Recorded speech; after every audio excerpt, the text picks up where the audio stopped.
You have to start all over. All right, no problem. Something I Yeah, haven't done so in now a we're while. live. All right, so I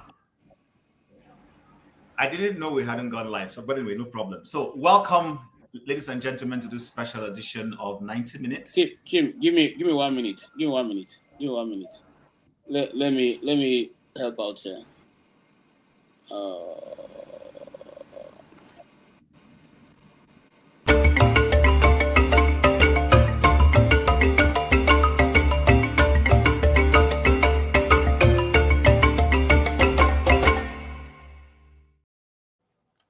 Thank you, KJ, for that.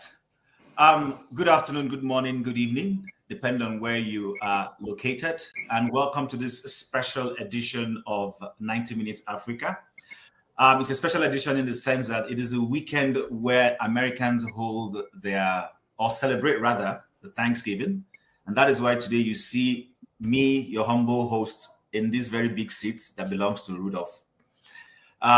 Rudolph, incidentally, is not here today because his turkey is more important to him. So he has gone to celebrate and eat turkey.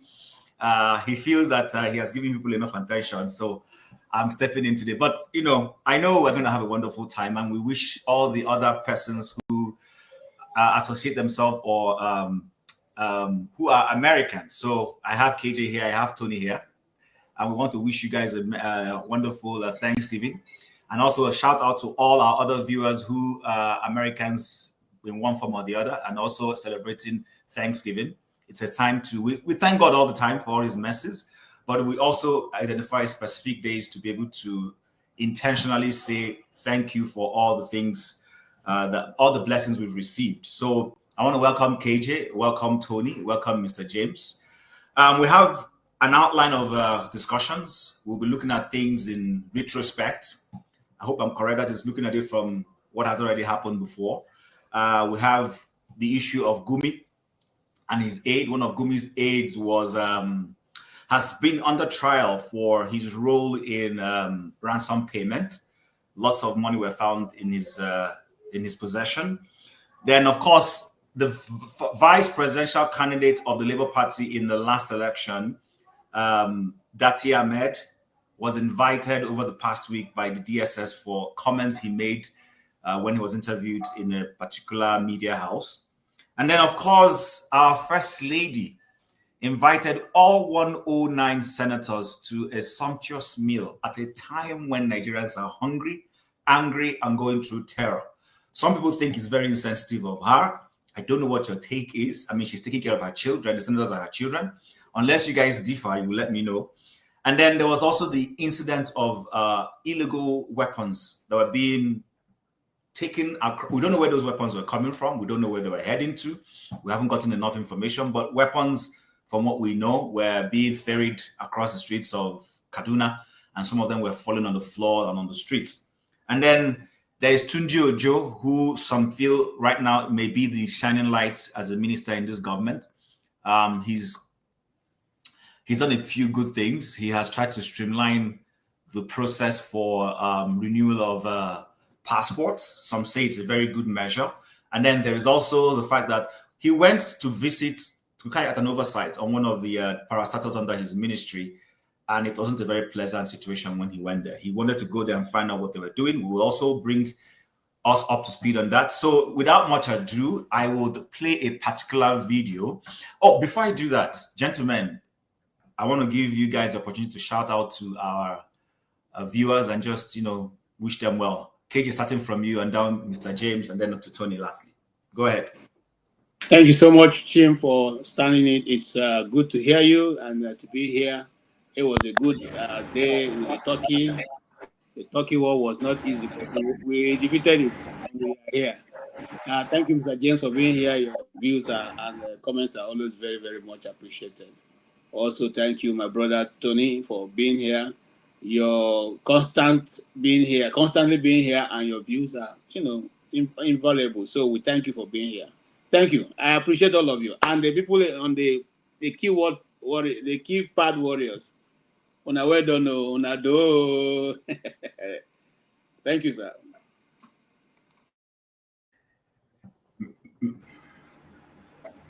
Yeah, go ahead, Mr. James. Okay, good evening, everybody. Although over here in the Gambia, we're not feeling too good because we are shivering a little bit due to the incidents in Guinea-Bissau. Although we are not in any way involved, but we are afraid of the what I call spillover effect.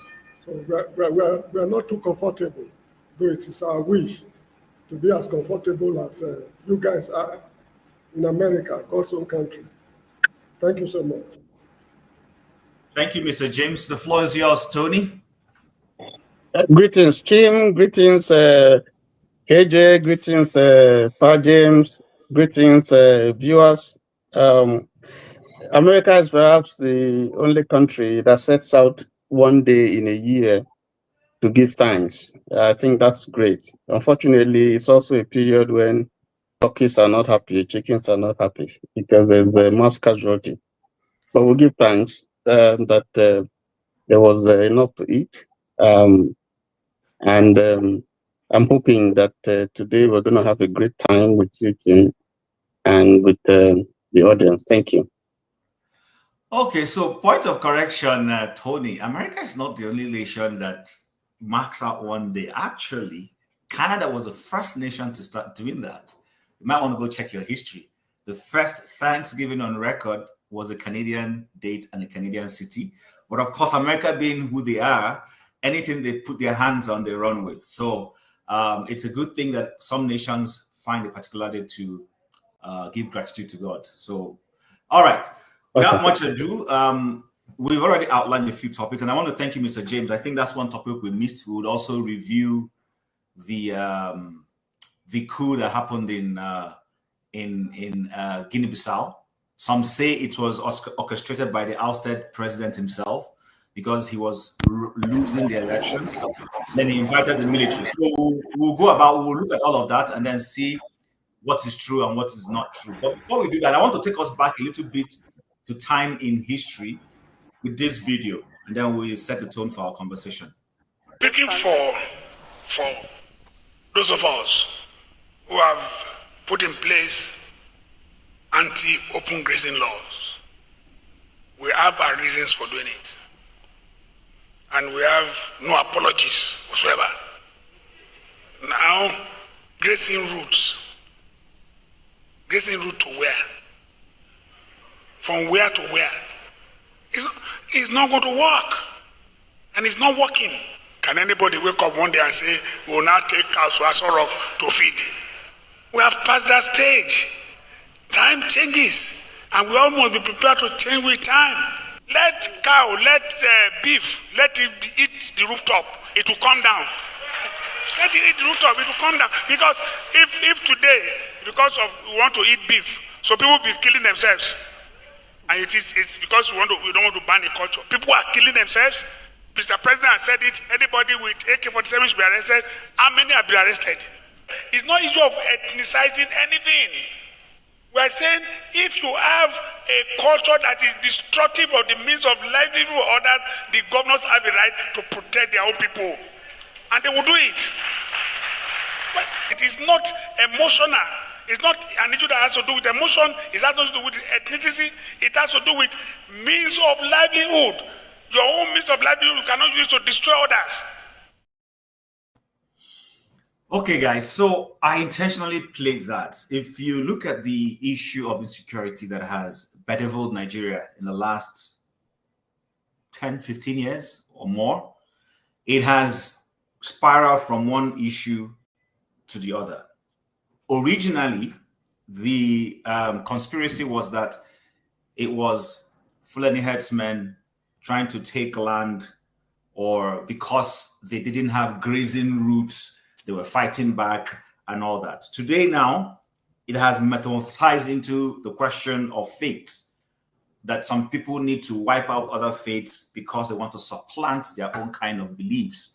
Now, the essence of playing this out is whichever one it is, at the end of the day, the issue is that Nigeria is not safe.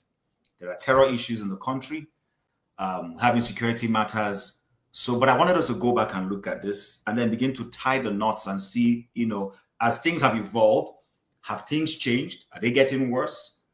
Or they're just remaining the same as we say? KJ, I will, in that order, go with you, and then we'll come down to Tony. The floor is yours. Okay. What you have asked is a very big question, and the first thing we should think about is, was Nigeria in the first place built to succeed? I don't think so. You know, and I pray for you, Chim, that you'll be able to hold on as a moderator, and because at one point or the other, you're going to jump in because of what people will say. I'm going to actually, so it's going to be a difficult ride for you, but I mean, as much Okay, as you know what? Maybe I should put up this caveat, and then I give you the floor back. So, number one, the whole idea and essence of this platform is for people to express their views, of course, respectfully, with enough facts, and as much as possible, tone down emotions. But I do know, and I appreciate that as human beings, emotions are very difficult to tone down. So I do not have a control over that. However, what I will appeal to everyone to do is listen very well. If you dare choose to differ on anybody's opinion, you're very free to do that, but do that with every modicum of respect and I don't know, whatever good word else is out there to be used. Just respect people's views. You can disagree with them. That's why we're different. You can see I have afro, and Tony, Ike, and KJ don't have afros. Mr. James still has some hair on his head. That being said, it's just to express to us how different we are. Four of us on this platform are wearing glasses. One person is not wearing glasses, which means his eyesight probably is better than everyone else's. But the point I'm trying to make is this: we are all different people. We have different views. We don't have to agree, but we can respect every other person's views. I don't want this place to be an echo chamber. I want as many people as want to disagree, but come around, disagree, but disagree respectfully. So with that being said, KJ, sorry to have taken the mic off you. Go back. You have it back. Go ahead and express yourself, please. No, it's okay. Thank you so much, Chim. Here's where we start from. Is Nigeria built to succeed? No, I don't think so. Because the only people or group of things that will not complain is a group of cows being controlled by one person. And those cows can be going to a direction. I say, no, people are going forward. I don't want to go forward. I want everyone to go backwards. And even as many as the cows refuse to turn around, all he needs to do was, go and whip them to the direction he wants. And that's how Nigeria has been run. And, recently, I know that story, but I couldn't remember the person's name. And so I have never talked about it. But now I was reminded of that name just some days ago. The guy's name is Professor Yadudu. He was the one who wrote the Nigerian Constitution single-handedly. So are you surprised that there are so many things, clause that is there that is, is not, in tandem with nation development? No. Are you surprised that certain individuals don't want us to even talk about the Constitution, let alone even question some of those things that are there? No. It was deliberate. It was calculated. It was done to make sure that no matter how we do it, we cannot have will not be coherent or cohesion in moving forward. We will not, because some people have been given authority over the other, and they are holding on to that authority. They're not interested in relinquishing it, or even having to give space for other people. And I give you an example, and probably I will just end there, and then maybe talk maybe later. You notice something that happened throughout the 15 or 16 years. In fact, let's go back as far back as the Masop movement. The federal government never agreed to discuss, with those guys. They only look for the kingpin, and they bribe you and take you out. Once you take your bribe, you go and sit down and close your mouth. And that is why, of course, we're going to get there later. People like Datu Ahmed never cease to impress me. And he said something that I want Nigerians to think about going forward. He said if you are 100 people carrying out a protest, they will arrest you all. They can shoot you down. If you are 1,000, they will arrest some of you. They will shoot some of you. If you are 10,000, they will begin to look for the leader. If you are 1 million, they will run out of town.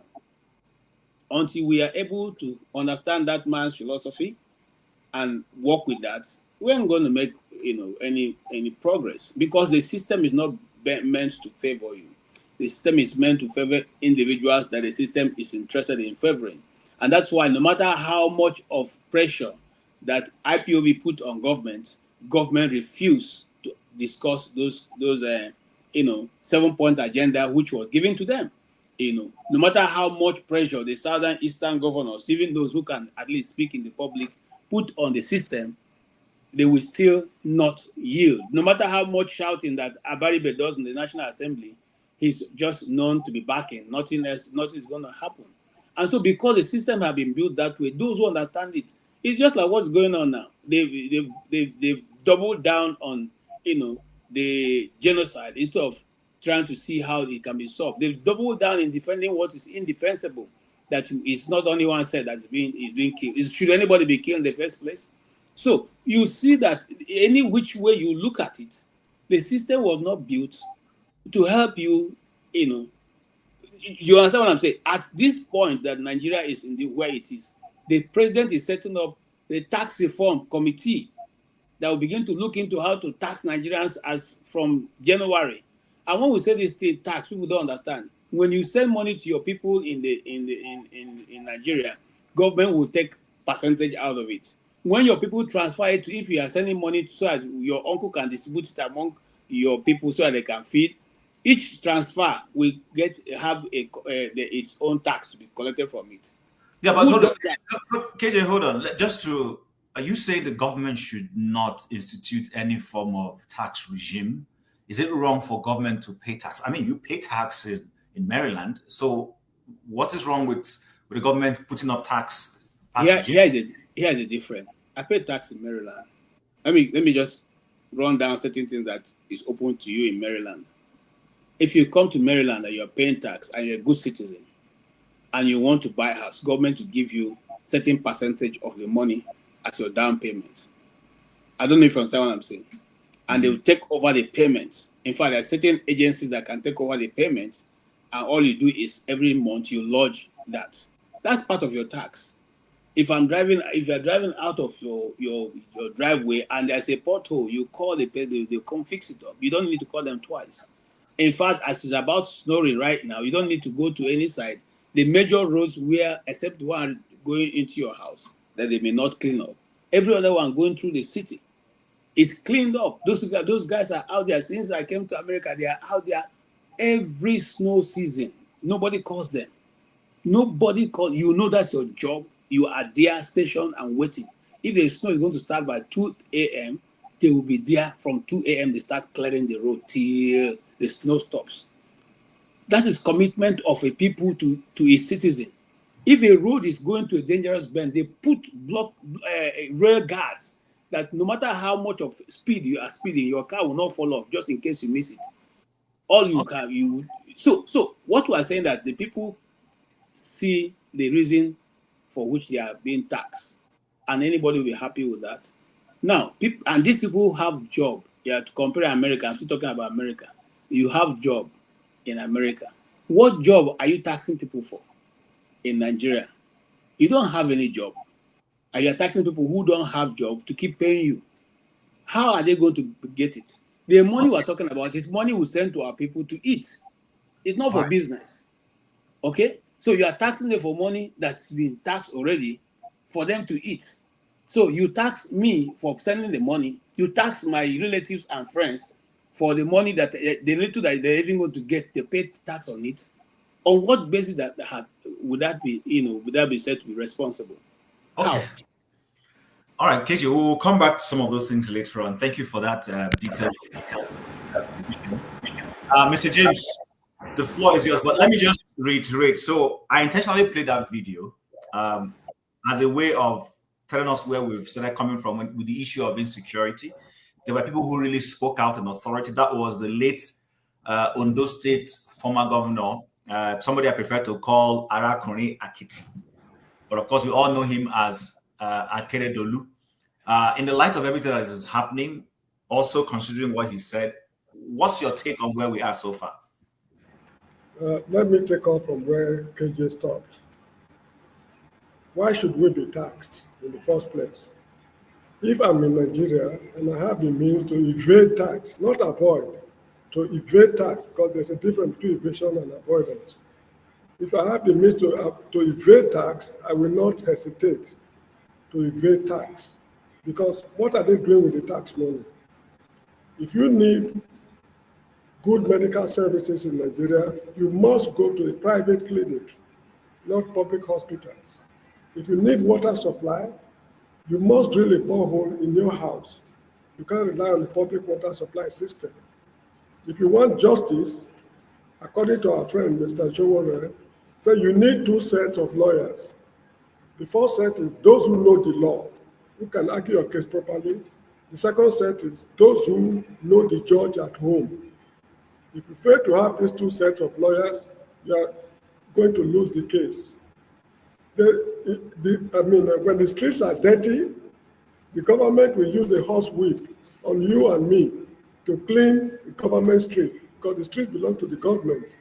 That's why during the colonial period, it was called the Queen's Highway. The street belonged to the government. So for government streets to be clean, they will use horse whip on you and me instead of hiring people to do the job. Now tell me just one thing that the people of Nigeria are benefiting from the government. When this man took over, Mr. Tinubu, he said, subsidy is gone. Okay, what are you doing with the subsidy money? You are not even subsidizing their livelihood, yet you are taxing them. Not long ago at the University of Benin, the students were protesting verbally because they've increased school fees. They are telling them to go and obtain student loan. So because they want the student loan is available, they should go and obtain loan to pay school fees. And they hijack the school fees astronomically. So at the end of the day, when the students finish schooling, jobs are not available and they will be indebted to the state, a debt they cannot even pay for the rest of their lives. So you see that the life in Nigeria is miserable. It's nothing but misery. So anybody who is smart in Nigeria, who can evade tax, should do so without looking back. There's a difference between tax evasion and tax avoidance. If, for example, you are taxing cigarettes, and I choose not to smoke, that tax I will not pay for choosing not to smoke. But if government is rendering services for which I will be taxed, if I fail to pay that is tax evasion. It is a criminal offense to evade tax. How many senators, how many representatives, how many top government officials pay their taxes voluntarily? These are things we should take into account. So to me, it is foolishness for a Nigerian to pay his tax. This is how I see it. People may not agree with me, but this is how I see it, because the government is not rendering any service to the people. Okay, so Mr. James, I'm happy. It's like you people want to talk about taxes today, so no problem. We'll talk taxes. But the question I want to ask is this: in the light of this whole tax conversation that has just come up, you pay taxes in the Gambia. KJ pays taxes in Maryland in the US. Tony does. Dito on our politics, aka Opabolo.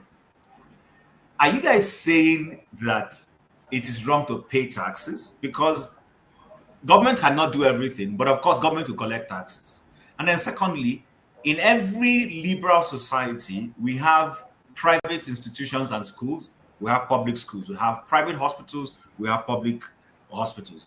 Are you saying that we should not have private institutions like those? No, I'm not saying so. I'm Okay. not saying so.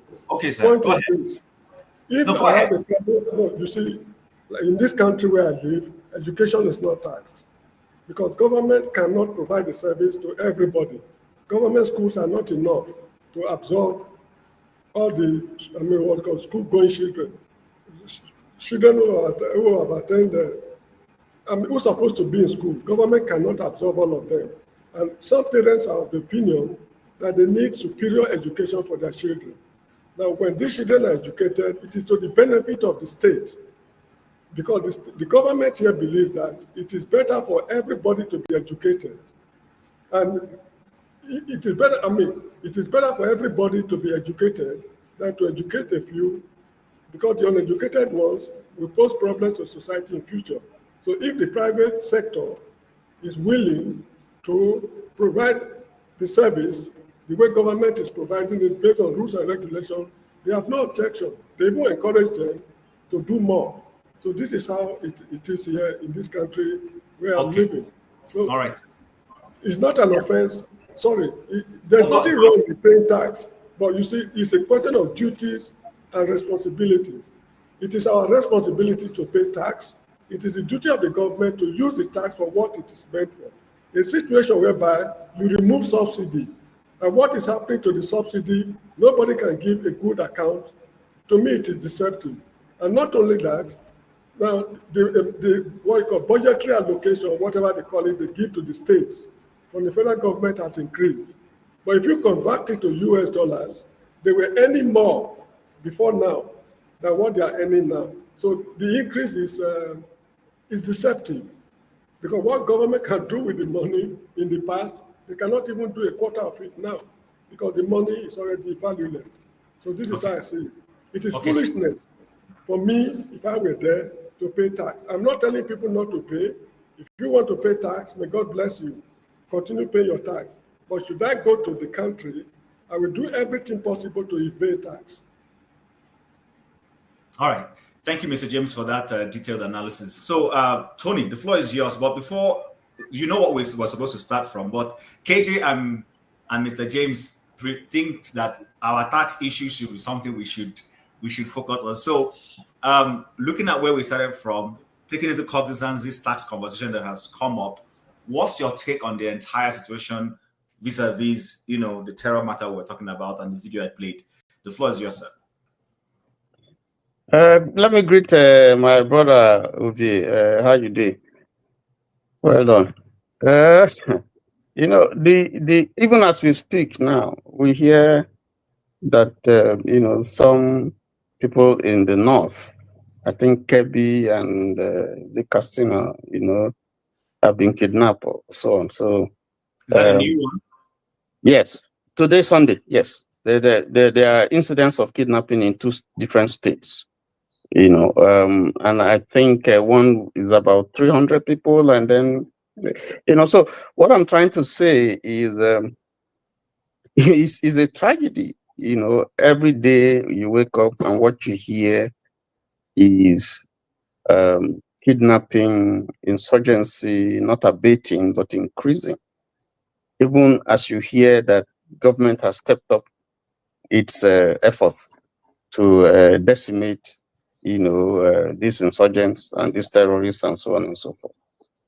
So I don't know. I'm not sure that the government is doing the right thing, because I don't think maybe the proper method is being adopted. I don't think anyway that the government is has the political will. I just think that it's just grandstanding. That may be unfair to the government, but I don't think that it has the will and the capacity or capability to deal with this problem. And you see the insurgents are emboldened. I hear that as we speak, 18 local governments in Castina have decided to have peace meetings with the terrorists. They're not depending on government. They're not looking on government. They have had to submit their authority, to sit down and discuss with the terrorists. And the position right now is that they are the ones dictating to them their terms, not the government dictating their terms. So you ask yourself the question, where is government? They are asking and demanding things from the government. And those governments, those local governments, are not even asking that they lay down their arms. That was not part of the discussion. The discussion is stop attacking, stop your attack. And in return, we will do X, Y, Z for you as demanded by the insurgents. In Kaduna, you have 1 local government. In fact, we have, I think in the next 1 week, we're probably going to have about 2 local governments that are also going to go into that kind of peace meeting with the terrorists or the insurgents. So you ask yourself, where's government? totally absent. And yet, the responsibility of government is to provide security. The first responsibility of government is to provide security at all levels, whether state, whether local government, whether federal. But in this case, we're talking about federal because this is all over the country. So there is the total absence of governance. That's part of what Pa James is saying. That if I say I have a government, it should be able to protect me. It should be able to provide me what are the basic things of life. They can't provide. So what is the justification for me to pay tax? That's what he's saying. It's just a revolt. It's a citizen revolt against a system that is not doing what it's supposed to do. And perhaps maybe that's one option that we have to look at. Because why, if I have to provide roads for myself, provide water, provide electricity, provide security, provide everything, I can't get justice, then I don't see government. I can't get jobs. I don't see government. So even though that may look like a radical departure from what we know that is legal, but again, I think people have a right to stand up and say, enough is enough. This is supposed to be a two-way thing. We put you there to offer service, and if you can't offer service, then you have no right. The whole essence of you being there cannot be justified if you can't do what you're elected to do.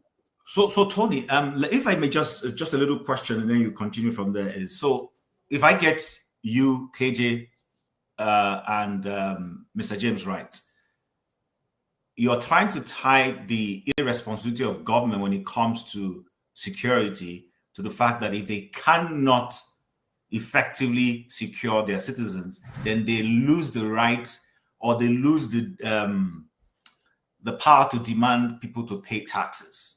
Am I correct? Let me put it the other way around. Yes, it is the government has a responsibility to collect tax. Let's not. That's fair. That's the responsibility that we owe to pay tax. But there is also the question. That is a two-way thing. Government has responsibilities to the citizens, and so.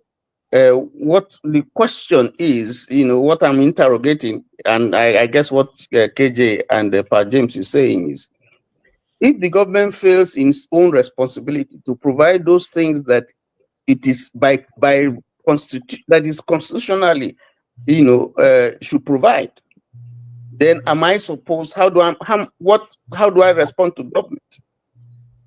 There's no election now. So that you would say, okay, when the next election comes, we'll kick them out. But between now and when we're going to vote, what do we do? If the government can protect you, if the government can provide your basic needs, what do you do? The government has lost its authority to govern over you. So if people say, we're not going to pay, you don't have any moral responsibility anymore. You lose the moral compass to go to people to say pay tax. Okay. All right. Thank you, Tony, for that. Ike is not here. Mr. Aokpabolo Ovie, happy Thanksgiving. Before I hand the floor over to you, I want to ask our viewers to please share and like. And for those of us who have already given, if I can. Thank you for that. So share like and give to support the platform. No matter how much you're giving, it will be very well appreciated. So, Mr. Pablo, you've heard KJ, you've heard Mr. James, you've heard Tony. I don't know if you watched the video I started early to play, but now in the light of everything that has been said, let me just put a little twist for you here. So, government's responsibility is to secure the territory it governs, and by this it means securing the people who live in that territory, provide them with means, all the necessary infrastructure and means of livelihood in terms of water, and all that, good roads, and of course to also take care of the military who secure us. So if the government is not doing this, how should the citizens respond? Should the citizens decide not to pay their taxes, knowing fully well that the government can use force and coercion to make you to pay that tax? What's your take on this?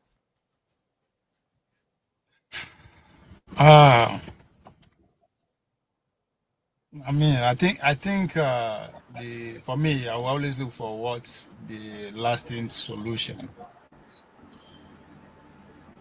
I think for me, the whole system for me is something that we need to either restructure, rearrange, or fight against. And by so doing, I will say, let every community takes over is our community.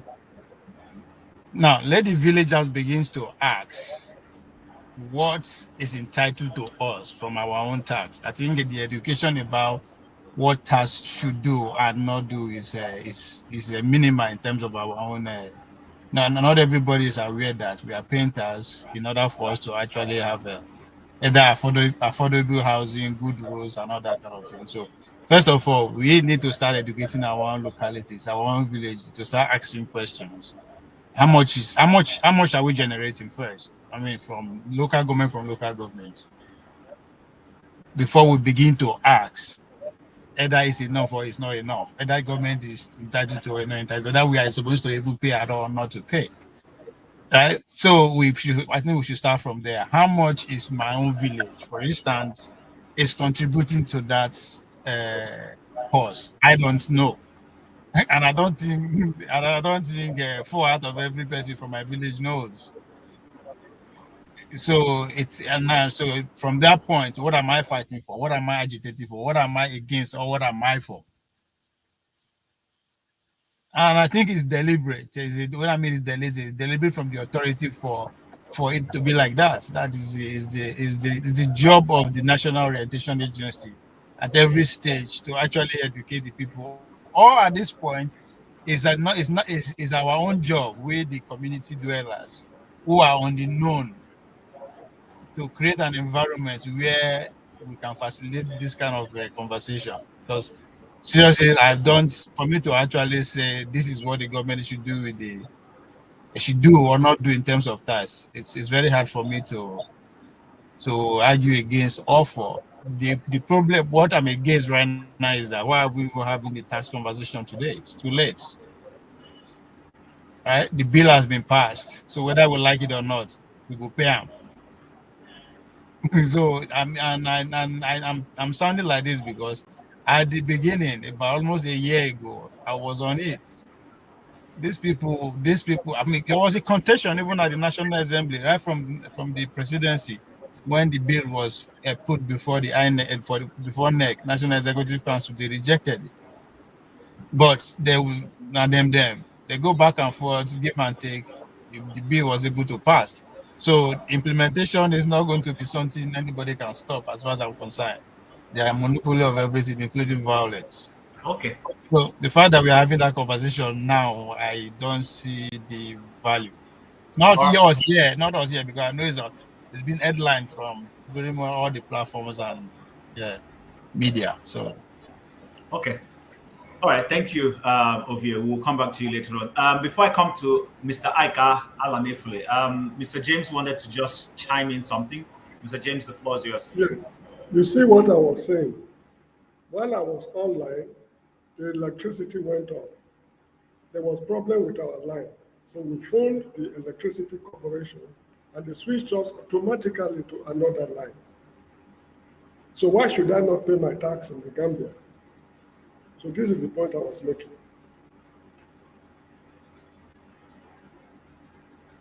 Thank you, Mr. James. So exactly, I think that's something. I'm impressed to hear that in the Gambia that you can call your electrical company and something will be done. And Gambia is, remind me again, what's the population of Gambia? Less than 2 million. Population Less than 2 million. 2 million. Okay, I guess some of us will also see that as another twist to say, oh, but they are too small.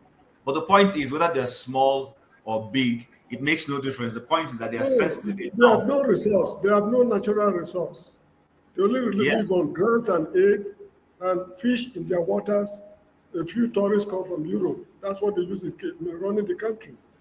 They don't have crude oil. They don't have gold. They don't have diamond. They don't have uranium.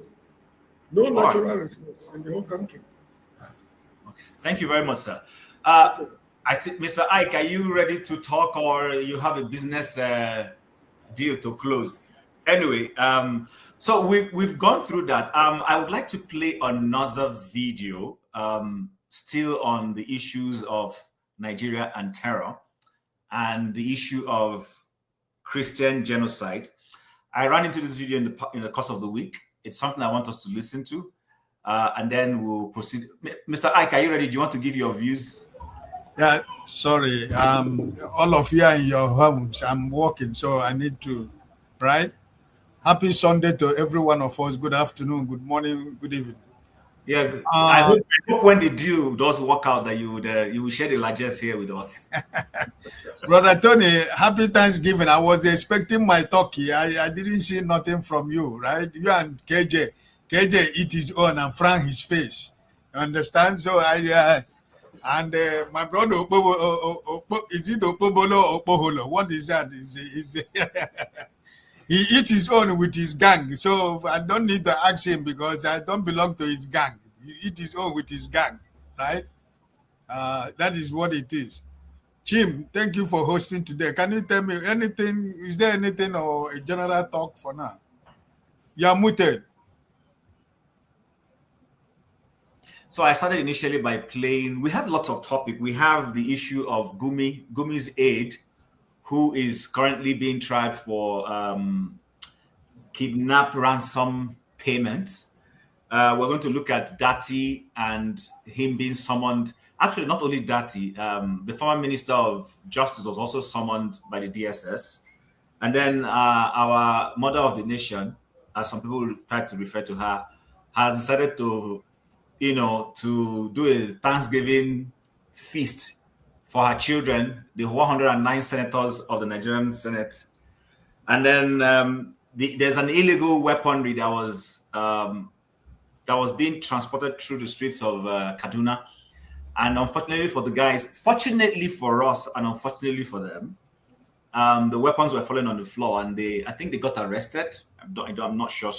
But I started by playing a video of the late governor of Ondo State, and where he was talking about the fact that we should not empower headsmen who felt that it was their right to go seek pasture for their cows, but in process of doing that will destroy the businesses of other people. The whole idea was for us to go back in time to see where this whole insecurity matter all started from. So in trying to have that conversation, Mr. James and KJ have tried to tie that to tax, in the sense that if the government is unable to take care of its people and fulfill its primary responsibility, which is security of the people, then they lose the right to earn those taxes from the same citizens. So whichever way you want to go about, the floor is yours. If you want to stick strictly to the issues of insecurity, that's fine. But if you want to merge both and educate us better, we are your able listeners here. Thank you. Oh, thank you, Mr. Chim. Well, I think that for me, Nigeria for now is still what it used. It's not what it still has to be. The security of Nigerians at stake, and this government is not doing anything. All these cut and nail actions and decisions that they are making for the past 1 week, it is all the politics of 2027.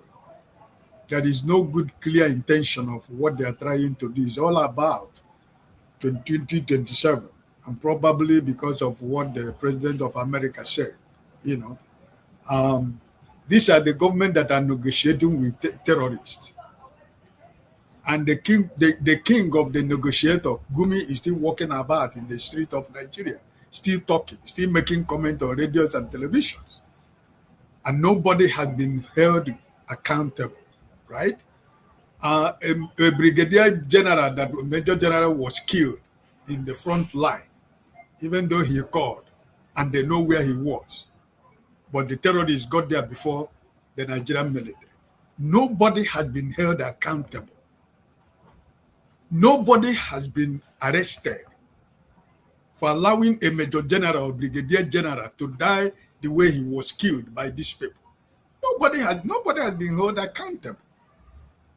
Is it the same people that they kidnapped was it in Niger last week or last 2 weeks, where the military withdraw? Somebody called the military to withdraw before the terrorists went in. Chim, who had been arrested? Who had been held accountable? Nobody. So everything that this illegitimate government is doing is all about cosmetics. It's all about trying to dose the tension, trying to take away our minds away from facts and reality. And also fighting and working for 2027. You know, where has the government for over 2 years? We know that the insecurity did not start on his time. But for the past 2 years that the government has been in power, have they not seen what is going on? The trajectory, the insecurity in Nigeria was going. So I think that it has not been fair. It has not been easy for anybody in Nigeria. And I think that we are suffering. And I think that if there is no security, like KJ, you say KJ and Mr. James, you say, they don't have any right to collect any taxes from when they can't protect people, right? So if cow is more important in Nigeria now than Nigerian citizens, the cows in Nigeria are more valuable items than we, the citizens. And I think that anything we are talking about Nigeria is centered in the security of life and properties, which we don't have in Nigeria. Nobody sleeps in Nigeria anymore. So I think that this government has failed. And I think that the politicians of Nigeria today should hide them, their faces in shame. And see them, they're going to their mother called them to come and have lunch or dinner, right? They call, your senior president said, our mother invited us. It's their mother. It's not my mother. It's their mother, the mother of the people in the National Assembly. It's their mother. They're just making fun of us. They're enjoying themselves. They're partying and enjoying themselves while the citizens are dying. The people who are supposed to make the law, they are the architect of the problem in Nigeria. So how can we be saved? The National Assembly that was supposed to be to checkmate the executive, they are working hand in hand. So Chim, sometimes Nigeria, when you wake up every morning, I was just talking to my sister with the kids, not about 45 minutes ago. Nigeria is a failed. Nigeria is not working. Chim, Nigeria is not working. And I think that the few politicians who call themselves opposition, if they cannot come together before 2027 and present a common front in Nigeria, I am telling you, Chim, this man, if this man comes back the second time, you see this one we are crying now. This is just the beginning of the cry, because he's going to sorry, Chim, Nigeria, it's okay. Somebody else can speak. Nigeria is just. Thank you for that, Mr. Ike. We appreciate that. So moving on, welcome Simba, welcome Support Diaspora. The way people they change name for this place. Anyway, no what, Mr. I will change my name very soon. But all this name you put change. You put go to CAC or the relevant authorities to change those names, or just feel free and you just change your name anyhow. Anyway, and the person I'm talking to knows himself. Where, so I want us to move forward into another, because I want us to focus on the insecurity situation. But I want to play two videos back to back, and then I would go to those who have questions and go around. So, sorry, Mr. Moderator, Mr. Chim, sorry. Can I quickly say one or two things? No, don't worry. I will give you time to say one or two things later. Please, no vex.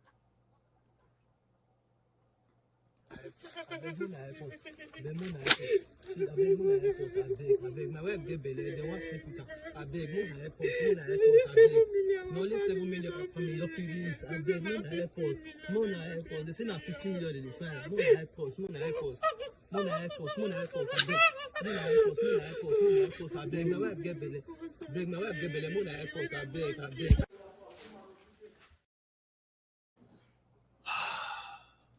Top of the day, ladies and gentlemen. I hope this meets you well. Honestly, with the way Sheikh Gumi is going, he's going to even cause more harm than good to the religion of Islam. I sincerely do not support what he's doing, because I wonder how you are going to be sympathetic to terrorists and forgetting the victims of the terrorists. How can we continue like this? And if Sheikh Gumi continues to do what he's doing, it's going to even make the situation more complicated.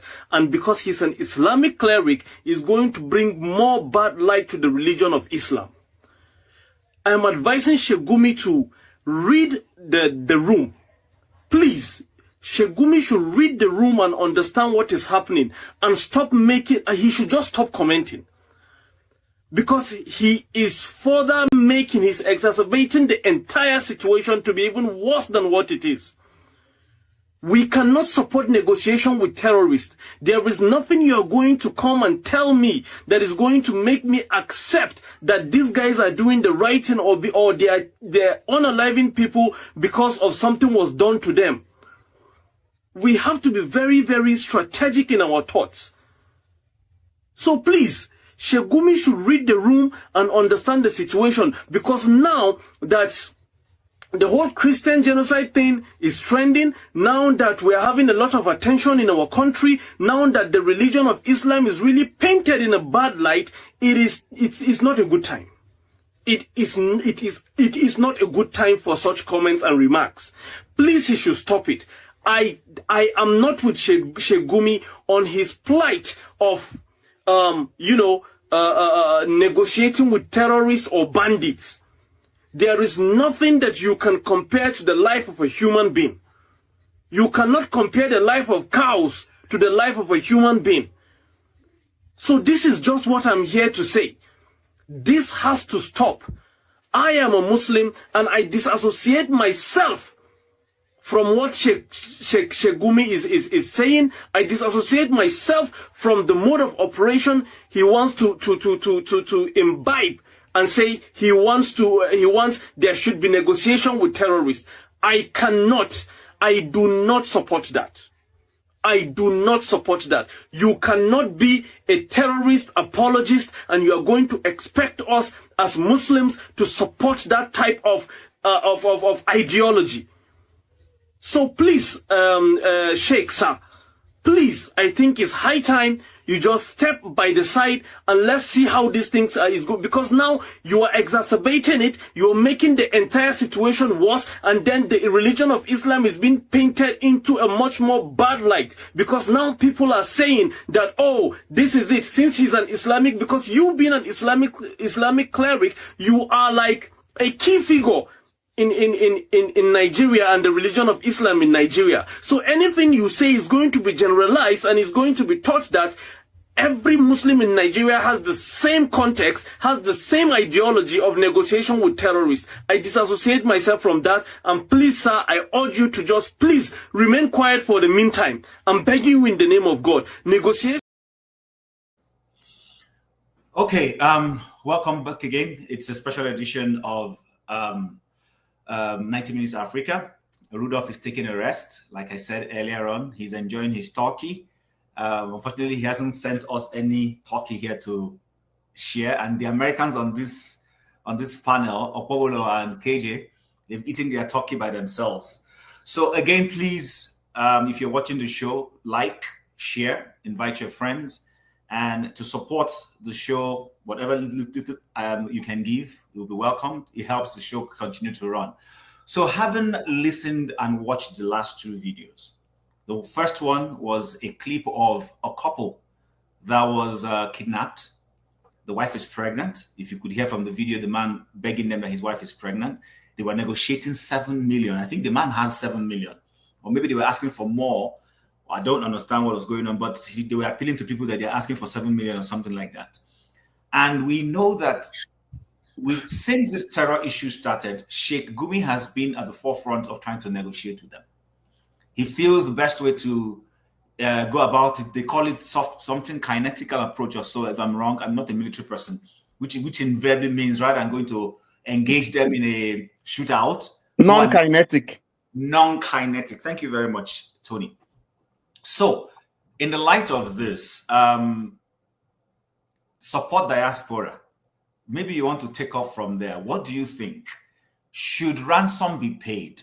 Should we continue to negotiate with terrorists? Is negotiating with terrorists a better approach to the situation, or should the government just adopt a full kinetic approach to flush out these individuals? Because there are arguments that if your brother is kidnapped, then the easiest way first is to negotiate with them and get your brother safe before we can start talking any further. So I don't know. I don't have a view about this. What is your take? And then we'll come to my brother has changed his name again. All these people changing names. Now, wow. Anyway, welcome.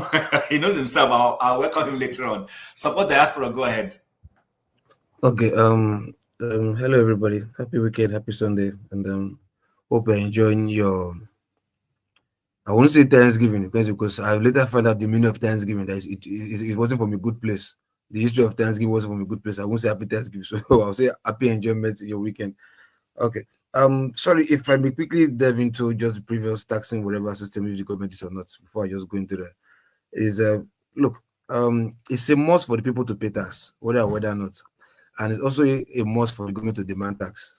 But the ultimate must is what the government is doing with the tax. And another ultimate must for the people to hold their government accountable for what they're doing with their tax. Because you see, a government is like a system that is built. Everybody has their own quota to play. If one defaults, it kills your system, just like the engine of a car. If the engine of the car is what's it called, and the president or a government head of whatever, and the engine is working, but the exhaust refuses to blow its exhaust out, it kills the engine. You understand? If the exhaust is working and the engine is not functioning well, like that vice versa. So every system has to do their quota. So if they go, a system is built and everybody's on the same board with the system, yes, there's a government, or we agree there's a government in place. It's a must that the citizens must pay their taxes, and it's a must the government must pay its taxes. But the ultimate must, like I said, what the government does with the taxes, and the citizen asking the government accountable. I think the failure of governance here is prioritizing the government not using their tax properly, and the citizens not asking who is the government accountable, because that is where it's supposed to be the key factor. Hold your government accountable, will charge them to do stuff with your taxes. And I think that's what I would say. Support Diaspora. Hold on, please. I keep hearing this argument that the Nigerians are not asking their government what they're doing with the taxes. What measures, how do you want Nigerians to ask? Because people keep asking this question. People keep doing what they can do.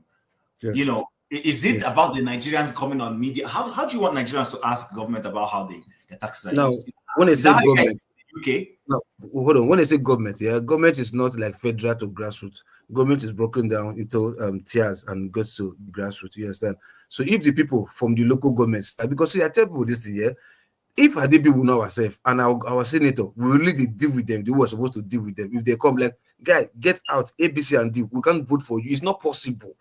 And we come out to like, see, either you kill us or you are not there or you kill us. You understand? These people will not get it that way. Just like people saying, don't vote because your vote does not count. The more you don't vote, the more these parties will enter into the system. So by the time you come out and vote, no matter what, look, you can say rigging. Rig can only be rigged if I want to bribe to ask lecturer to give me I can't just write and go and bribe lecturer to give me and give me I mean, come on, you write something now. No? Do something, still write to like or and bribe it, I can give you a. Just if the people are not voting and you ask these criminals to come out and vote, and what we expect to do, the INEC will bribe. We will definitely bring the election for them. So let's not go into that. That's the case for us. So like I said, so hold on. I want us to, in the course of our conversations, profile solutions. You said that people should ask questions. In other words, put pressure and demand accountability. Yes. Please tell us, how is it done? How is accountability done in America, in US? How do citizens hold their leaders accountable to be able to account for let me use my case for instance. Where I live, there's somebody representing me. You understand? They came one time, I distributed flyer, 1 million, Kinikon, whatever in my body was like. First, if I say, who is this? I just told you, I just went out of my streets. Look at this portal. This has been here for like how many years I've gone and passed. You've not done this. So give me, why should I vote for you? Why? Tell me one, and why should I vote for you? I think there's no need. You can't vote for your party because your party you have not been doing shit for me. You understand? And I don't know what happened, but at least my vote will not yet count. Yes, I think did I vote or did I even, no, I think I voted somebody or whatever. But at the long run, it was changed because I was able to hold him accountable. Like, look, my friend, because that is what closest to me. I can't go and be telling who's customer to like, hey, Stammer, hey, my this, my that. It's not going to work because somebody represents me in government. So if I hold those ones responsible, choke them, choke life out of them. Those will be the one that will choke the government life out of the government. But all the representatives we have, all of them are living large. We are not even asking them to. They don't even come to see us. And do the election when they come, we can't even approach them, tell them our mind. We only sit down there and be doing who wants to win the election, APC or PDP, and that's what we care about every 4 years. Collect money, go and vote. You win or you don't win. But when they do the campaign, when they come and put their flyers, nobody challenged anybody. Just everybody, Nigerians, let's just make their business, just chill. Like election come, we go vote, and that's it. So we don't really hold our representatives accountable. So if every government, not government in federal or state, the local one, because if it starts from there, that's why I say, even they won't tell you, politics is local, it's grassroots. So those in the local, that's where it starts from, bit from down up, not from up down. So if they say hold your government accountable, we shouldn't be expecting like it's me now, one local guy, one from the grassroots down, we want to be holding Tinubu accountable. No, that's why government is broken down to my own local government. So it's there it starts from. But if you start from there, if you do what you want to do better, it goes up. That's what I mean, local government, holding your government accountable. Chim, please, can I ask Local P just a question for us so that he can clarify his position? All right, go ahead so that I can go to comparable and then forefathers and consent. Okay, we had a situation where the president told members of the legislature that they already returned even before the election has taken place. So how do you hold in that kind of system? How do you hold anybody accountable? Local P. Okay. If for that, that's for electoral, not for taxes. Now, if you say they already returned, look, they will want to tell you is the feed that will still do the magic. The feed that everything starts from the feed, not NEC office. If it's already returned, it's politics. What do you want Tinubu to tell his party that they will fail? You will definitely give them encouragement. Like with this party in place, you go automatically return. Not because if return that don't vote, don't campaign, just sit at home. You are there already. No, he's just saying that like you automatically return and that's it. Even if he wants to do the work, that does not mean election that day nobody will vote or he will not go to the field and do anything. He will sit in his house and the ticket to the office will just come to him directly. No, you can only say that because you're a party man. That's what you share in the party's politics. But that day, you will still go to the field. He voted that day. He said it to the person, right? But okay, let me use Okwebolo, for instance. He told Okwebolo, you automatically this and that, and he won. But that day of election day, Okwebolo was sitting in the field, voting with his family, with his friends. If he believed that Tinubu would do everything, why did he go to the field? He would have sat in his house now. So that statement is just vague statement and big statement. But they still have to do the work by still voting. At least, even if the vote is not up to what will put him in the office. But okay, he went Thank you, Local P. So sorry for that. Then for the security, whatever I said, it's pathetic. When I watch that video, I don't want to believe the video is true. I just want to believe that maybe it's a skit and this and that. Because for me, that video alone, it reached to even turn the country upside down. You know, because I'm putting myself in that shoe. Like, look, if I see myself in that situation, anything that will make me escape that situation, either the government will kill me, the government of that state will kill me that day, or if the government will leave that day, because I can't see myself see my last prayer and I go escape and maybe pay money, then I will go sit down and just if I leave that place, either the government will be the one to kill me there, that for me to allow the to kill me again. So, that pastor is dead. That pastor is dead. No, hold on, don't worry, it's okay. Thank you, Local P. So first and foremost, that's a true life situation. It happened. There's a pastor that was kidnapped. Then that man and his pregnant wife, were also kidnapped. It's something that happened. The pastor is the one that's dead, but that very one, I don't think that one is dead, though. Okay. Anyway, but the point is, because the thing you said was that you want to believe it's a skit. Because man, come on, man. Man, I can't watch that shit. That's disgusting. All right. Anyway, let's forge ahead. Welcome to all of those who have joined us again, to the our viewers. Welcome on this auspicious day. It's Thanksgiving in the US. Dr. Damages is taking a well-deserved rest. So please share and like. And if you want to support the platform, you know what to do. We'll appreciate that. Comparable facts. you watch the video, the conversation has been all about security and should the government, if it's unable to secure its citizens. We've watched the couple that was kidnapped. They're citizens of Nigeria. Even if they don't pay taxes in the way taxes are paid in where you and I live, but they pay some form of taxes to the government, or even oil money that is everybody's money is collected by the government and is supposed to be used. So if the government is not able to secure the lives and property of its citizens and endanger them like those two couples, should government lose the right to demand taxes from its citizens? KJ, Mr. James, and Tony have made the case that government should lose the right. Pablo was, here or there. So how do you get your government in the US and your local government where you live to justify the tax you pay? And when they do not do what you expect of them, how do you go about holding them accountable or not paying taxes? Do you just stop paying your taxes and you don't remit your funds? Can I, Chim, can I just add something to what you're saying? I don't think you're quoting me correctly.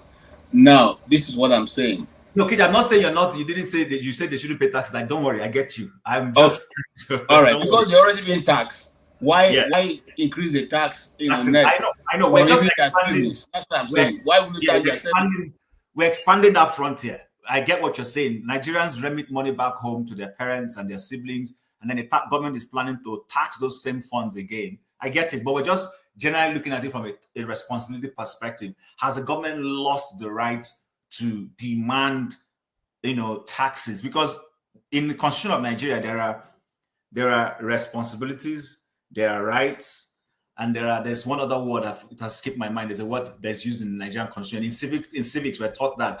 So has the government lost the right to demand that Nigerians should pay taxes of any form, whether it is, diaspora remittances that comes to our families back home, and then they use and they get taxed in one form or the other, or it is the general tax that we are made to pay?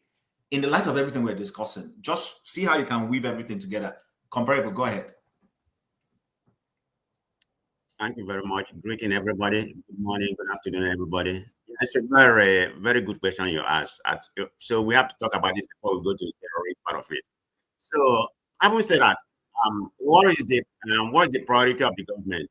Is it not the security of the welfare, the security of the people, and the welfare of the people? That's the priority of the government, the number one priority which government is supposed to, for people. You have to, protect the people, and the welfare, you take care of them.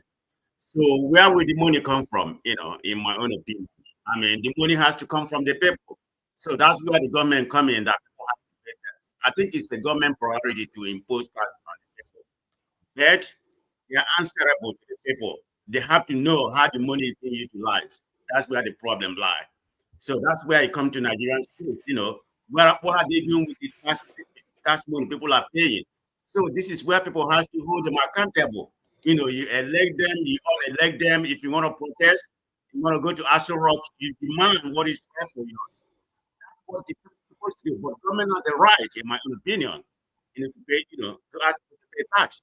That's the way I see that. Because if you don't pay tax, how are you going to be taken care of? Where will the welfare of the people come from? Where will the protection of the people come from, which is the number one priority for the government? So in a nutshell, I believe the government has a right in that regard. But the people has a right to demand for, accountability. What was their tax being utilized?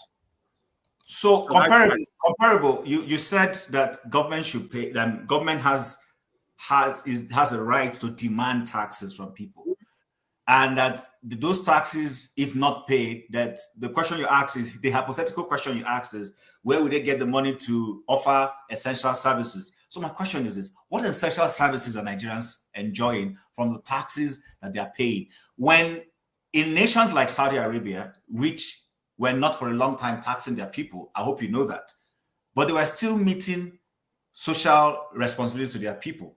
Now, Saudi Arabians pay taxes today. They've reformed their system. They're not just relying on the fact that they make money from oil and can build hospitals. They're not making their people pay taxes. But before then, they had oil in abundance, and they were using their oil money to take care of their people.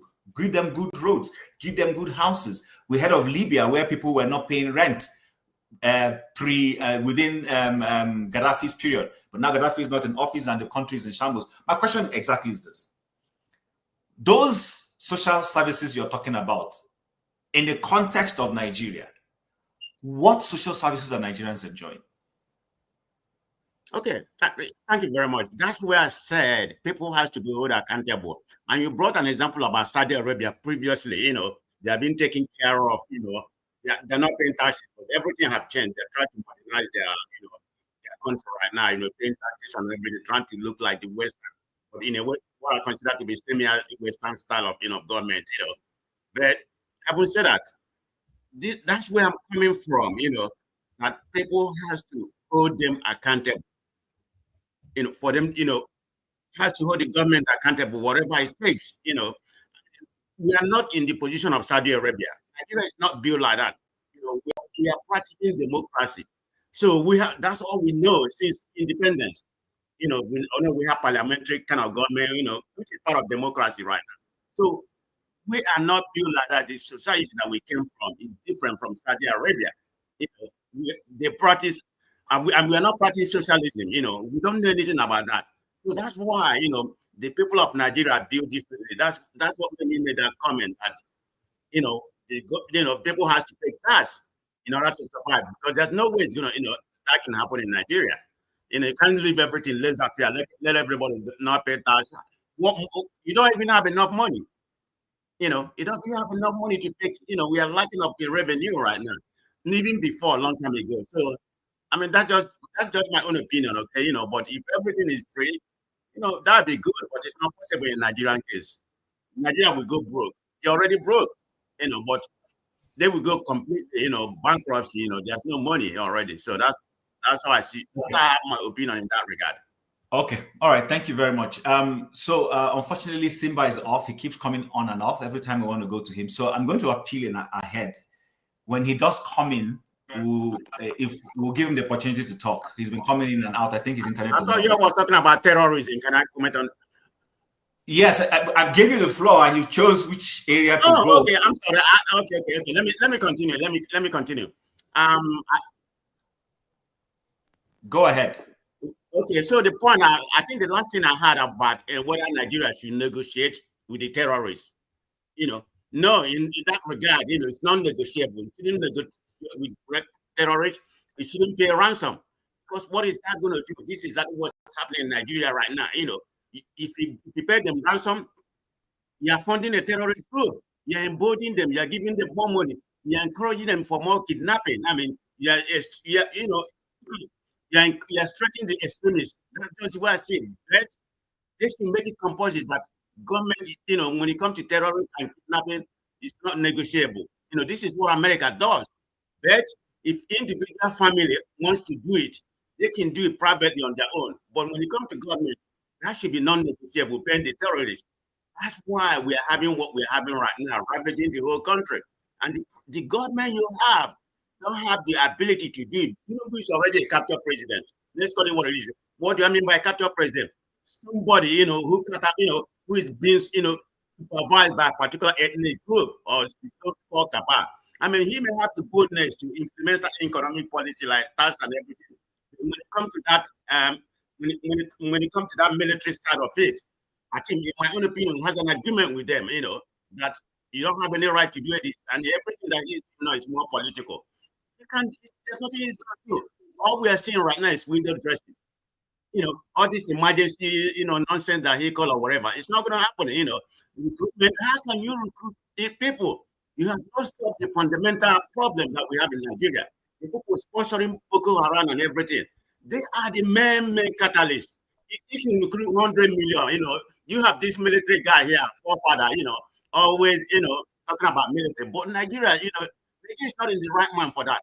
He can recruit 200 million like forefather one.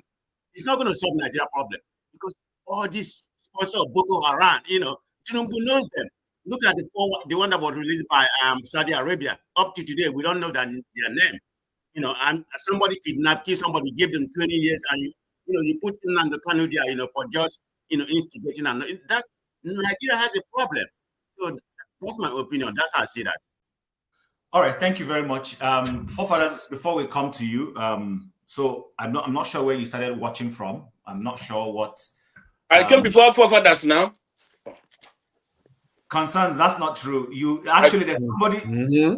Ask forefathers. I know forefathers know. All right, no problem. Concerns, I'll hand over the floor to you. But I'm not sure where you started watching from. I've allowed everybody to go about it the way they want to. I have played 3 videos so far. I've played the video of the late governor of Ondo State, who was talking about the fact that open grazing should not be allowed. That was in a forum where even his co-governor at that time, which is a governor of Kaduna State, El Rufai, was there. The current Senate president was there in that forum. And his perspective was simple, that we cannot fall for a blackmail. That some people think that because you don't give them free passage to pasture their cattle, then they will hold everybody to ransom. And he said, listen, if it means the price of cattle skyrocketing, then let it skyrocket. Let it eventually to come down, that his responsibility to take care of his people. Now, the idea behind that video was for us to go back in time to see where we were coming from with regards to this insecurity. Is moved from one conspiracy issue to the other, from, it is Fulani herdsmen who are looking for land, to, it is Islamic fundamentalists who want to, Islamize the whole country. But however you want to look at it, we've had a situation where insecurity has grown. Now, I now play the video of the kidnapped couple, and then play the video of the Muslim guy who says he does not support ransom payment and negotiating with terrorists. So, Concerns, what's your take? Should we negotiate with terrorists? If your brother is kidnapped, God forbid, would you say, okay, we're not going to pay ransom, we'll put pressure on the terrorists to free my brother? Or do you think that ransom should be paid? Do you agree with comparable facts who says we shouldn't do it, but that individuals can do it? If doing it at all, does that not create an economy for that kind of illegal type of money making, as it were? The floor is yours, and you have 6 minutes. My own, you are going to give me time on my own. Others should give them time. Sorry, Chim. I think, sorry, please, Chim. I think you should separate that breaking it into 2. If you say to negotiate is it with government or with individuals, private individuals? Loco, you like talking too much. Stop, I want to talk. The 2 are not the same. You like talking too much. You go one side cannot come back for the 2. Okay, Loco, let him talk. Let him talk. Then we'll come back and review that situation. Concerns, go ahead. Yeah, gentlemen and gentlemen, good day for all of you for being here today. I was calling KJ during the Thanksgiving. He didn't answer he didn't pick my call, because I wanted some talking. Mr. Tony, I called you also, he didn't pick my call. If you don't I called also. You're using your time to greet people. No problem. Let me greet everybody now. Comparable fight with Mr. James, everybody. Loco, poco. And where you get my phone number? Forefathers. You see, when you see forefather, look at how he's very innocent. He think he's a good man, but not the same, no problem. You see, on the tax issue, quite all right. Tax is good for everybody to pay. In every country, some countries work with tax of their citizens. They engineer their country with taxes. They run their country with taxes. But in Nigeria, there's a problem of this tax. When the subsidy was removed, and now no subsidy for the country, people are becoming poor. How are people going to pay this tax? And again, who are going to pay this tax?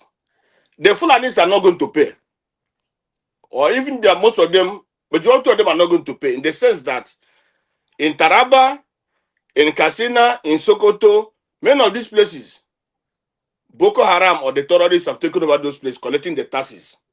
So if you are imposing tax on Nigerians, people who are going to pay this tax, see the Southern people. The Southerners, Southwest, Southeast, and the South, that's the people who are going to pay this tax. That's a problem. So and again, who are you going to use this tax? What are you going to run with this tax? The government is borrowing so much. The tax you are going to pay, is it going to be used for this I don't know how they need to use to them for them. This House of Assembly, House of the Senate, and these people that are running on Tinubu's mandate, or is it the judges that also run on Tinubu's mandate? Is it the INEC that also on Tinubu's mandate? Look at the whole country. That's why Trump say we are very disgraceful. We are a disgraced nation. The former INEC chairman now appointed this ambassador. So when people said that that election was totally rigged, some people start arguing. It's like some of us are very, very dumb. Because we see the handwriting on the wall. We saw that that man is compromised. That people have destroyed Labour Party, INEC and the judges that destroyed Labour Party, they have destroyed PDP through Tinubu.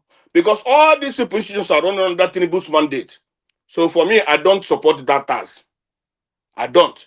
Even those who are talking about going to meet their councillor. Do you have Nigeria have councillors or chairman? They don't have. Everything is through the governors. And even those that have, there is no running. Tinubu is in control of everything. People say protest. You can't protest. Today, the government is in the Yoruba hand, but you cannot protest in Lagos. The elders and all the nonsense that are calling themselves, they say they can protest in Lagos because Tinubu is running the government. Yoruba is running the government. The results of Yoruba now become that government. Not that they are talking of oil, not that they're talking of what that is that government, that is their government, that's their resources now. So that is one. On the terrorism, you see, Tinubu himself is one of the part of the terrorists in Nigeria. I have the evidence. I have evidence. If you call me tomorrow, I'll go to court and say it. One, the government is terrorist government. All the while, Tinubu has been there, and the Buhari was putting all these Boko Haram people in the government. Tinubu never said anything. As the chairman of APC, that I never said anything. He was doing everything for him to come back to rule Nigeria. Now, these people are in the government. These people are in the army. They are destroying everything. When the army are going to make any operation, their friends there will give them the secret and they will leak to their people. In some communities now are being run by this Boko Haram. The worst is that the Arawa itself, said that Arawa itself, they know about this terrorism. They know they are supporting their people full chest.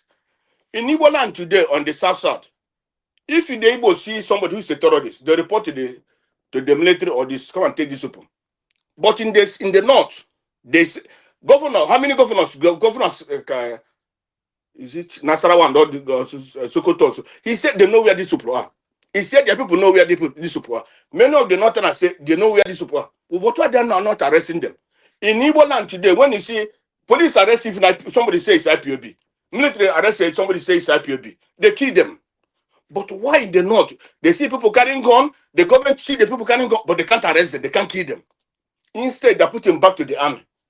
So the issue of this terrorism and this is a very, very big shame for the northern people, for the Arawas, to come up and say we have to give the bandits to negotiate with them, give them whatever we are giving to the South. The mineral that they sustain Nigeria today is coming from the South and Southeast. But these people are not even complaining. The people that are complaining are this. Even the gold, all the roads coming from the north, they don't want money in it. Their money is not coming to Nigeria. Coming to the city of Nigeria, it's coming only to that people. But still, they want for us to pay them again. The money, if Nigeria tell you how many billions and trillions they have spent on this Boko Haram, you can't believe it. Even this last one now, all of the government are paying them ransom every day. If this is Satanas making this terrorism, or you see that they could have wiped away. They could have been wiped away if this terrorism are from the east or south or this. No community will remain. Any community they see this bandit, they wipe that community away. Say they want to destroy Nigeria. But today, in the south, in the north, in Sokoto, in anywhere, these people are roaming around, making meetings with everybody. But the president himself, he doesn't care about this thing, because what he cares about how to come to be second round. That's why when I look at a black man, I say, are we really human beings? Because you are not supposed to be the president of Nigeria. A very disgraceful human being. With all the characters he have, what nonsense he have, but they make him president. He's supposed to be. Awolowo was asking for a day to be president a day, but you are given 4 years. The 4 years you don't know what you are doing. Instead, you want more 8 years again. If the 4 years you couldn't do anything, is it the for another 4 years that you're going to do something? By then, the people you are ruling have been wiped away, or they have been killed before you can be the next. I don't get it. So you see, for the TASO, for the terrorism, it's unfortunate where we are heading to. Look at the. You see, every day the state government say, oh, we're not talking good about the government, talking about good about Nigeria. You are talking good about Nigeria. You see that the embassies, what is the work of embassy? The work of embassy is to see what you are doing in your country and report to their own people. See, look who are going to represent you recently as ambassadors. Somebody like Reno Mokri, somebody like that man, FKK. If those people see those people, how can they look about Nigeria again? They say the man ruling us is a Kokendila. This one is a jobber, nonsense, talking nonsense, Reno Mokri. All this, So at the end of the day, my brother, for me, that country is failed. And it will not to fail. And if anybody thinking that this terrorism will stop, that person is joking. That person don't know what he's talking. Because as long as money is involved, these guys are being paid. These guys are getting money. Government is not arresting them. It can never stop in life. So if the Satanas know what to do, let them. Asabanjo, I saw Asabanjo, all these people that criticized Igbos before. They criticize Igbos, they talk nonsense. But today, Asabanjo is saying, let me tell you people the truth. It's only southeast, south. Let me tell you. This other southwest and the north, they don't like you people. It's only that oil they like. That is what's coming from that they like. So now they know that what the southeast are doing before it was good. So that's the thing. So thank you, my brother. All right. Thank you very much, Concerns, for your expose. Forefathers. So, like I was saying earlier, I'm not sure where you started from. Mr. Chim, please put me in the back edition after. Put me back. Let me make a call. Okay. No problem. Okay. So, the floor is yours, actually. We've been talking about insecurity in the light of government responsibility. Should government lose the right to demand taxes from its people if they're not able to secure them? Should we continue to pay ransom when people get into the hands of these bandits? We don't know. What's your take on it, sir? Thank you for having me, Chim, and greetings to all the panelists, including the ones in the chat, and special greetings to the viewers. Regarding payment to terrorists, definitely not. I don't think it's a good idea to pay terrorists. You just enrich them, they go and upgrade their weapons and come back for more. That is a terrible idea. It's always been one.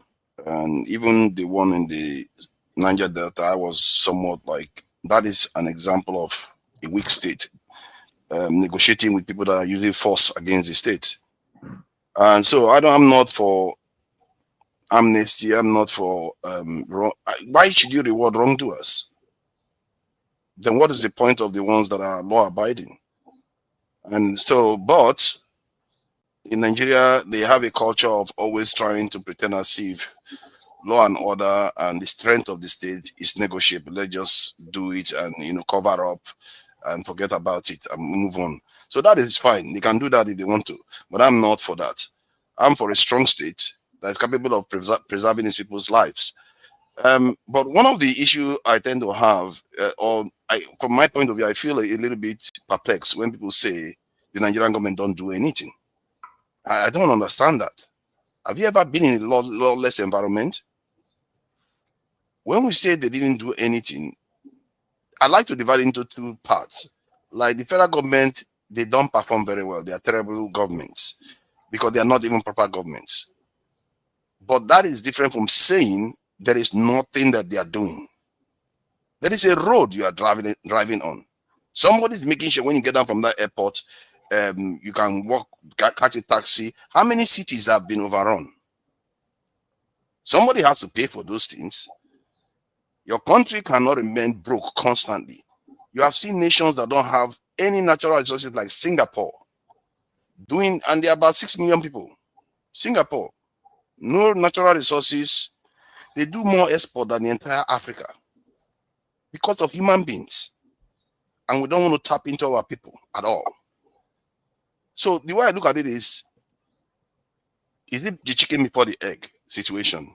If that's what you're looking for, there's already egg, which means you already have a level of security. You have to build on it. Every nation builds on it. You can't have a perfect situation. Most nations are forged out of war, which is the worst situation to ever be forged out of. I hear people going to pay tax. Without collecting tax, there is no civilization, period. And I can understand if you are making the argument of penalizing people that don't earn enough money. I'm almost certain people in the rural areas are not going to be hit that most. It's people in the cities that do reasonable, that get reasonable income. But I hear that it's 70,000 naira per month before you start getting taxed, which is quite low. Personally, I think that is quite low. You should be at least 200,000 before you start getting taxed in Nigeria at all. But maybe the government is strapped for cash. If the government wanted to use the money properly, I think it's possible that you can tax people that way, because what taking that amount of tax does for you, it helps you leverage it to get more loans in the world. This is how all that nations get all the trillions upon trillions of dollars loans. Like Singapore, 6 million people owe more than about $1.4 trillion. How? Why would anybody give them $1.4 trillion in loan? 6 million people. But they do. Imagine, Nigerians, our head will explode when we hear that kind of figure. Because we don't necessarily know how the world economy works. So I'm not necessarily against taking money from people to build a state. The problem I have is they are misgoverning the state. They are not using the money for anything useful that I can see. Like Tinubu now that removes the fuel subsidy. The money that was saved, what did he use it for? Nobody knows. He just, I save money, but I give governors, I share this, that's it. Money disappeared. Money he could have separated and said, I'm going to take this, I put it in defense. I'm going to take this and put it in health. At least people know that's where the money that was saved is going straight to. Nothing. And this is the sad tale. And I can understand why people feel frustrated. That why should they collect more money from people now, given the way they have been behaving? But I'm not looking at it from the point of view of only President Tinubu. I'm looking at it from the point of view that the next president that will come in may actually do a better job with it. Because somebody has to lay the foundation. Somebody has to pass the laws to lay the foundation. So from that point of view, I say it's the right direction to travel. The question is, can this president deliver based on his the way he has governed so far? Not even Lagos, this is history. I'm not so sure that he can deliver. However, the good thing about it is that when you see your money going out of the account every month, you know you are losing money to the federal government. You are more likely, even if it's 10%, 5%, 15%, more likely to hold that government accountable, because they are taking money directly from you, not from oil field anymore now. Have you ever paid anybody money for a service and you just let them go because they are big men? No. If you give them money, even if it's all these, what they call it, pyramid scheme people, you will want to hold them accountable, because you feel like, okay, I just lost my money to these guys, and I didn't get what they said they were going to give to me. So I think that makes people want to hold more accountable. And I think it's a good dynamics to have in place than just sitting there. I think somebody said Saudi Arabia is even looking to charge the citizens tax, because you have to do that so that they can feel like they are part of the state. From that point of view, I support it. In terms of national security, we all know what the problem is. We pretend as if we don't know. We all know what the problem is. You don't have enough people. I saw some video of Nigerian soldiers talking about how they are in remote location and they are brave. They were doing their job. A lot of Nigerian soldiers are doing their job. And this is one of the things I said people should not be doing. When they like, oh, the military is compromised, why should we recruit more into the military and all the rest of it? Those people need reinforcement. They need to survive. They have families too. When you keep besmirching them and at the same breath saying a general was killed, these are human beings. I know somebody that has died in the line of duty in Nigeria. He wasn't even a soldier. He was just working with them. And he died almost in similar circumstances as that general. Because after the general lived, they searched him out and finished him off. But you remember, you know the way people talk now, They'll say, oh, somebody gave him up. No, these terrorists, they know the area. When they ambush you, you scatter, then they'll go and find you. That's what they do. That's how they got this young man. He was buried about, well, if I'm not mistaken, 2 years ago, the year Tinubu came into office. So we need to recruit more into our security forces. We know that. Sri Lanka, that a lot of Nigerians like to use, they talk about Tamil tigers. If we had the same number, that if you scale it to the population of Sri Lanka, if we had similar number of security personnel, we'll have 4 million. Sri Lanka is 22 million people, just about 22 or 20 million people, and they have about 400,000 soldiers. Why? They have more soldiers than Nigeria.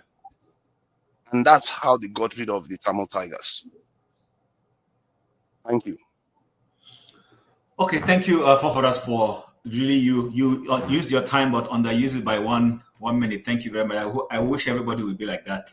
But I have a question for you. Before I saw Comparable and KJ, before you guys ask whatever question or comment you want to make, a little bit of this is for forefathers. So you mentioned why government needs to continue to collect taxes, and you mentioned things like roads, you mentioned maintenance of airports, you talked about rebuilding an overrun city if there should be a case of such a situation, and then you compared Nigeria to Singapore where all of this is happening. Now, there are Nigerians who would, hearing what you said, everything you said is perfectly okay.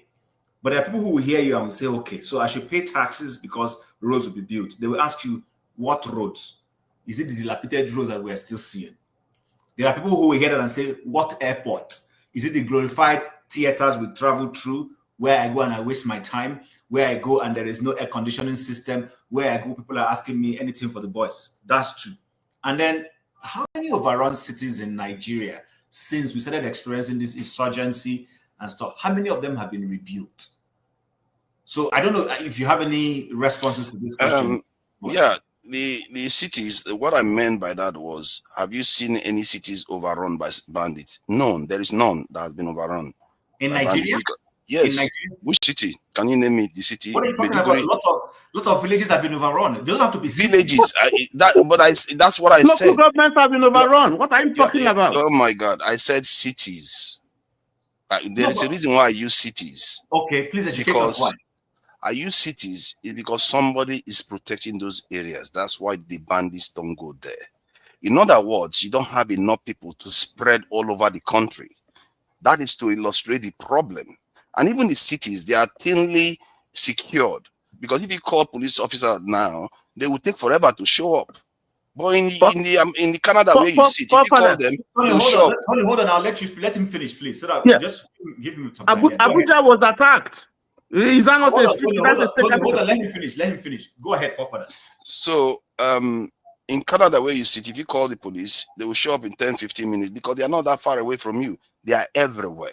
You have enough people. In Nigeria, even the cities are thinly secured, but even then they have enough security in the cities to deter the bandits from entering there in the way you see in the outskirts, because they go for soft targets. That's what they generally do. So what you need to do is expand that same grade that you have in the cities out throughout the whole country. That is why I keep saying you need at least 1 million personnel, military, to be able to span the whole nation, to prevent them from showing, because the moment they show up, they are in a trap. It's like coming out in a net. You get caught. That's how other nations did it. It's not like I am inventing it. That's how you can't not occupy the space that the bandits are using. Because if you go to Bono, you take them out in Bono, they will just shift to the west. They will just, and people are saying Trump will not solve anything because they will just hide. What are you going to do? You're going to be fine looking for them amongst every human being. All right, thank you. You have to take over the entire space. All right, thank you for that submission. Tony, before I come to you, KJ had something to say, and then KJ, then Comparable, and then Tony, and then we move to something else. Okay, thank you so much. Thank you so much also for your contribution. I just want to say this concerning the tax. NNPC 2 days ago just published that they spent 17 trillion through the president on security. Okay, 17 trillion naira was spent It's not ahead of before in Nigeria. 17 trillion. That's not among the one he borrowed from National Assembly, for which we have all lost count of how much have been borrowed. Even as the last week, more money was still being borrowed. Okay. Fuel subsidy was removed, and fuel moved from whatever it was to over almost 1,000 naira right now. Yet, all this money that has been gathered, none of them has shown the real reason or what they have used it to do, because the East-West road, which they are still building, is not even close to being half. The existing roads are still as bad as they were yesterday. Now, insecurity, after spending 17 trillion, is still not getting any worse. It has now got to the federal capital, Abuja. And if you know Abuja, you know a place called Gwarimpa. Gwarimpa is almost at the heart of the city, where bourgeois and 419ers used to live. Now, I want to say this: the schools there had to be forced to shut down, and everybody was running helter-skelter to every school around Gwarimpa to go and pick their children, because they said the herdsmen had come through the forest. I'm talking about the federal capital, with all the brigade of guard. As you know, the brigade of guard is supposed to guard the president and the FCT. So, if they can break the ranks of the army and get into the federal capital, what else is left? Now, we should also be careful when you say people are paying tax. What we are saying, that we're not saying people shouldn't pay tax. We're saying what is already paid is good. You cannot tax me for what the money you have already taxed me. I'm sending the money to your country. You have already taxed me for that one. Then my nephews and nieces who are going to use to pay school fees, this money I sent for them to eat and to do other things, you are also going to take money from that. And I don't think that is right. That is stealing from the people. That's no longer taxing. Okay. Now, why do you also have to tax the people for which you have not provided, work? You don't have any job. They are all sitting, waking up and sitting, and just there, no jobs. So, having said that, also, my last point is what you said, but I seem to have lost it because, listen, I'm just simply saying, forefather, irrespective of how we feel, this is not going away. You see, you and I are here. In fact, I thought that you'd be talking about the Asa Abuja, who is a member of your constituency from the Niger Delta, who was now saying Niger Delta is ready. Because we have been saying this thing is coming, where it look as if we hate the Fulanis or the militants or whatever you want to call them, the terrorists. Now you keep saying that, but it is here right now in the Niger Delta. It should be behind your backyard. So if you have relatives, begin to let them know, because they are there now. Okay, hold on. I'll finish in 1 minute. They are already in River State. It is struck in River State. If you don't have it, the video, I can send it to you. Now, Tim, we keep saying that Americans are going to come and they will not know who to do. Are you kidding me? Are you kidding me, forefather? Are you really saying that what you're saying is true? They don't know what to do? Let me tell you something. If there's anybody who is going to know what to do, it's the people who are coming. And I say this: if they are coming, it's going to stop people from dying. I don't care whether they're Christians or Muslims, or they're atheists, or they're traditional worshippers. Life is sacrosanct. Nobody can provide it. Not even the best medical doctors have been able to give life to a dead person who can't take it. I don't, forefather, you sitting looking at me, I don't have to like you to agree that you should live. Okay, let me clarify something for you. Let me just make something very simple for you to understand. See, Gaza is fenced, completely fenced. They've dropped over 4 Hiroshima bombs in that area, smaller than Lagos Island. If they dropped over, can I finish, please? Can I finish? So that the viewers can hear what you're saying. 4 Hiroshima bombs, nuclear weapons equivalent in that area. Hamas is still standing. And you think that Trump, that his beds are itching, like, how dare you even try to go into another war, will have the time. That's after 2 years of bombing of Gaza, by the way. You think he has any chance against the bandits?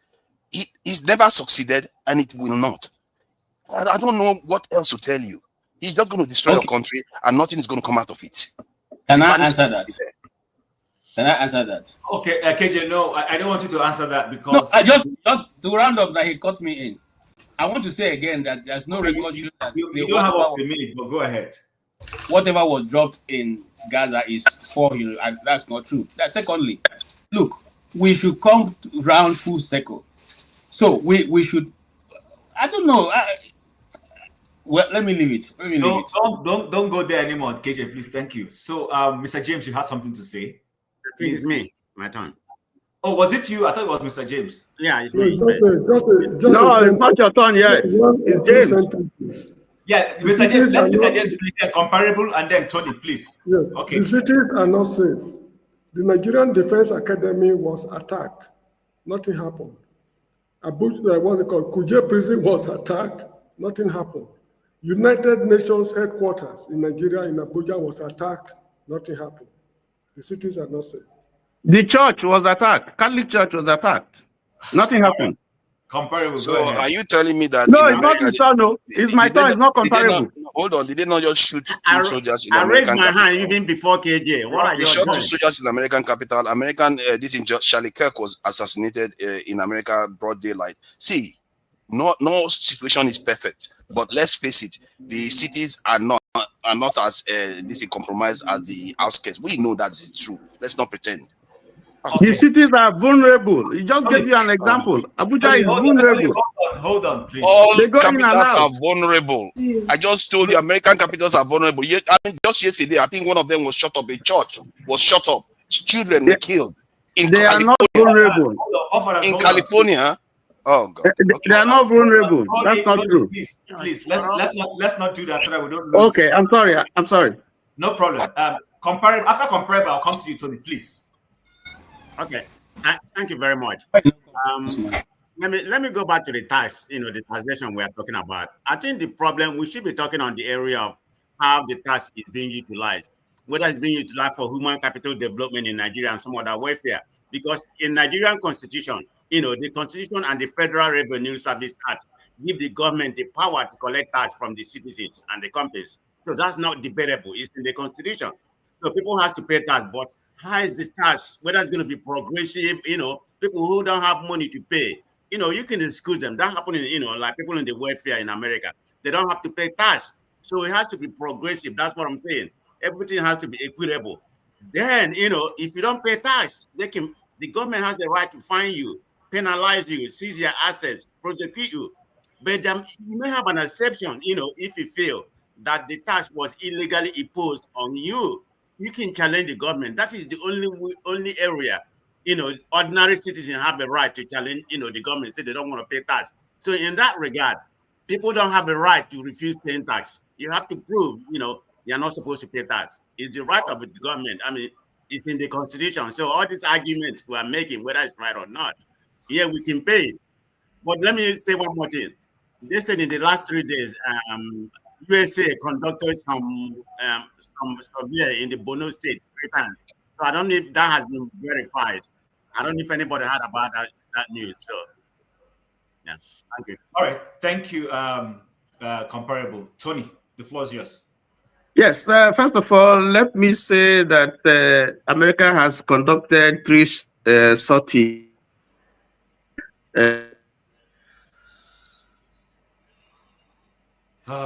Okay, his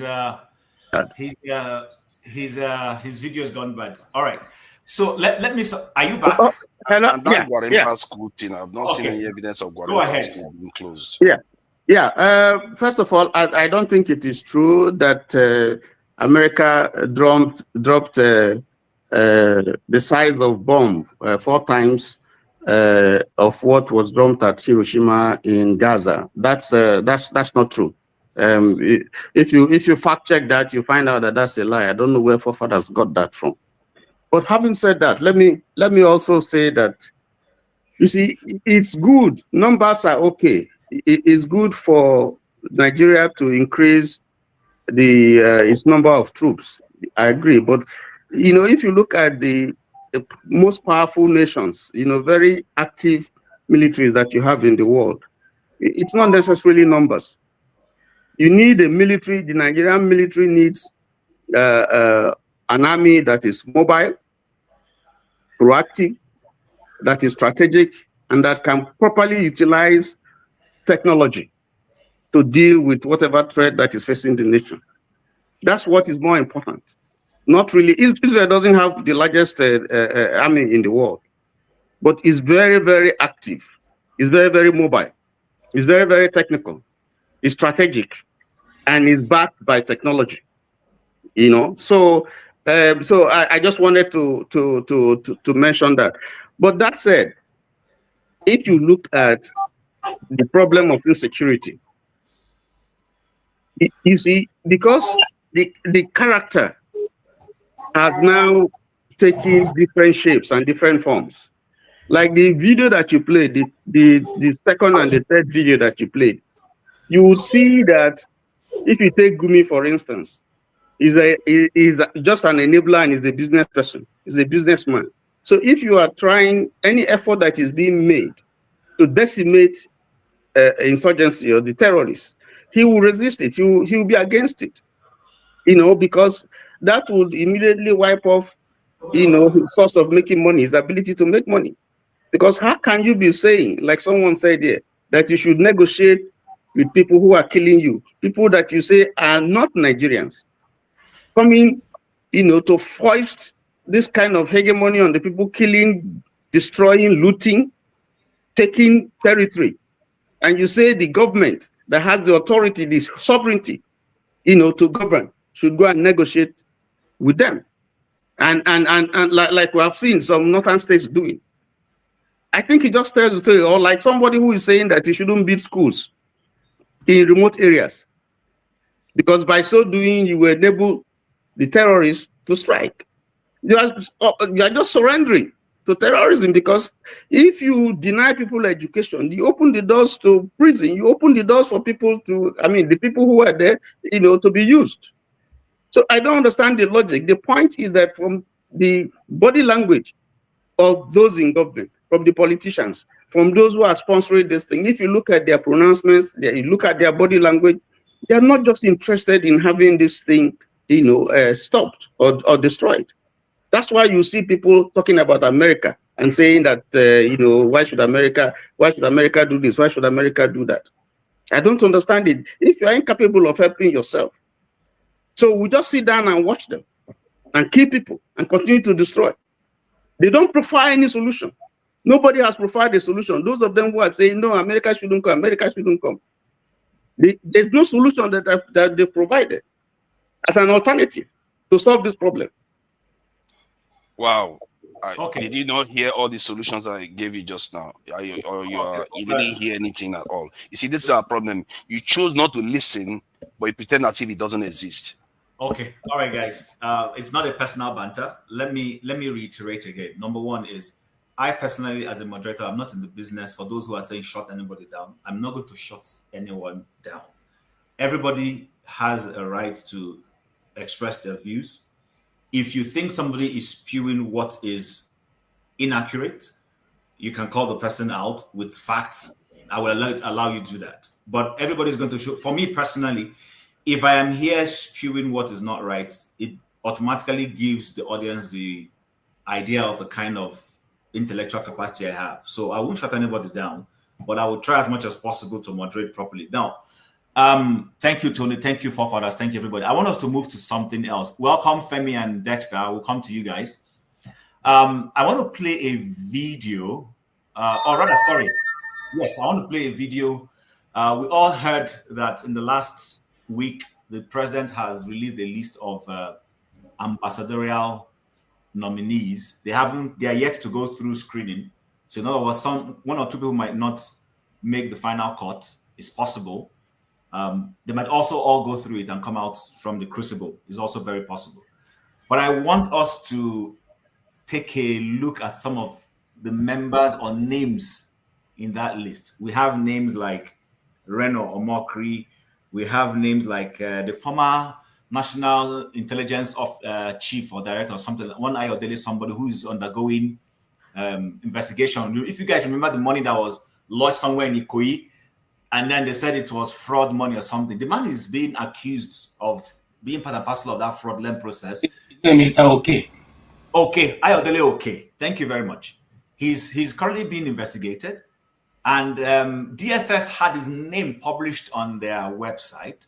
And then as soon as the presidency put his name in the list of the ambassadors, DSS went and removed that particular list. Unfortunately for them, the internet doesn't lie. The footprints are still there. And then we have Reno Mokri. We'll narrow down to him. And then, of course, the most controversial of them all being the just departed from position, INEC chairman. And that begins to call questions that how can an INEC chairman, a man who was supposed to be an umpire, who was an umpire rather, for an entire electoral body of the country, how can you reward that kind of personal assignment of that magnitude? So I want to play, somebody needs to put off their, please. So, but I want to play this video briefly for us to just watch. And please give me a second. You know, it's been a long time I did this thing here.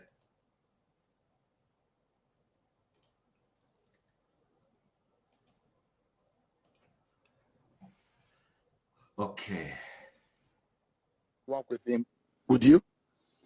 It will never happen. Hello, you are welcome to this class.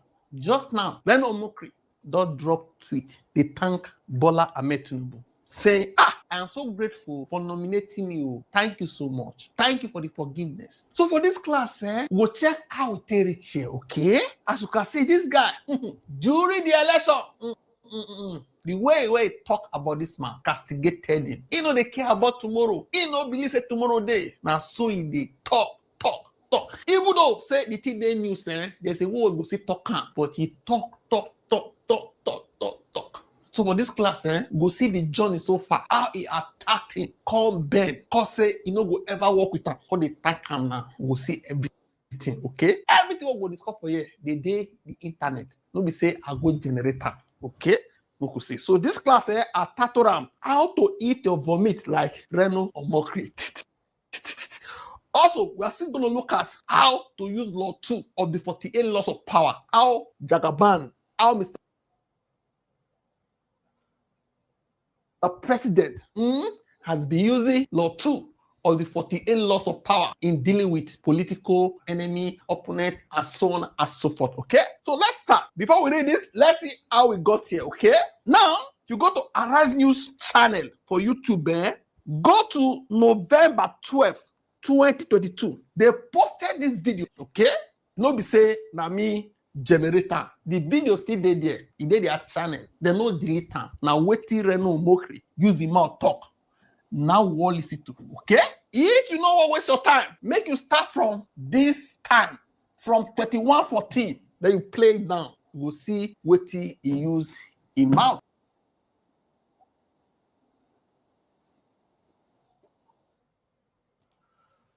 Okay, guys, I don't want to, there's no need playing the whole video. I'm sure you guys, you get perspective. I just wanted to give us a snippet of this. So it is the right of the president and the presidency to nominate whosoever they want to nominate for any form of appointment. But I also admit that in politics, there are no permanent friends, nor are there permanent enemies. But that being said, I believe there is a threshold human beings or individuals should not get to when it comes to somebody is disturbing us. I don't know if it is support diaspora. I don't want to constantly disturbing us with all this your money-making video calls. Anyway, so Reno. My mic is mute. Oh. My mic is mute. I don't know. Okay. So Reno Omokri criticized the now president when he was candidate Bola Tinubu, called him a druggie, claimed that he was indicted. If you go watch that video, you will hear everything. They went back.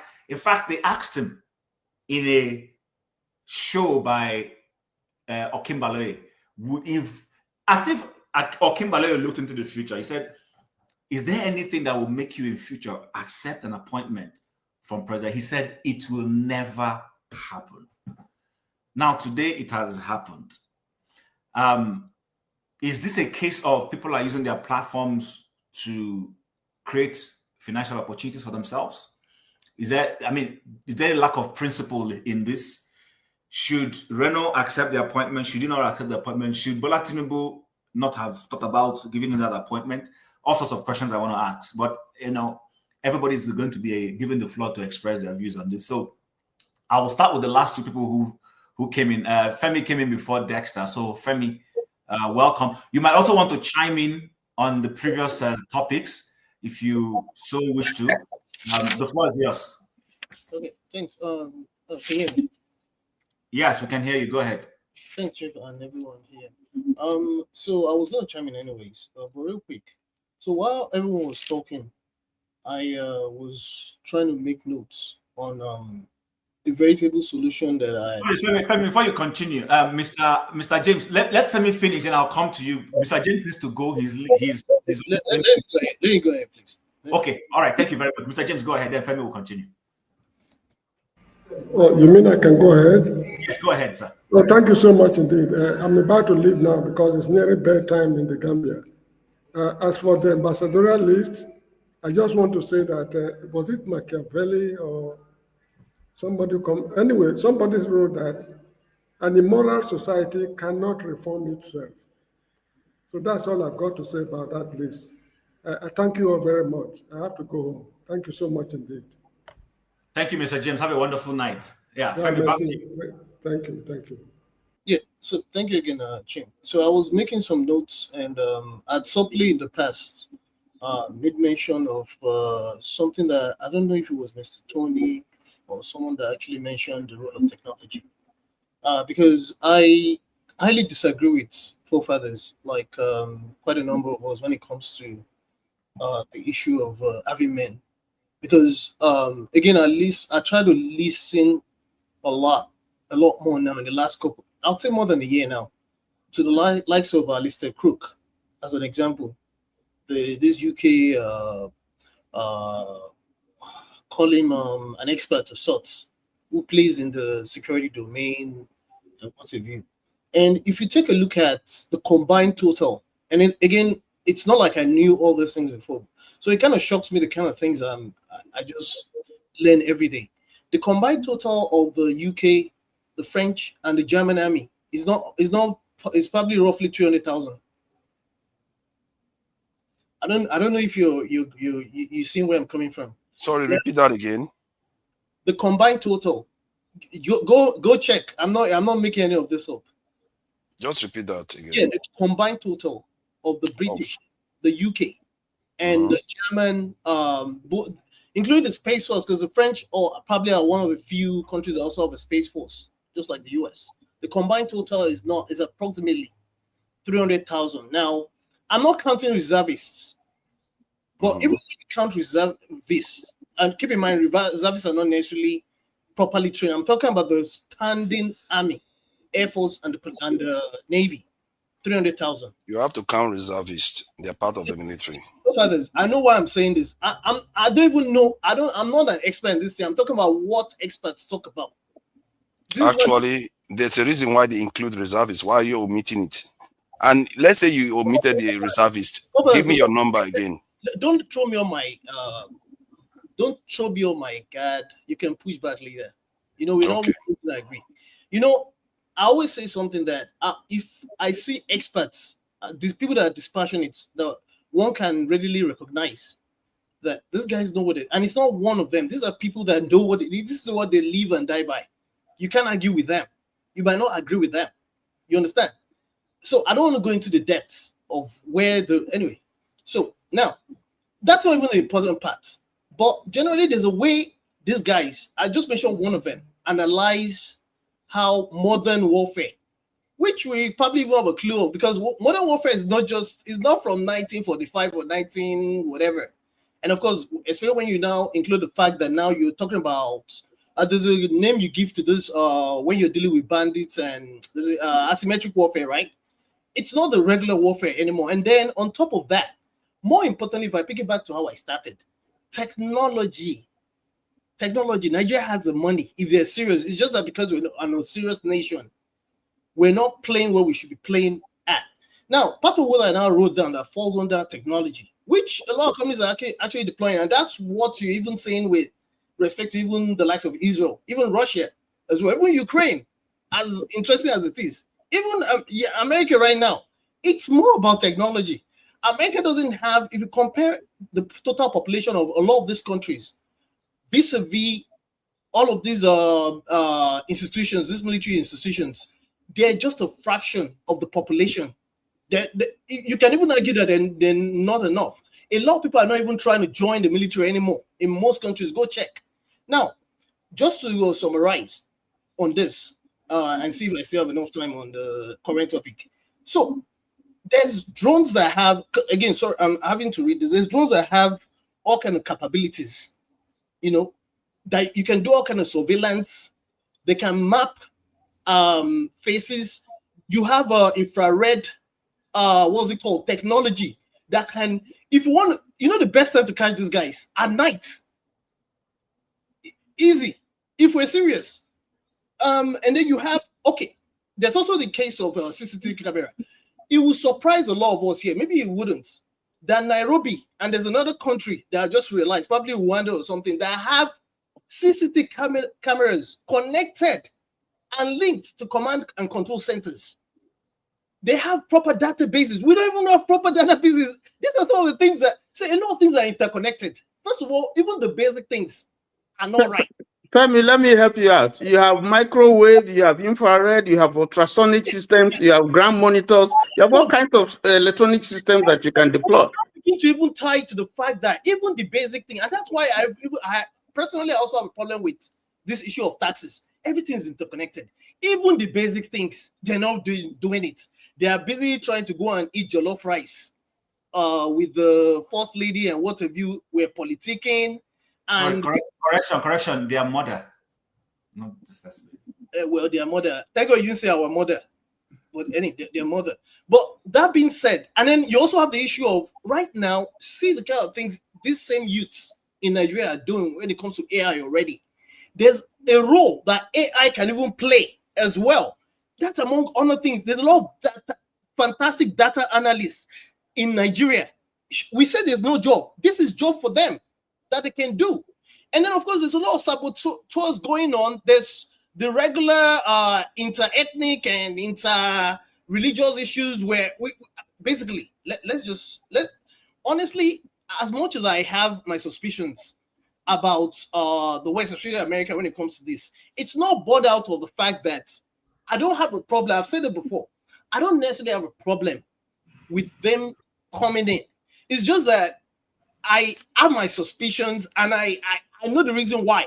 There's evidences of why we say these things. And yes, it's true as well, because two things can be true at the same time. It's true that if we're not willing to do what we need to do, at some point, it is not me trying to be patriotic. It has nothing to do with that. Because it's all of us are concerned. We're tired of all of the craps, even outside of insecurity that's been happening. So if this is how we want to continue to go, and then on top of it, as if it's not bad enough, the added insults every day, including the recent first 39 names that they're sending, as if they're telling you that they're actually you know what? We're just not serious, and it's unfortunate. But basically, technology more than any other thing is part of the solution, because of course a lot of people accuse of us coming here and not proffering solutions. That's the solution, but will they do it? No. Okay, so Femi, what's your take on the ambassadorial list? Or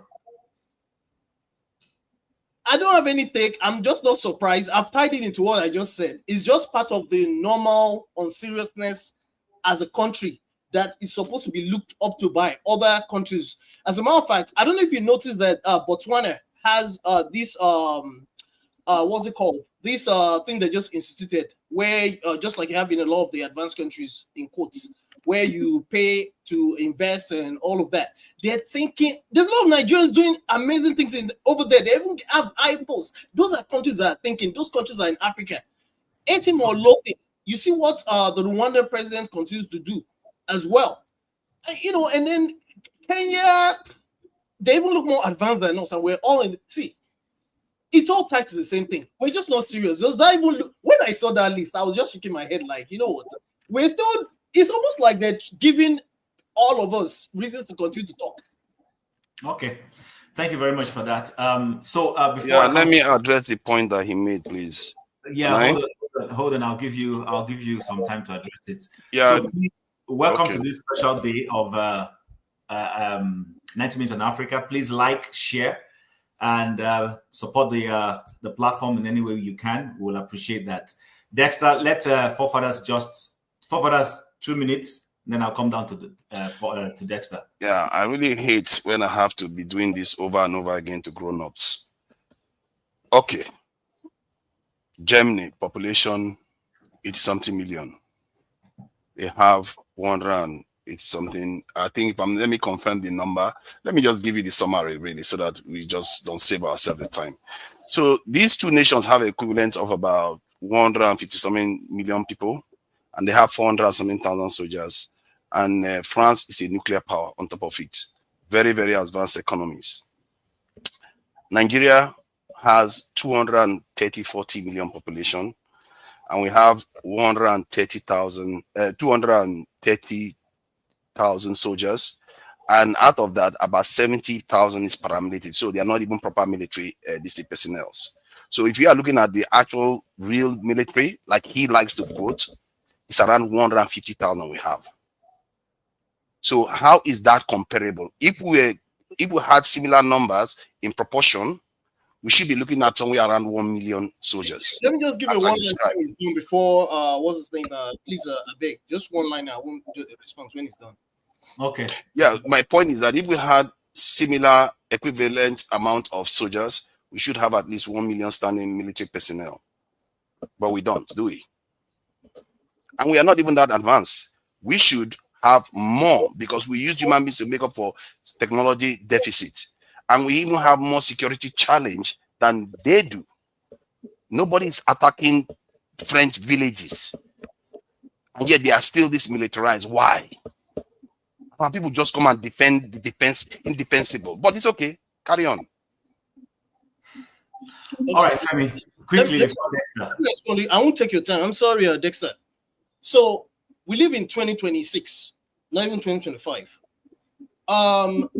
A lot of things have advanced. There's a lot of these countries that we even I brought up them we're comparing. They used to have even more military.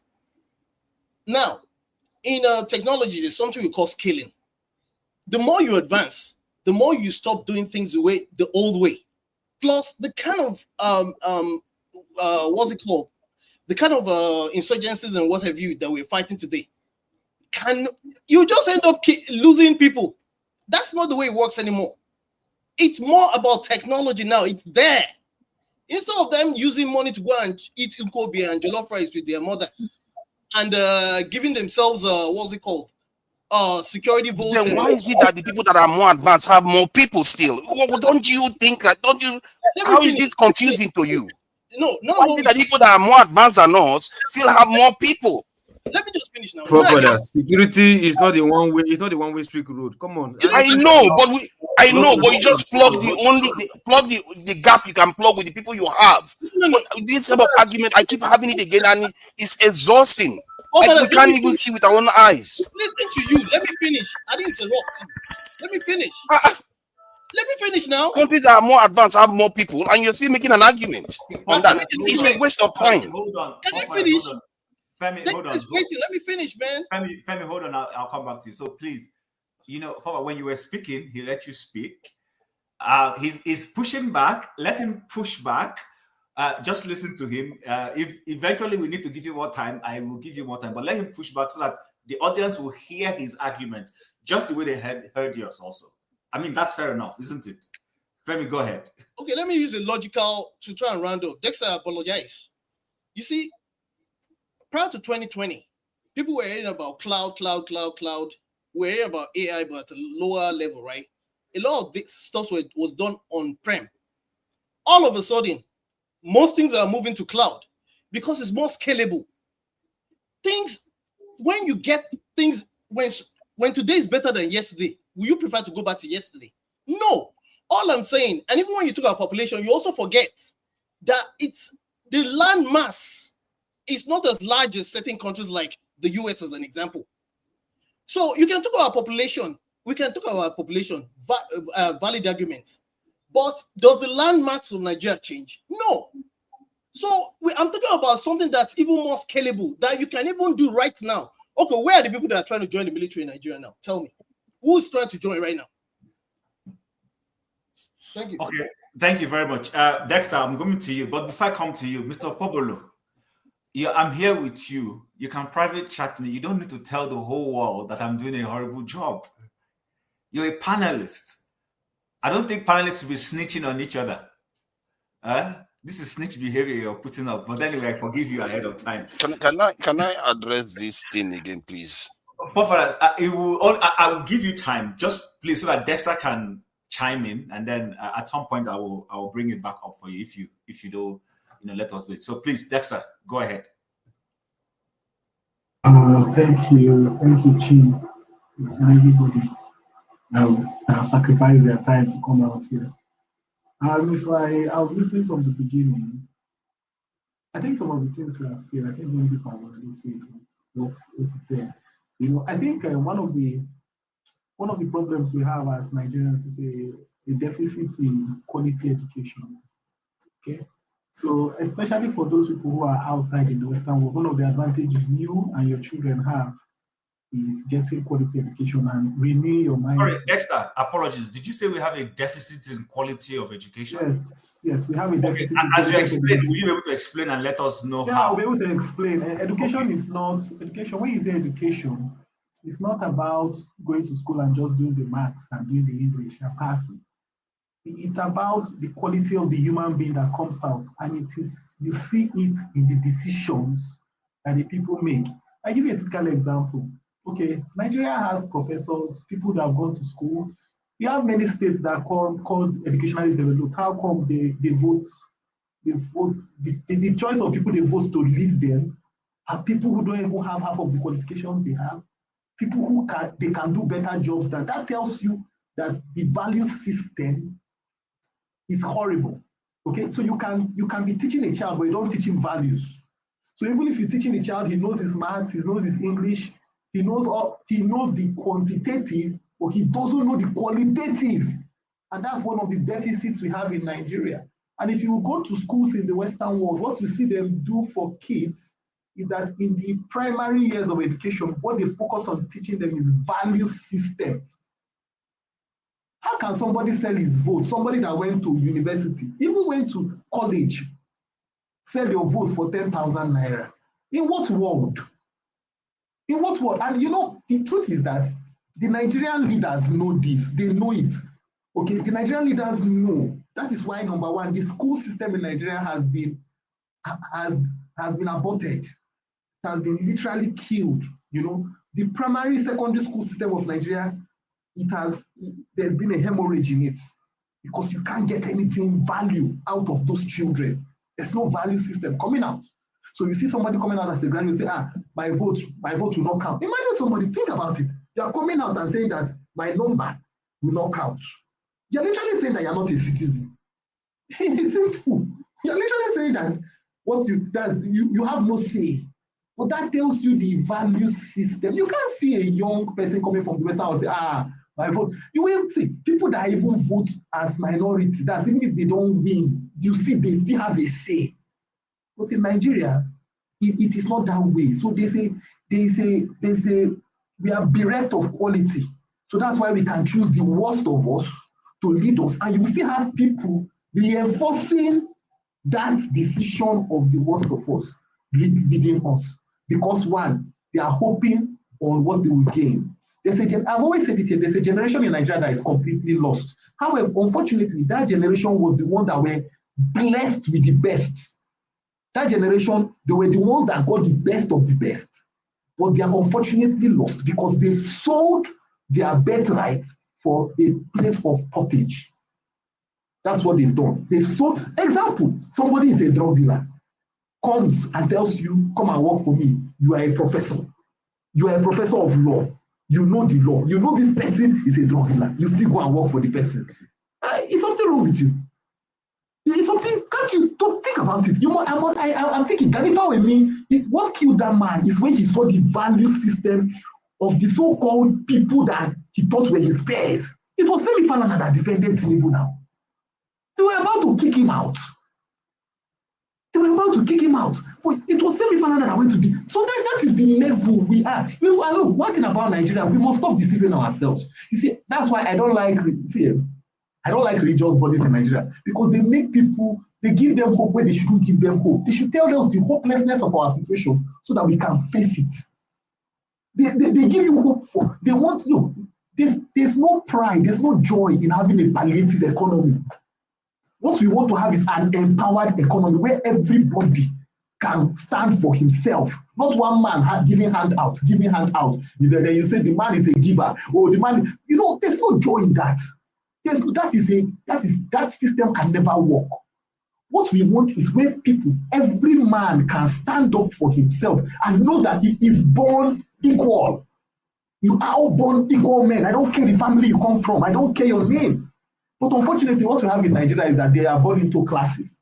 People are different. So what we now do is there's a struggle in Nigeria. Everybody wants to get into that class. So you are ready to sell your birthright even if you can just get into that class. So I'm not surprised about some of the decisions and the truth, like I said, there's a generation in Nigeria, you cannot help it. The only hope that Nigeria has is in the young people, the people between 15 to 25. The people that are coming up, the people that have not become adults, hopefully, and from the children that are in diaspora. That's why all of us here, if you are in diaspora, encourage your children to learn law, to learn government, to learn STEM, and prepare them to go back and transform.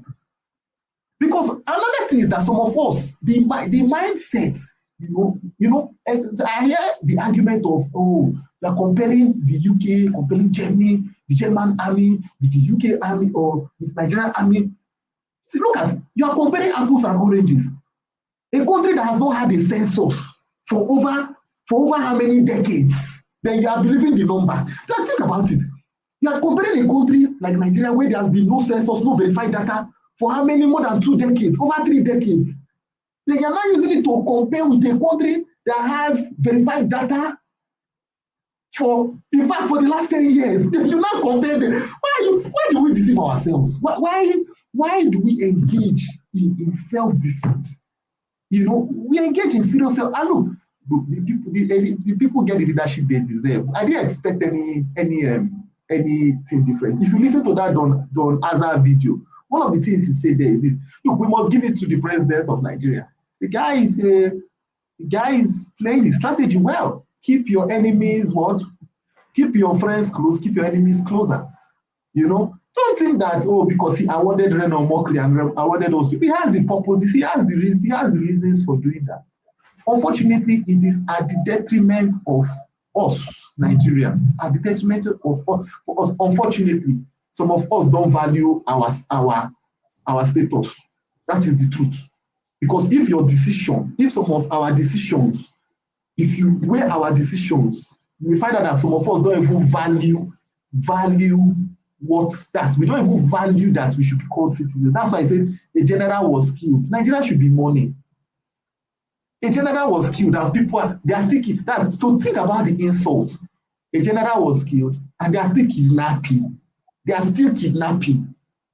That's why I said, imagine if it was in Israel, the general was killed and they are terrorists. Oh my God, whoever they are, they will be licking their wounds now. But in Nigeria, the general was killed. We are still discussing it. We are still, look, if we don't, the truth about the state of Nigeria, unfortunately, people want Nigeria to stay together.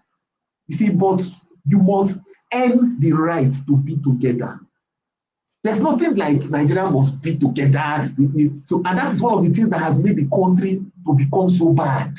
Because there's no boundary. It's like you tell a woman, you must be married.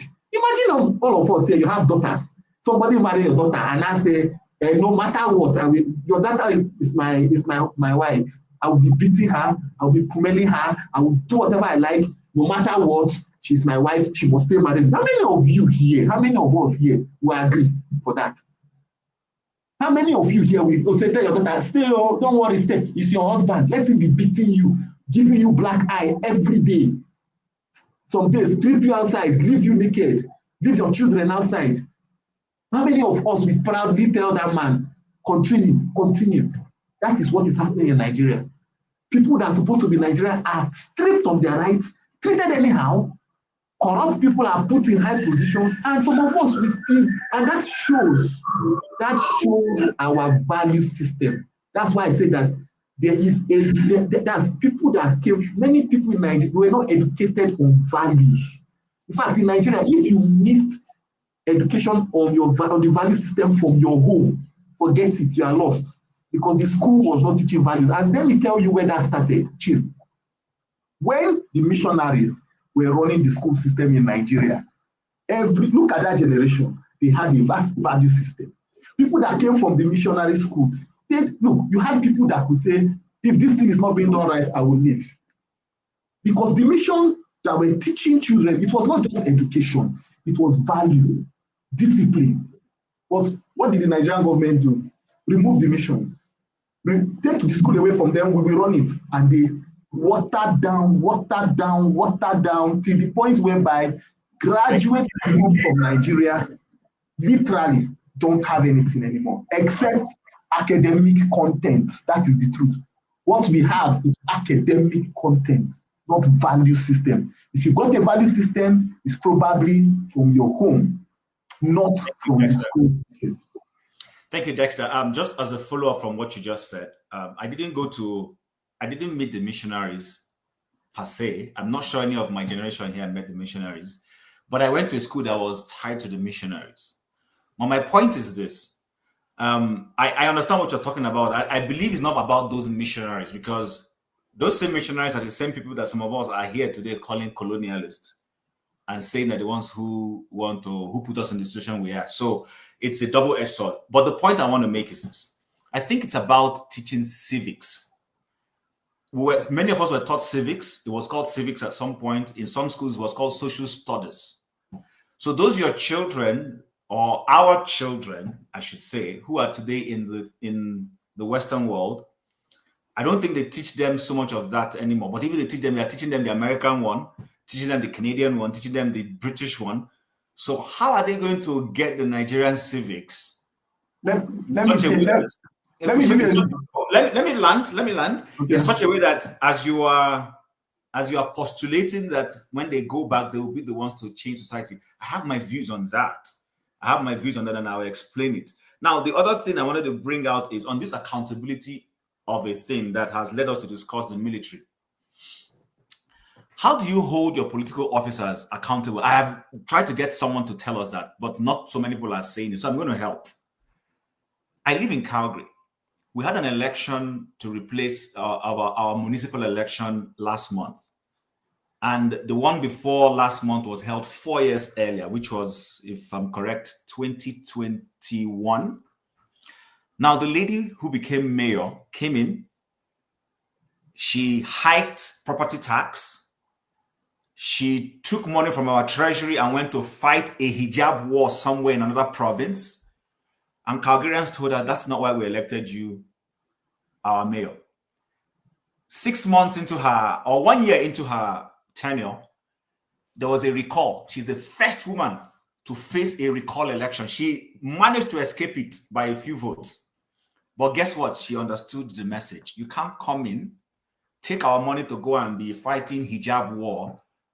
We didn't elect you to be a activist mayor, going to fight a hijab. We elected you to take care of us in this province and in this city. Election came up this year and she lost. She didn't even come second. She came third. Another person replaced her. That is the accountability. I was asking the person who brought that question up to say, how do Nigerians hold their leaders accountable? If you've elected a man, you only have two options, or a woman. You either, if there's a recall process, you recall that person, or you institute, in an American case, an impeachment. But where those two procedures fail, what you do is to do what? You wait for the person in the next general election and throw the person out. So, Chim, sorry, Chim, I give that answer now. You didn't give that answer. No, you didn't. I did. No, I did. I did. Okay, Loco, okay, apologies if you did and I didn't hear you. But the point I'm trying to make is this. See, where I was going was this.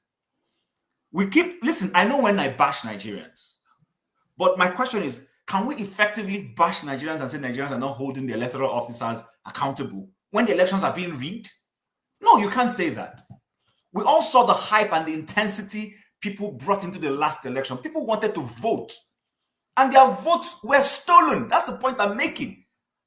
So in that instance, you have to cut them some slack to say, as gullible as they may be in other issues, but when it came to, because there was electoral reform, there was a hype, people got invested, people went out to vote, and then you stole the election somehow.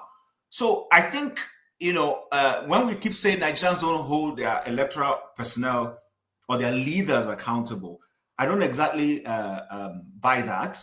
I just simply think that, yes, there might be other things the Nigerian citizen is guilty of, but it's not guilty of not holding. What we're doing here is holding them accountable.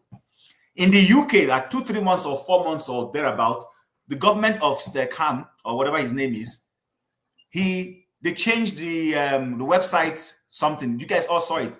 And what was changed? Some dot or something. And they paid some outrageous amount of money. Didn't you hold them accountable? Wasn't it brought up on BBC and Co? Didn't you force the person who do that to either resign or to come and explain himself? It was done. But in Nigeria, when these things are done, people get shut down. But Chim, so let me ask you one question. Yes, let me will come to you after he speaks. Go ahead. So let me ask you one question. People will always use Opus Odima as an excuse. I know many people want to say that. No, Opus Odima came first. Look, let me tell you the truth. If the spirits, the zeal, the seriousness that they used in coming out, marching on the street for Nnamdi Kanu, yeah, if they use that same spirit to back their election after each election, they do like, see, we die here today. If we see any INEC officer that want to try and do whatever, today we die here today. You understand? If that same spirit now, because if they want to say maybe for Nnamdi Kanu, okay, they are not backed by the government, so they are either here, maybe they might be death with the military or whatever. But if they use that same spirit, genuinely say, look, this is our election, we back it, follow to the latter. Let INEC try rubbish here. We'll kill ourselves here today. You think INEC, on the other hand, was like, nothing will happen. Let's put opposition whatever. They will think twice.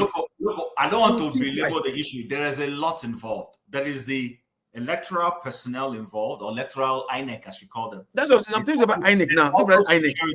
But there's also security. People went out to vote, and the security personnel could not defend them. We saw somebody almost lose her eye trying to vote in Nigeria. That's the point I'm making. When the elite and desperate politicians subvert the system and get away with it, you can't necessarily blame the people all the time for that. That's the point. Listen, you had an election in New York. What's his name? Trump did not necessarily like the fellow who won the election, but he couldn't subvert it in any form. I keep making this case here. He could not subvert that election. He couldn't. So let's leave that. Mr. Pogolo has accused me of not bringing him into the conversation. Ovie, the floor is yours now. But I hope next time, if you have any situation you're a panelist, you will deal with it here in the panel. You will not be going to popular side to go and be. It's a backstabber. It's a backstabber. It's a backstabber. Go ahead, please. Yeah, there are three ways to check power, right? If you are in an inner circle, you do the backstage. If you are not an inner circle, you come out publicly. If you know work, you raise hell, right? So, I mean, there's a lot of things has been said from everywhere. So, I don't know. That's why I was confused in the beginning what you asked me. But on the issue of how do we get our electorate accountable? I think again with the over theorize things, we see they allow our education, take precedence. They say politics is local. Started from Obasanjo time, when Obasanjo, in fact, literally then beg people to come take office. They go into university, they ask people to resign for their jobs. they were looking for people. They went abroad to bring them.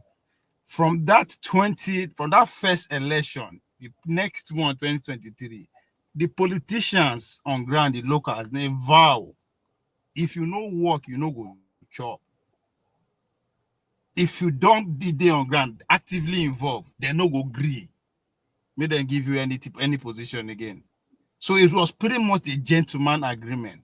So why am I saying this? Politics, election, a practical activity is physical. However, we theorize for laboratory classroom. If we don't get involved, we don't have active participation, it no go work. That's why if they pay attention, even the Americans, where they go say Elon Musk put 250 million, he put it on ground to actually for people to they walk door to door to remind them this is what is at stake. What I believe we should be doing at this point is to adopt what I call the neighbors rule. The presidency na multi-billion dollars investment is above an average person. Focus on your locality. The neighbors rule is that don't vote for your councillor who doesn't live in your ward. It's as simple as that. Yeah, but Okwebolo, hold on. I hear you. I'm just a little pushback. I understand the principle of what you're pushing for, and I agree. Are there no American members of the House or Senate who represent certain, in Canada we call it riding, certain constituencies or I don't know what you guys call them, help me, that don't live in those places? I can mention two. That's what I'm wait now. That's why I started by saying politics is local. You understand? American don't mature reach that level. But that's even a different case. I will even get to that. So when I say start from the local level, your councillor first. I am not, you don't be saying I come from there. You don't live there. Why would go vote for person when they live with us and it's supposed to be a local person? But that's what I'm saying. There are people who come from there but don't live there, and they are representing certain localities. That's what I'm saying we should change. I say going forward, that is the gospel we should be preaching to our people. Because if they live with us as a councillor, you go answer question tire now. If you close for office, you will come deal with us. If you want to drink beer, we see you. If you want, we know you. It is not enough that I am from this place. We know you are from there. Do you live with us? Do you bear the consequences of your action on our behalf? No, you don't. So from there, it is very hard for you to hold that person responsible. That means you don't even know how they come in. In other words, all the people who are leading Nigeria live in Lagos and Abuja and only go back to those places to contest election. Then you are there to serve the people. Not be them you won't serve. What is the job in the first place? It's to serve the people. That's your job. Now they won't give you job. They want to employ you. Are seeking for employment. See, we get caught up in the presidential politics. We forget what it really means. Now you they look for a job now. We are not asking you not to come and contest. I am only telling the voters, my village people, for as a local government councillor, if you know they live there, I don't care if you live in, no, if he doesn't live with every day, when you wake up, you know, say, now this Mesha, he go buy tea from. Now here in the fresh water, now here you know him. Don't vote for that person. It's as simple as that. Right? The same thing, even as senator, or those that will leave your villages to go represent you in Abuja, if they don't have family living in your locality, if you cannot drive 10 minutes to that place, I'm not saying he's not qualified to contest. Don't vote for that person. If the road where they fly on, your senator, your minister, any member of their family, directly are not flying that road, don't vote. I'm not saying the person is not qualified to contest. You can. Just don't vote for that person. Because just because I am from there, you don't know who is sponsoring me. At the end of the day, you're not going to see me. So you cannot hold that. But if you live with me, if you live in our locality, it is very easy for me to mobilize people against or for you. So let's take it literally. Politics is local. There's a reason they have ward, stay all those levels. Let's start from there. You cannot hold anybody. You don't have what it takes to hold the president accountable. That's a fact. Anywhere, you don't have what it takes. Unless you're a billionaire. And the way you did, you still have to mobilize people against the president. So if we miss that first step. Politics is local. There's no two way about it for every sense of the word. Somebody who is coming to campaign on behalf of somebody that is running for president, ask who be this person. If you campaign, you go leave us.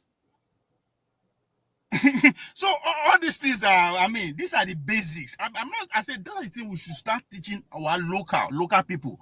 It takes time because if I can't spend money, you know, feel hold me. I will do everything to protect my interests. I'm a human. Now, you are using Trump as an example that enough is survived New York election. That's a Democrat state. Again, politics is local. There's nothing he could do. Now, there won't be that. If all your village, now, Labour Party, how they want a rig, you know the people where they there. So, again, it involves work. It involves work. If we did in diaspora, we are not on ground to do all these things. That's where our resources come into play. But there's no two-way about election. Doesn't matter the technology that is available today. People see how to do the groundwork. Obama did it. Trump is doing it. He has to. There's no way. Even the Tinubu of Almighty, they spend the money to underground. That is because he knows it not just. I mean, how many people vote for around 15, 20 million people. And that is because they exempt the village people where the more votes they who don't understand this is that we are talking about. It is very easy to say, no place to them we come up because my vote no go count. Now waiting that they tell them for school be that. Okay, thank you so much. Thank you.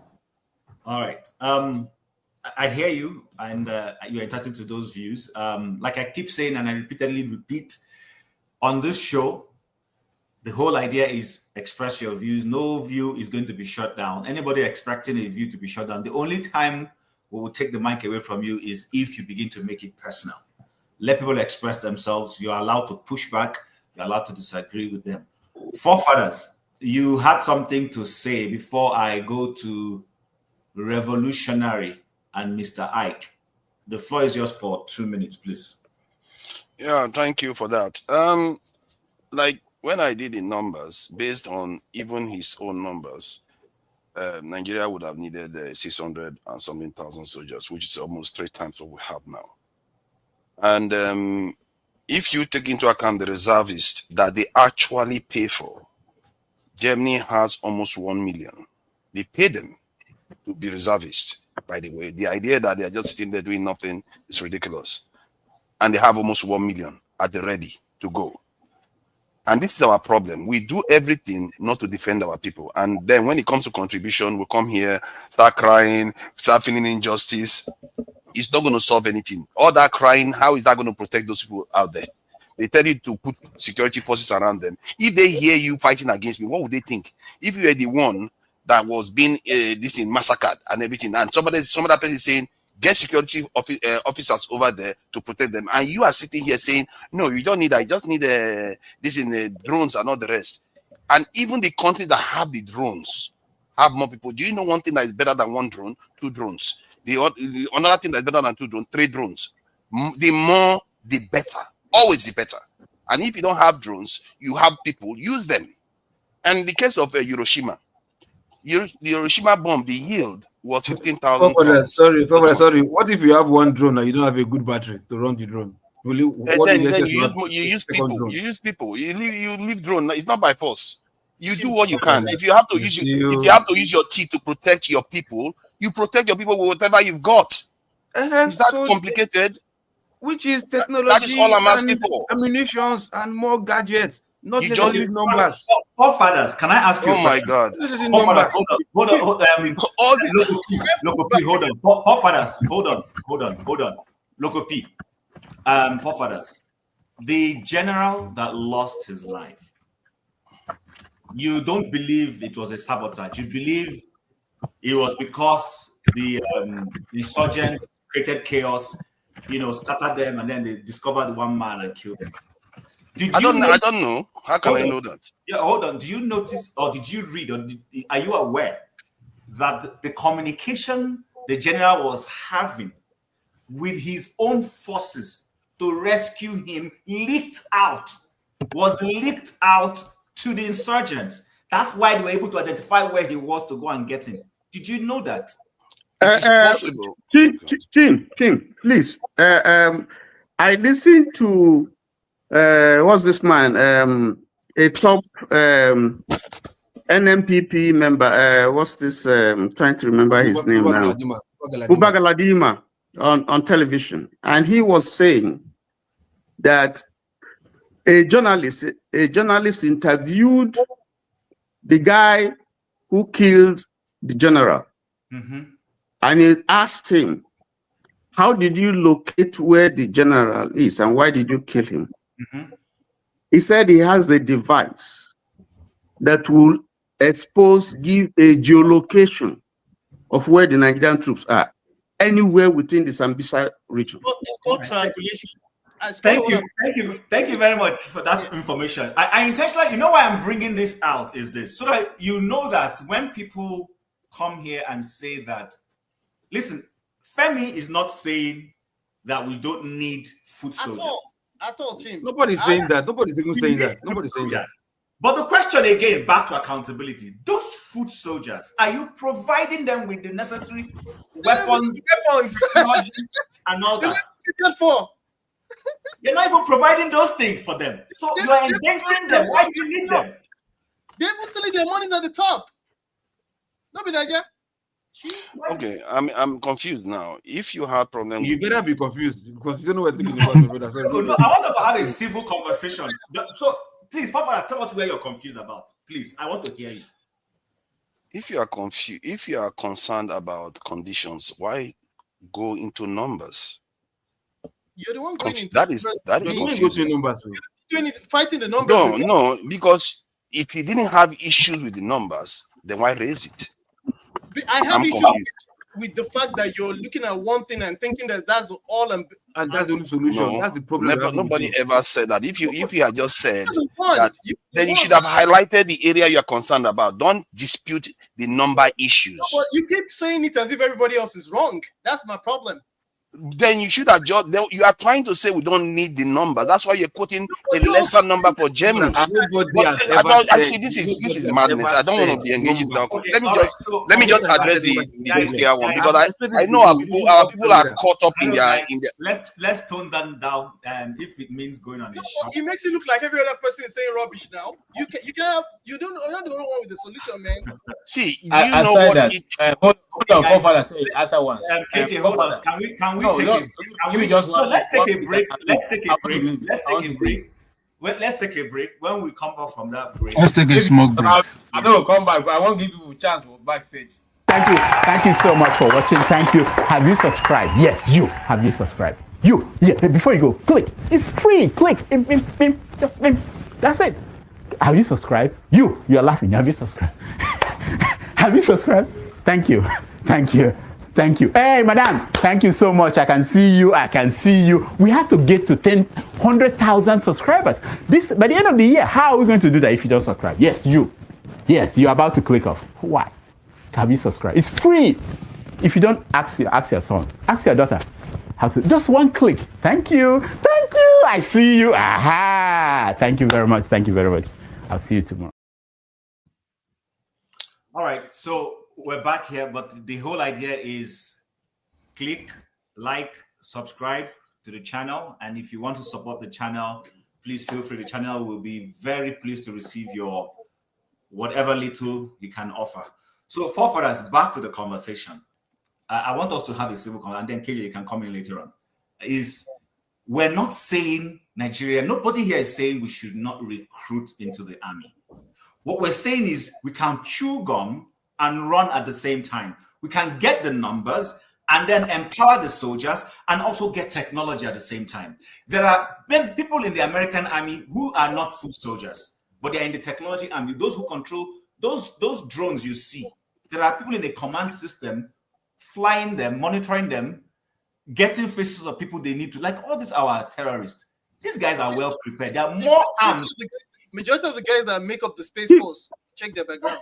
Chim, can I chip in something about this technology thing? You know, there are. If Nigeria is serious about dealing with insurgency, which is now multifaceted, you know, it has mutated, but it can avail itself of this U.S. intervention, assistance from U.S.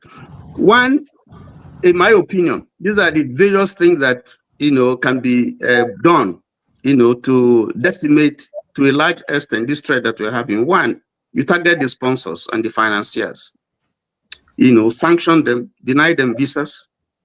You use technology. Now, there are satellite-based systems that you can use, you know, beyond the normal backbone that we use. There are satellite-based systems that will go above, you know, that you cannot track, that you cannot demobilize, okay? That are well encrypted. You can use drones, we talked about it. You can use robotics. I mean, it's being used today, you know, in the war front. You can deploy jamming systems, AI. Tony, you can target phones. Let me have this. You can use gas-based devices. Tony, all these things will help you to determine coordinates and geolocation, so that you don't expose your military, you know, as much as we are doing here. Sorry, Femi, go ahead. There's a system. Go check it. Again, I'm not making these things up. There are things I follow. There's a system called digital addressing system that they use in Ethiopia. Just go read about it. Ethiopia. Yeah, I know about and then, of course, you can target accounts and investments. When you do all these things, you will substantially will have broken the backbone of insurgency in Nigeria. And then you can now find a way of dealing with the splinter groups, because as you are dealing with them, some of them are going to melt away, you know, into the population. So you can now pick those ones one by one. But if you decimate the major backbone, you know, then, you know, it won't take time before all the other this thing will fizzle out. Thank you. Yeah, let me just add my voice also. Father, see, I keep saying something. The countries you have called, our spending power is not the same thing with theirs. They have more money, they have more technology, they have more people who are in the same, you know, like NATO. They have more friends who can supply them arms and ammunition. That's one. So if we want to equate our spending vis-a-vis number of soldiers we have, it will never match because we don't have that kind of money. Secondly, we are not, and I repeat again, the Nigerian government is not interested in ending the insurgency. Even the army without any technology, if given the right order, because did you see the food they were giving the army people some time ago to training online? You know, 30 people, if a month supply for 9 people. You know, it's just the Gary was in a black leather bag. You know, I don't want to go into that, but I'm saying that, you see, you can't even have a fighting force without motivation.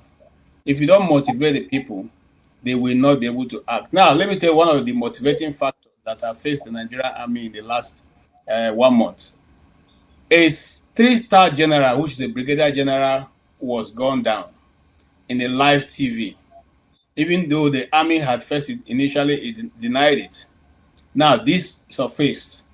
And until, even as the wife came to cry out, his body have not been recovered. One, the flag was never flown on half marks. Two, the commander-in-chief of the armed forces didn't deem it fit to address the nation. Now, if you don't understand what we're talking about, the 3-star general is one of the first steps to the last 4 promotions in the army. After the 3-star general, you have the lieutenant general, you have the general, the major general. So you have the major general, you have the lieutenant general, then you have the general. Field marshal is not a rank in the army. So the rank of the army ends on general. So this guy is almost at the peak, almost at the top, the echelons of the armed forces. He commands a battalion, a troop.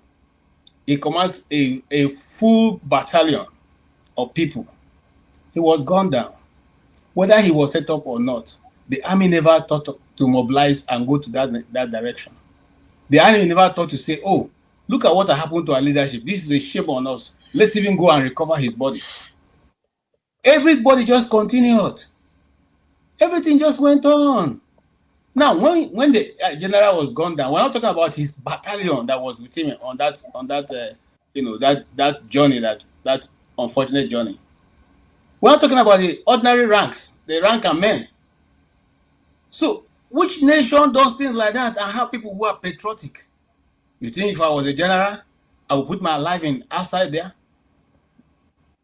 Nobody will do that, because life, you don't.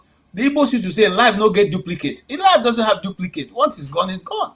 So you do the most you can to protect your own, but not at the expense. If he was fighting and was killing it, a different thing.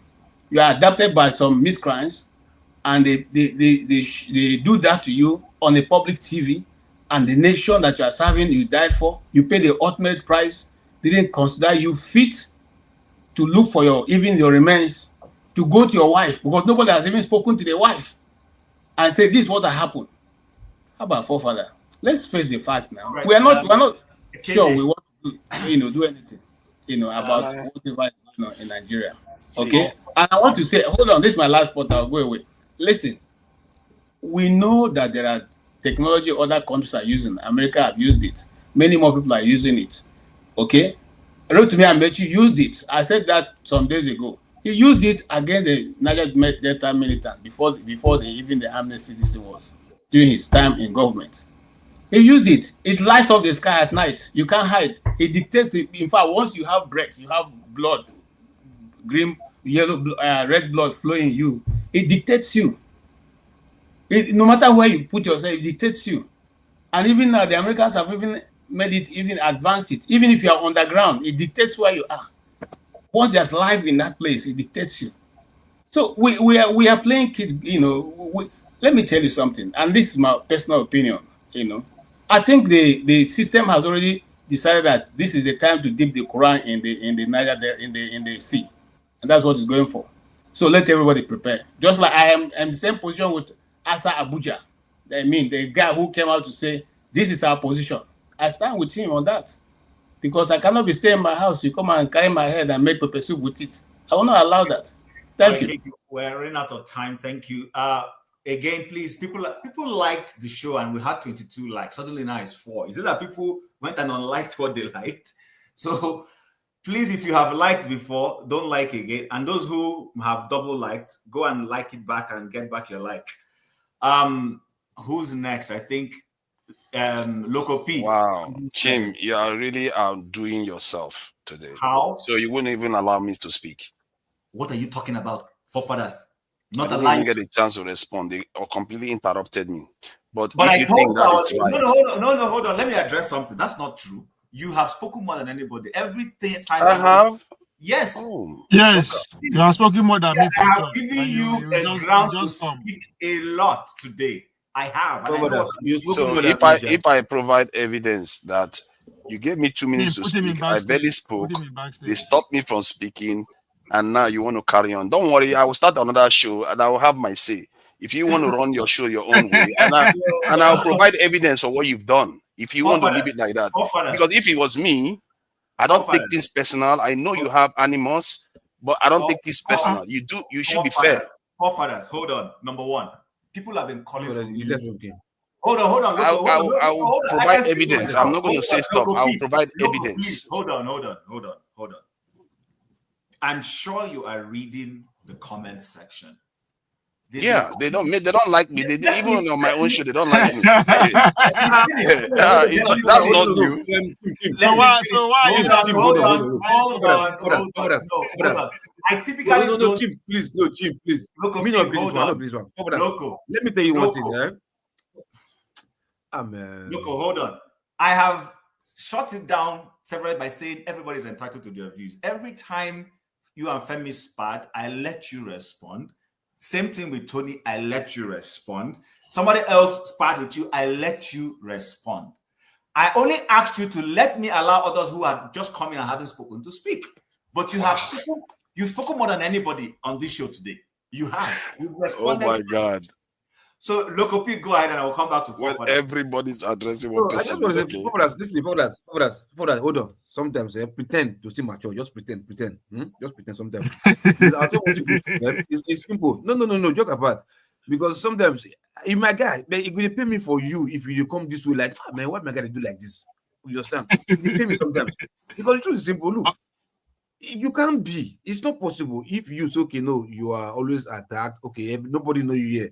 Everybody cannot just, we not chop. We don't have a coven. The meet where we meet to say, okay, Papa is his target today, and it's not even today. Every time the church on, they are all holding meeting, attacking you. All of us here on the panel holding meeting, attacking you. You don't want smoking but one day like, my head is really correct. So what is happening? Why are they attacking me? Or is it the way I'm thinking? Sometimes just try, hold yourself responsible to like not be so you agree you did at fault, but hold yourself responsible. Think, evaluate the process. How, why, every time, why?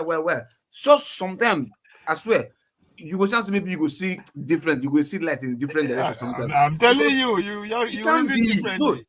it can't be week in, week out. Then they attack you. You understand? And you're only holding this position not waste when time on you're that. not the host. If you the host, I don't say by now you don't keep many people asking over here. If you the host, but you the only hold this position when you're not the host. Now you feel the pain when you the host, which you do some people at times. Go ahead. What for I still get Dubi here. Forefathers, go ahead. Just take a hit.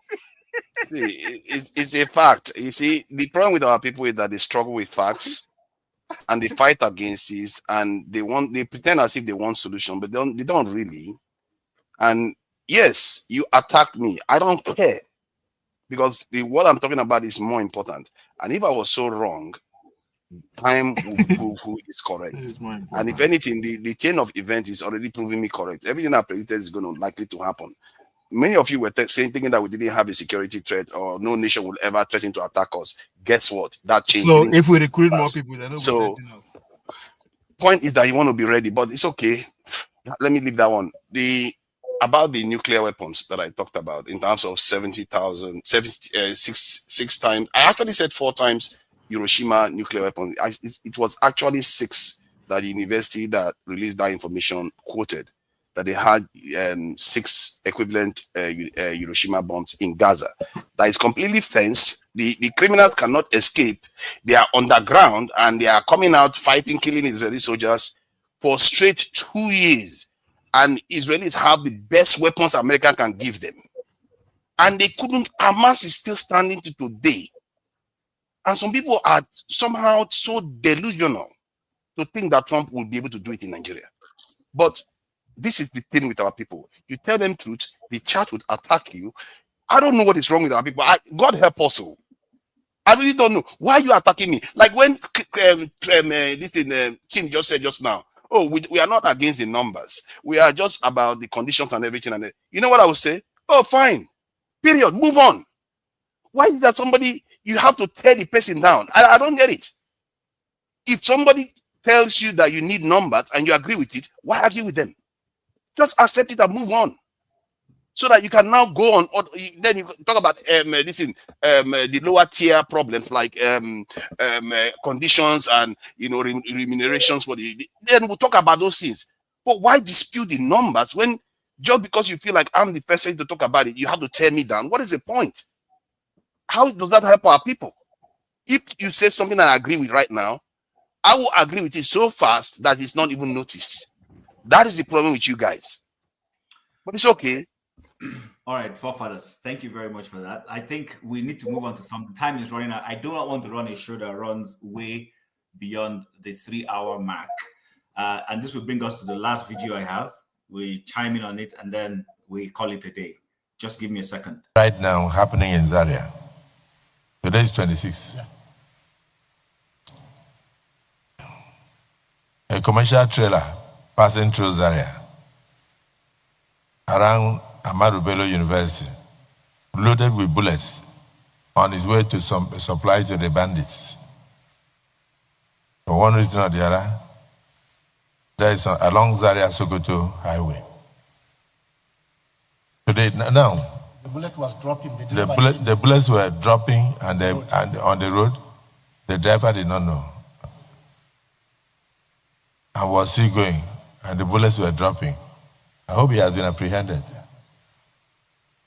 So I use this opportunity to call on the Commissioner of Police in Kaduna State to quickly send a team to go and escort the trailer loaded with bullets. Bullets are dropping on the road. The people are crying. I think we should stop further discussion on this matter and go into the prayers, because there is a lot of work to be done. So there's no need to, whatever you are going to say, Senator Plank, these bullets that are dropping on the ground, we need to make a resolution on this now, before the bullets find their way into the hands of the bandits. Are you going to say that the bullets should not be? Okay, just say something now, because I don't want anybody to feel that it was shot out. Let's just use 30 seconds and say what you want to say, because these issues are too serious, and security really should not be discussed in the open like this. Yes, sir. But because of the peculiar circumstance that we have found ourselves, look at it's here. Yes, sir. President of the Senate, get the IG and send it to him, and then let him. President of the Senate, my distinguished colleagues. No protocol. Just yes, say something. Yes, sir. All right, so I intentionally played that because you see, sometimes when we come here, I've listened to people think that we want to run down Nigeria. This is which sane nation do you see bandits, if it's not cows, running through the streets of Nigeria without control? It is bandits carrying their weapons freely in the face. They are rubbing it in our faces to say, you can do nothing. If those bullets were not dropping and somebody picked them up, and then that truck would have just go and deliver what it was supposed to deliver, and then you'll be wondering where these bandits get their weaponry from. So again, these are the situations our forces are dealing with. The Nigerian military boys, those of them who are patriotic, are doing very well. We must give kudos to those who are doing their jobs. However, it is demoralizing. Even if it was not a military situation, I want you to think of a situation where you work in a private environment, you're doing your job, and there's a leak of the information. You're working on a project. I mean, I worked in telecom. When we want to launch a project, it's just a few people who stay together, launch a project, and launch it so that the competition does not know about it. But imagine you're in product development, you're working on a project, and then suddenly your computer gets a wind of what you're doing and they launch the project before you. It's very demoralizing. That's the kind of situation our soldiers find themselves in. So with that being said, maybe I'll start from Tony and then we'll go back up to forefathers. Tony, please.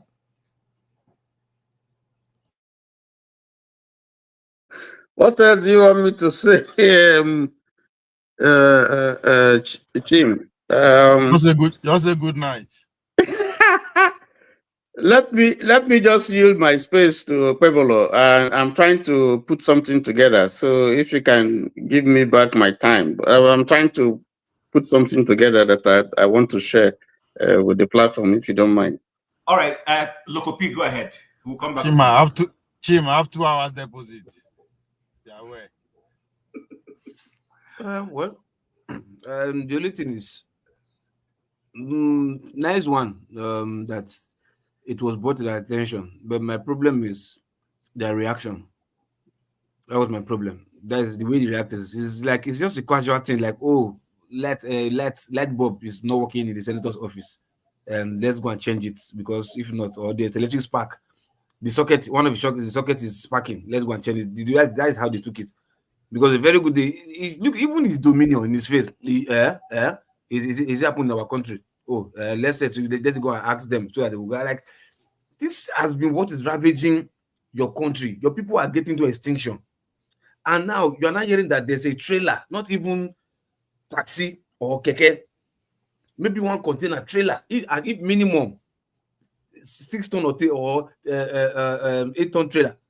You understand? Taking bullets, so then you can't overfull. Now it's not, you can't throw for road. That means the country is finished. And they're sitting down there saying, no, okay, let's not discuss this matter. Okay, prayers, this and that. Like, if they are supposed to deliberate on that issue, like, send as an immediate alert to the country and ask all the security personnel, head of security personnel, to come to the nearest meeting the next 24 hours. That was what I'm supposed to hear. But it's just about, okay, yeah, security matters is not what you're supposed to be discussing in the public. That is when it comes to tactics. You can discuss tactics or plans or whatever. But when it comes to like putting out a word for all these security chiefs to come the next day, in fact, that night for emergency meeting, that's what we're supposed to hear. So we know that yes, these guys are taking us serious. But you're saying, okay, hope the bullets don't get to where they are. Okay, we should send security to go and follow the truck. To where? That's are you to tell them what to do? They know what to do if they know their job. But because of the state of emergency, call for emergency meeting this night now. Because now we've seen only one truck. How many trucks must have gone to that place? How many are still coming? We've almost seen one. Bullet away for road. That means excess. They are ready for us. So it's a state of emergency. You're supposed to call for emergency meeting immediately. But your demeanor, the way you're even taking it, sounding, you're just talking as if now one socket, now the bomb for your office. Like Nigeria shouldn't worry. Okay, don't worry. Security should go and meet them, and that's it. And you are talking about prayers. Prayers for what? Prayers for the same security issue, for the same security situation. No, prayer for something else. Like, okay, you guys are just sick me to my stomach. Right. Oh, okay, Tony, back to you. Go ahead. Yes, what I was trying to check is the claim by forefathers, because it's good for us to learn about the tonnage of the bomb that was dropped in Gaza. He said it's 6 times the size of the bomb that was dropped in Hiroshima. That's a statement that is credited to a professor from the University of Bradford, from what I find, and the evidence here is that there is no estimate that while the 6 Hiroshima bomb estimate is not universally confirmed. I just took that. It's not, Google is saying that is not confirmed. There is no evidence to substantiate that claim, even though there's evidence that there was devastation in Gaza. But that claim cannot be substantiated. I just wanted to put that. But back to the question that you asked about the video you played, that we saw the Senate president. You see, this is just one aspect. The only reason why we saw this is because there were droppings as the vehicle was moving. Can you imagine, or maybe other similar incidents that the police and our security are unable to capture? There's so many. The borders are porous. Light arms are coming in, from the Sahel into the country. There's no check. So the other time we heard about shipload of some arms coming in from the south side, from Port Harcourt or something like that in the ship. These are the borders are unpoliced. Over 9,000, kilometers. So many routes that are not policed. So the problem really is that the intel, the level of intel and the utilization of intel that we have is very, very poor, because sometimes intel is given, but if the person who is bringing in this stuff is a big man from Oga at the top, they let it pass. We have had situations where custom officers were dismissed or sanctioned because they held certain consignments that were coming into the country. So it's the situation in the country is such that unless we're able to begin to take on some of these sponsors, when I say take on, I don't want to be vulgar or nasty here. If you take them on, because we know them. Why is the government unable to release the names of these people? They know them. They have consistently said. Jonathan said it. This government has said it. We know those people. There are governments that are willing to give us, or if they have not already, given names. But the government does not have the political will to be able to release these names. They can't. And we have instances where people have spoken, have pointed fingers at A, B, C, D, and their lives are threatened. Some of them killed. So we know these things. If we really want to deal with insurgency, You have to have a government that is determined, not the president that is afraid to die. You have to have, a government that is determined to, because this thing is affecting everybody, even themselves. Unless we have a government that is ready and prepared to deal with this thing, it's going to be a lose-lose for everybody. Let me stop there. All right, thank you very much. So I guess you're advocating that we have a BB kind of in Nigeria, because if we have it now, then suddenly some people will start screaming that the person is also going out of bounds. But I'll leave that for Femi to interject. Femi, go ahead. So I will take it from where Mr. Tony stopped at. And something as well that comes to mind while saying this, Mr. KG mentioned as well. But in doing so, I want to let forefathers know that we do agree on some things when topics come up. It doesn't mean that we're always going to agree. That's the way I rule. I don't say what I'm not convinced about. I'm not trying to be friends with anybody. You understand? And that's the beauty of this. But to think that there's just one solution and every other person is wrong, that's something, even at my job, they know me. And I train people as well. And there's times when I go back, even there's a guy I'm going to be training this evening. There's times I go back. Trust me, it's not fun when you realize you're wrong, but it's also a good thing if you can go back. I'm not saying it's wrong though. There's times I go back to check myself, and I go back and I tell the person, man, I messed up. Something I told you yesterday was wrong, and I correct it, because otherwise I'm jeopardizing the person and myself, my reputation as well when it comes to that thing. So I just wanted to clear that with forefathers, right? Now, and even if you do your this show, I'll still come. So don't worry, I'll come. Now, that said, now that I cleared that, I still want to emphasize something. Now picking back to what Mr. Tony said, that even when you look at the fact that you have open borders and then you're fighting on all fronts. You have the issue of terrorism, you have the issue of kidnapping, you have the issue of banditry, you have the issue of even cultism, you have all kind of issues already on top of what we had previously. But now it's no longer even armed robbery. I don't think anybody is even bothered about armed robbery anymore because we have greater problems. I don't think too many people are bothered about Yahoo or maybe other social vices as well. You also have a despondent nation generally. We're already divided anyway, Now, that said, it's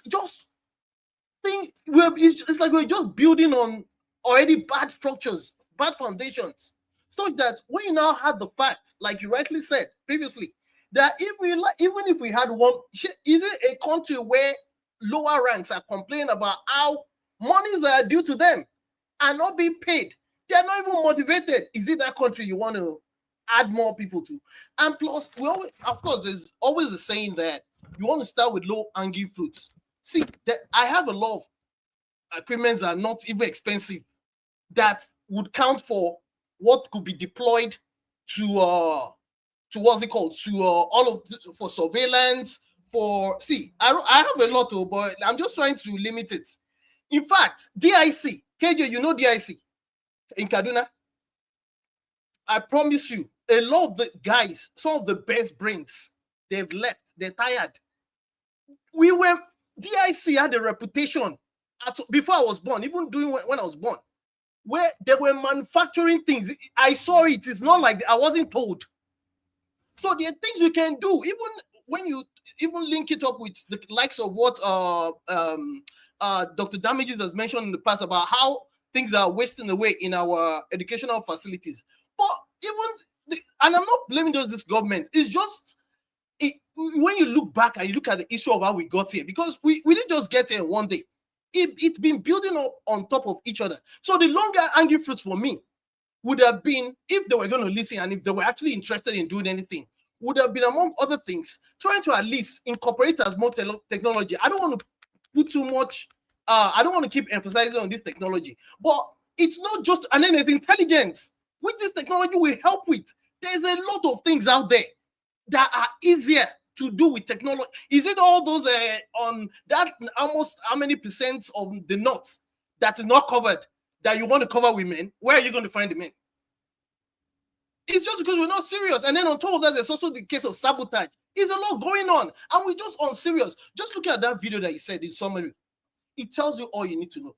So it is only when these guys are scared, it looks like it's getting closer to home. It looks like they really want to do something. I rest my case. Okay, thank you, Femi. Concerns, are you there?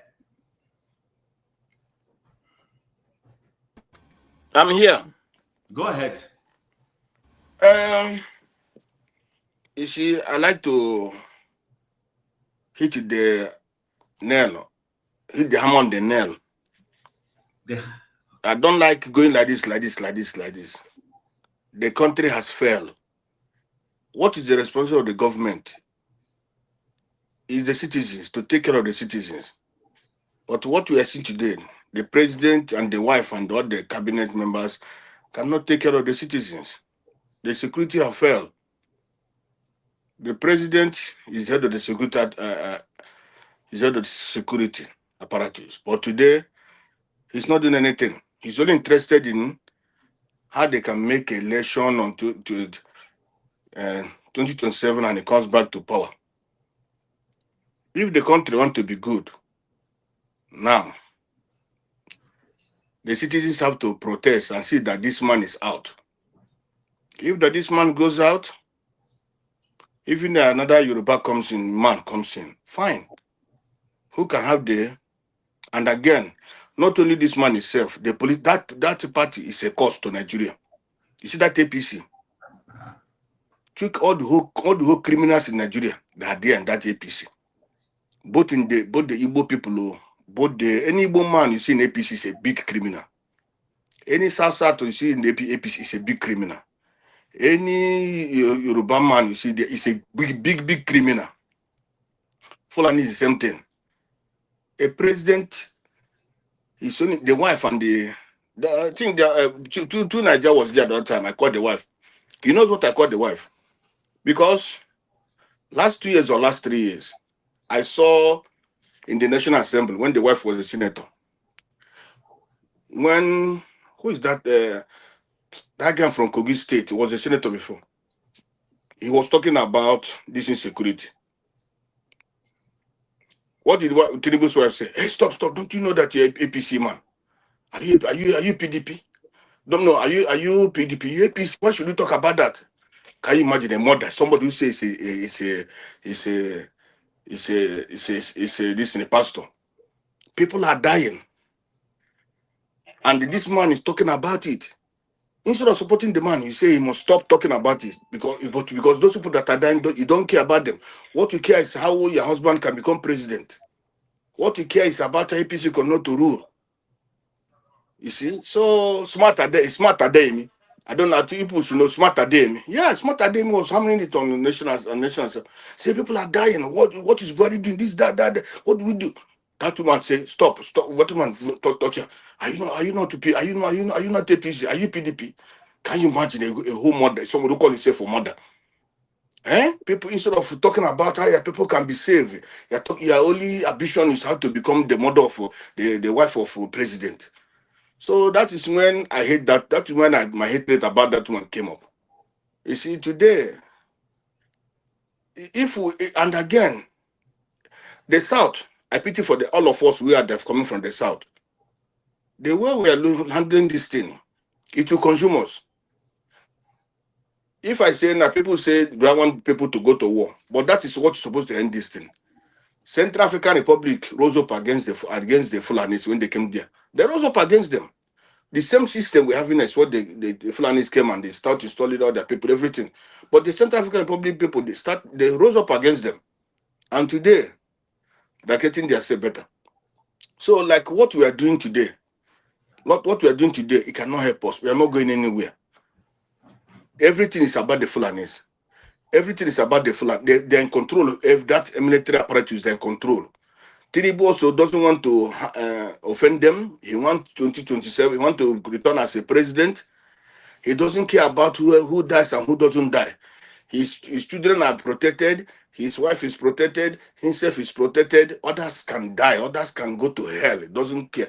The people in the assembly, those people think they are protected, but they will also smell the distance very soon because these people are coming for them.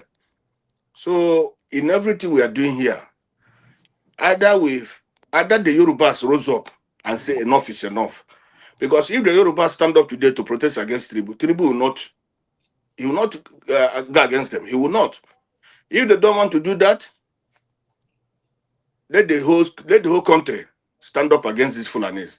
But it's very, very shameful that a common Fulanis are holding us to ransom. Very, very shameful. Honestly speaking, it doesn't show us that we the South or we are really people. A small group holding us to ransom, killing everywhere, going everywhere, killing, going everywhere, killing. You go to Benin, Fulani, go to Enugu. Yesterday, they kidnapped some people in Enugu, in Kogi, in every road, even in Asaba, everywhere. It's Fulani, Fulani, Fulani, Fulani, Fulani, Fulani. And we just keep like we are not concerned, or we are dead, or we are not human beings. How can a small group of people destroying us, destroying the country? How much have we invested in this security for how many years now? How many years that the country, this ransom we are paying, even the name our name is being destroyed everywhere in the world. Nigeria is a terrorist place. Nigeria is people have been. Oh my God!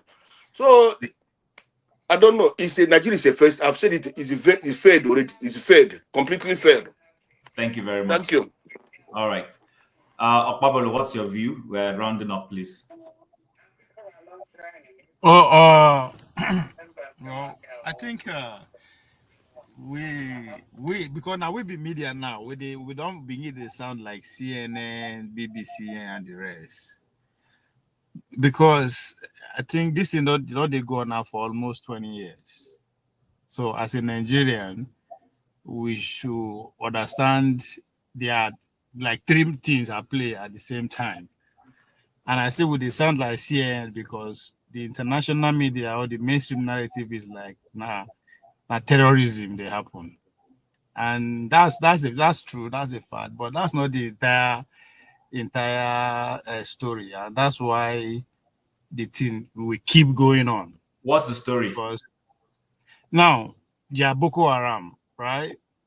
The narrative is they reject Western education, they want their own caliphate and all that. But that's fine. Those ones exist. There is the Islamic State of West Africa, the ISWAP. Their own is that they want their own government, they want their own taxation, they want their own Sharia court. And that's also going on at the same time too. We also classify those ones as also terrorism. They carry out the act that you can also justify them to be terrorism organization. Then they are the Fulani militia, the bandits who want land, revenge, and money. Those are a group of people which Gumi they speak for, right? But for some kind of reason, we are be able to jam everybody together as a terrorist. So even if they kidnap anybody for anywhere. Hold on, sorry. Then you continue. What are you suggesting? Are you saying that anybody who is using clandestine methods to ravage a population, take their land, shouldn't be termed a terrorist? Is that what you're suggesting? Somebody where they do a kidnap a student for maybe Edo State or Enugu or Port Harcourt, maybe for some money or all that. How you will classify those ones as terrorists? You tell me, no be terror act be that. Now there's that's what I said. You can classify them like that. You are not wrong. But the danger of that is that with the empower the military chief, you can get him more money, which they are accounted for. I'm classified because we have to put the country that we are speaking of into context. Everywhere now free for everybody. So expectation of say everybody should be disciplined, everybody be moral and all that is off the window. That's not what we are talking about here. Now, so when we classify everything, every activities now as a terrorist move, what we are actually doing is to empower the military to get massive security budget, which is what has been happening for the past 20 years. Nobody is accounting for it. No auditing, no oversight. The soldiers who was stopping the people in authority from carrying out their oversight functions and holding them accountable. I don't have a problem with voting money, but I have a problem with that is voted for and is not accounted for. hold on now. Let me finish my point. Then you understand. I'm coming. I'm inducting three constituency here in this building. The military chiefs and the big boss are just the ones that are obvious. They are becoming richer, building estate and everything everywhere. That's a given. Then the political class who lives in Abuja, which is one you are talking about, and it's a classical example that the video you play, right? So they will classify Lord as an opportunity for them. It's like we are making an excuse for their failure of governance. When we declassify everything like that, because the issue of either farmer clash can be actually directly be connected to government failure. So that one you don't need gun blazing to actually take care of that. This is its classical example of the farmer that is because of poverty, desert, the desertification, government. This is exactly what is happening under. So you cannot classify that solution under the same way we have managed with terrorism. That's a failure. That's an opportunity for the politician to just keep getting richer and keep making excuses for them. That's what I mean. Then the international, you also have interest. Their interest is what? Nobody say can't take out the resources now because people are finding it difficult to get that. They also say weapon. We don't produce AK-47. We don't produce bomb. We don't produce anything. All the technology that these terrorists, so-called terrorists are using, we don't produce them. Who is producing them? Who is selling them? What do you think? Do you think that one will be happy they will actually stop their own business?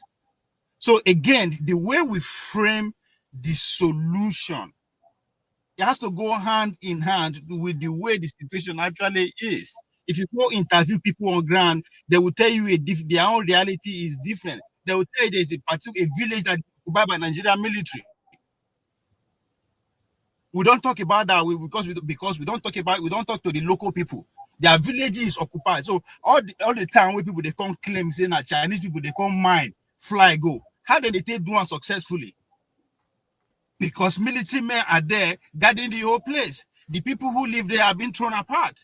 We classify those two as terrorism, but again, we are making when we make a narrative like that, we make the Nigerian military so bad and empower those who are doing the two activities. That's why I say we actually treat the conversation like CNN and Al Jazeera and all those things, because that's what they saw. Everything are terrorism, everything are terrorists, everything are terrorists. Does that mean the terrorism is not happening? It is happening. That's why Donald Trump can easily brand one section of it Christian genocide, and again, it catch fire. So all these things, it's not just happening. Nobody say we just wake up in every day, begin to talk about that. No, it's been orchestrated. All of us, we're there here now. If we say we will carry our phone, call our village people, right? Our one village, and come back here and have a conversation along waiting they will tell us. It will have nothing to do with how this the terrorism that we are talking about. So everybody, if I go commit crime now, not somebody to come and say na terrorism, nobody will question that. Even when the guests they kidnap, nobody interview them. So when your Senate president tells them, "Make we go inside, go pray," it's because he's trying to give the media what to talk about, and again, leave out the substance. Their own failure. Their own failure. Okay. So there's technicality to all these things with this headline when they push to us. So for us who are the victim in a way, we should keep our emotion aside and analyze it. That's why everybody now they see Gumi as a terrorist, right? But in real sense, it's not making case for everything that is happening there. If you indict him as a terrorist, you have to indict Obasanjo too. You have to indict all those people that actually followed him to where those Fulani herders and farmers actually lives. You understand? So there's a reason why they jam everything together like that. As every act na terrorist is a terrorist act. It's a big business. Thank you very much. We're running out of time. So I want to give the last two speakers time to air their views, and then we call it a day. KJ. Thank you so much. Thank you very, very much, and for your patience also. I will just make a few comments, right? A bit of a lot of comment actually. I will start with where Ovie stopped. Ovie, I want to refuse with you. It is a genocide. I repeat myself, genocide going on. If you want to put it more accurately, it is a Christian genocide. Look at my face. The first story I did on that was far back as 2002, 202 in Nigeria. If you go to a community and in that community, you wipe out 501 persons in that same community, what do you call that? And then you go to the next one, you wipe out 300 people. What do you call it? Let's not play with these things. It's not semantics. These are human. It's genocide. If they kidnap two people for Lagos, so hold on. I didn't interrupt you now. Let me talk. No, it's my turn to talk. You are spoken. Let me speak. No, I just want to ask you a question. No. If they kidnap people for Lagos, what do you call that? Terrorism too? Ovia, let him finish. When he finishes, if we still have enough time, I'll allow you to interrogate. Listen. No, we are not talking about kidnapping people. There are many. Criminality can always take a different form because one set of people have started it. Other people who have criminal minds can, lash in on that and do whatever they want to do and say it is that also. But this is not what we're talking about. We are talking about what have been going on for decades in northern Nigeria. And then you call Obasanjo should also be. Obasanjo was a president, and in the government is the only authority that has monopoly of violence. Consequently, if the government feels that a particular, just like they are doing now in the Southeast, they are violating everybody there, okay? And then what do we call it? We cannot say what they are doing is this thing. We can only complain. We can only shout out because they have authority of violence. And if we decide to respond in the order which they are doing, they call us, terrorists, or they call us agitators, separatists. And they have a reason to do whatever they're doing. But what I'm trying to say is let's not play down this because when we say it's not, no, it is what it is. It is what it is. Some of us will not be saying this thing. If you were, for instance, like Reverend Dachomo, who sat down, they killed your grandmother, they removed her heart right before you, they took you to your uncle's house, will you be saying that? What kind of human beings are these people? If you know Jos very well, Jos used to be one of the coolest cities in Nigeria. Everybody goes to Jos for holidays. Jos has become a shadow of itself. Will you be saying that if you are those who are these things that have happened over the years? I did a story of Mama, what's her name now? Who lost everybody she had, apart from the old woman who's sitting there, Mama Hawa. Will you be saying that? Now, so let's not say these things. It is what it is. If we need to get help, if the government is not able to, let us get the help. Having said that, I want to also talk briefly about the nominees of the ambassadors. And like I said, I'm not surprised. You cannot put somebody who is criminally minded in a position and you not look for like minds like himself.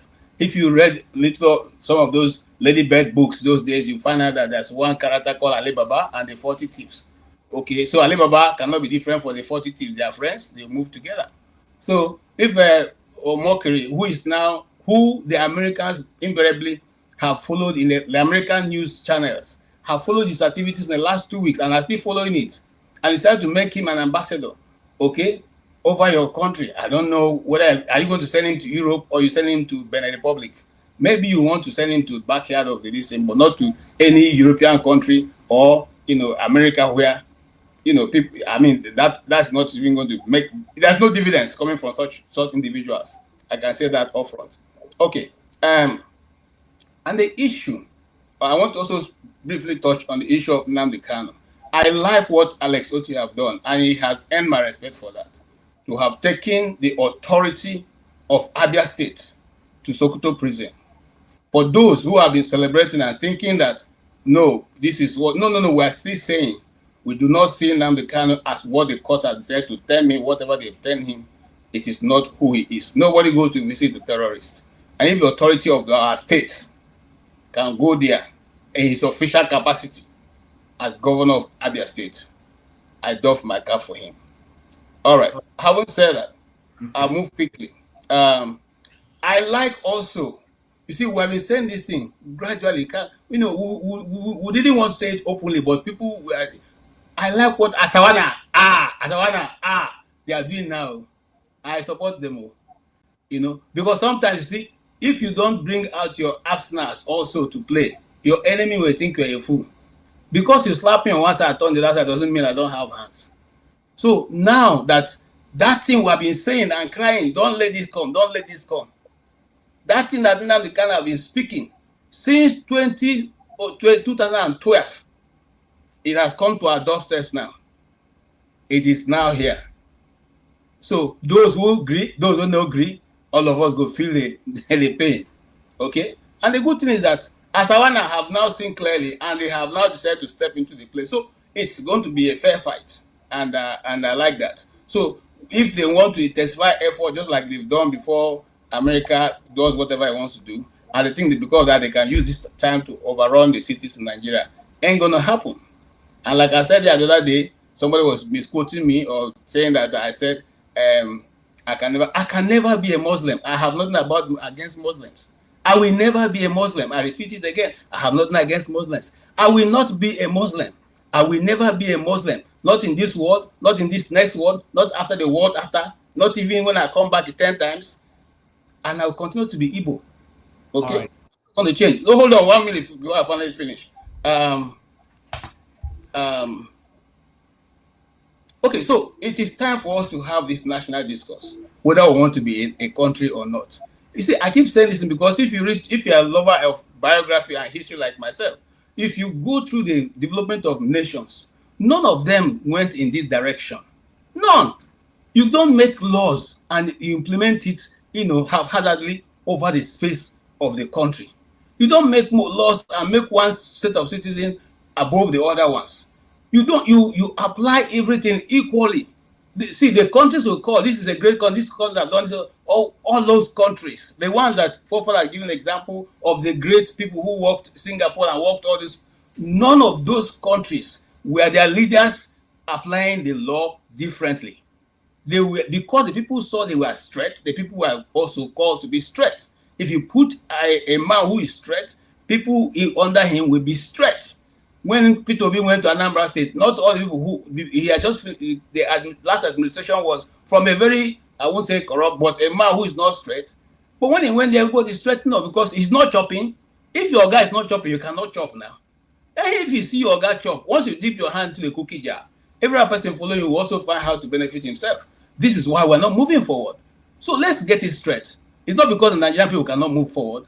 It's not because the system cannot work. The system has been killed not to work.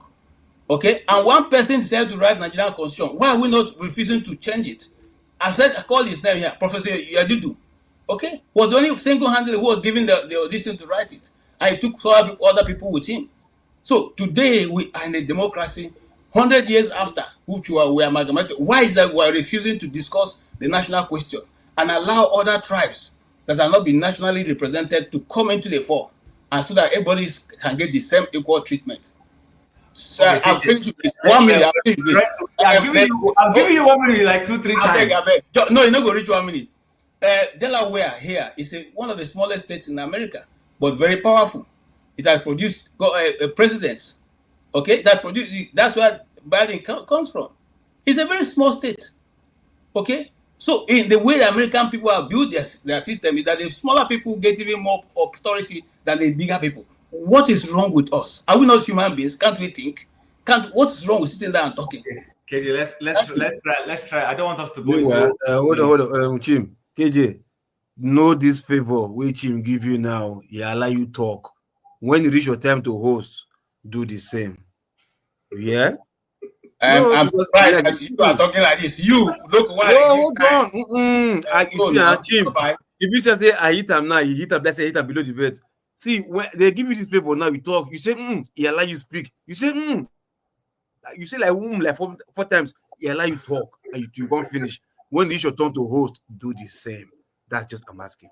Please. All right. It was supposed to be after forefathers. I have. Chim, give me 1 minute. We're running out of time. How many seconds? Minutes. Yeah, all right. First of all, the idea is no country start with law hazardly. Now, like the country that you live in today started like that. Not until 1960, black people no fit vote.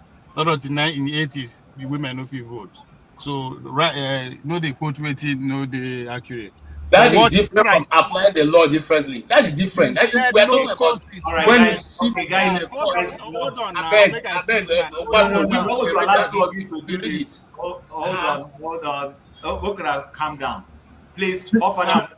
Chim, Your sorry, mic. can I? No, no, Sorry, let that's me not what just I wanted to spoken. respond to. That's not what I wanted to respond to. You just put But that. you I use your time. wanted to clarify something. Sorry. 10 seconds. I wanted to clarify something. You use your time wisely. If you wake up tomorrow morning, you can't see headline.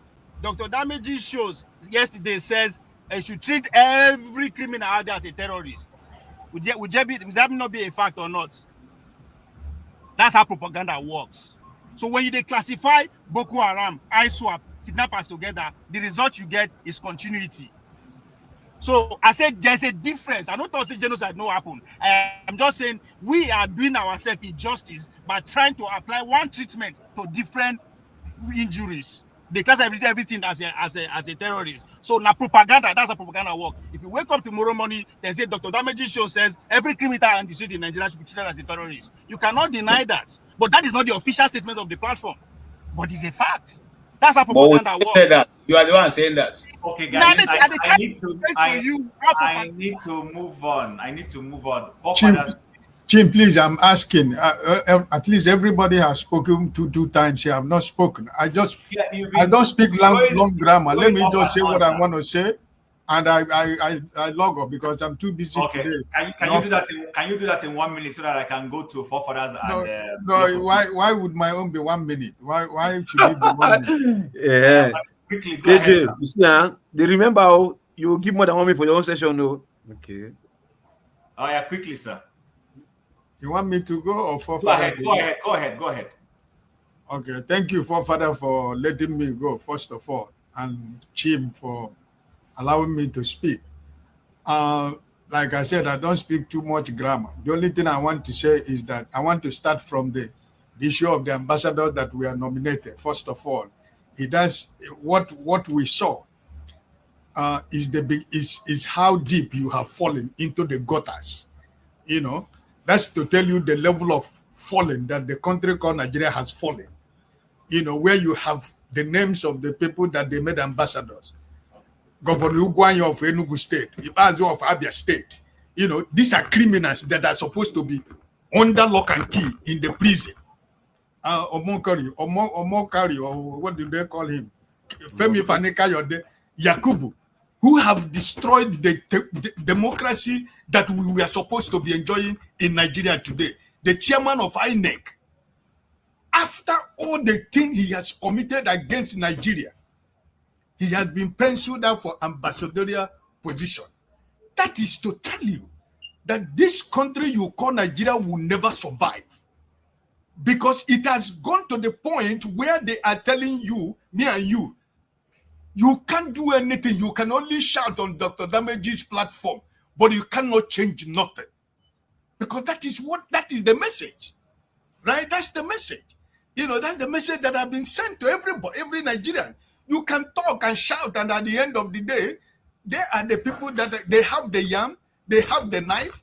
Whosoever they cut the yam and give you it. That's where we are in Nigeria. That's why I tell you, we are falling into the gutters to the point that there is no remedy to bring anybody out of it. And also for people who are saying what is going on in Nigeria is genocide. I don't care whatever you think. I don't care who you represent. If people like Ronald Omokari can become ambassador today, most of us in this platform are also going to become ambassador tomorrow. Because that's what the man in Asorok want. You're looking for loyalty. The loyalty is not real loyalty, but the people that he know that he can always manipulate, that are the people that he's looking for.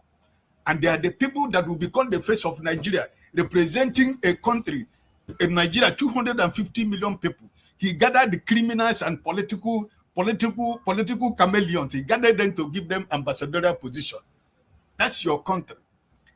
And for people who are saying that we need more people in the army, first of all, Let all the major generals in Nigeria, all the people who are military officers, let their children start registering for become soldiers.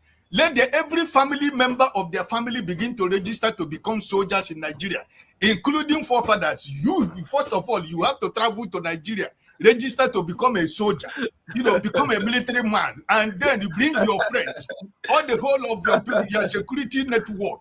All of you will first of all begin to go back to Nigeria and register to become, to join the army. Then people like us will follow you at the back. But you cannot live at your comfort zone in London and you're saying you don't have enough soldiers in Nigeria. Those countries who would have a little one, they still can run their country because of technology. So I am advising all the military retired, whether retired or serving, their family, their children, their daughters, those ones that are enjoying their life in Canada and US and other parts of the world, they should first of all bring them back to Nigeria. Let them go to join, register, and we see them that they have registered. Then now I can tell my son, listen, if I've seen the son of Babangida, he has gone back to the military, or the forefather has gone to join the military. Listen, you have to leave. You have to leave whatever you are doing in where you live. You have to go back to Nigeria and join the military, because that is what it is. So I think that Nigeria, I don't know how we are going to save Nigeria. First of all, I will end like this, Chim. We have America,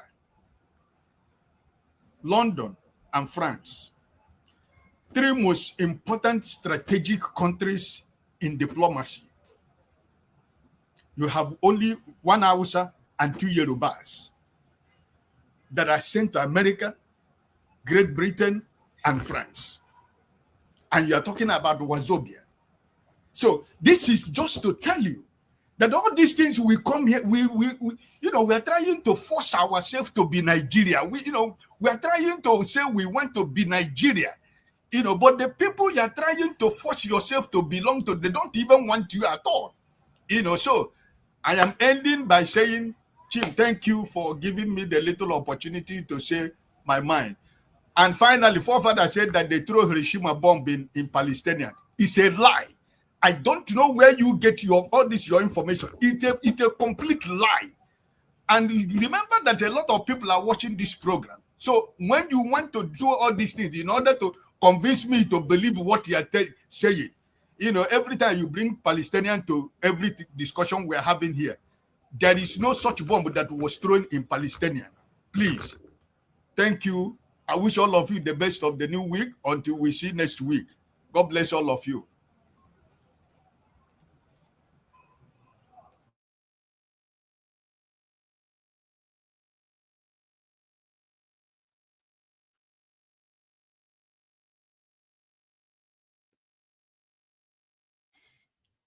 Is he muted? Oh, sorry, Loco P. Sorry, but apologies. Thank you, Mr. Ike. Loco, it's your turn. You speak, and then we go to forefathers, and then round off quickly. Speak for which one this time? Any new topic? Yeah, what were we discussing? The last conversation we were having. Yeah, everybody has been chiming in on. We've talked about it. We're talking about the weapons. If that's not what you want to talk about, go ahead. No, sorry, please help me. Just give me the last one, please.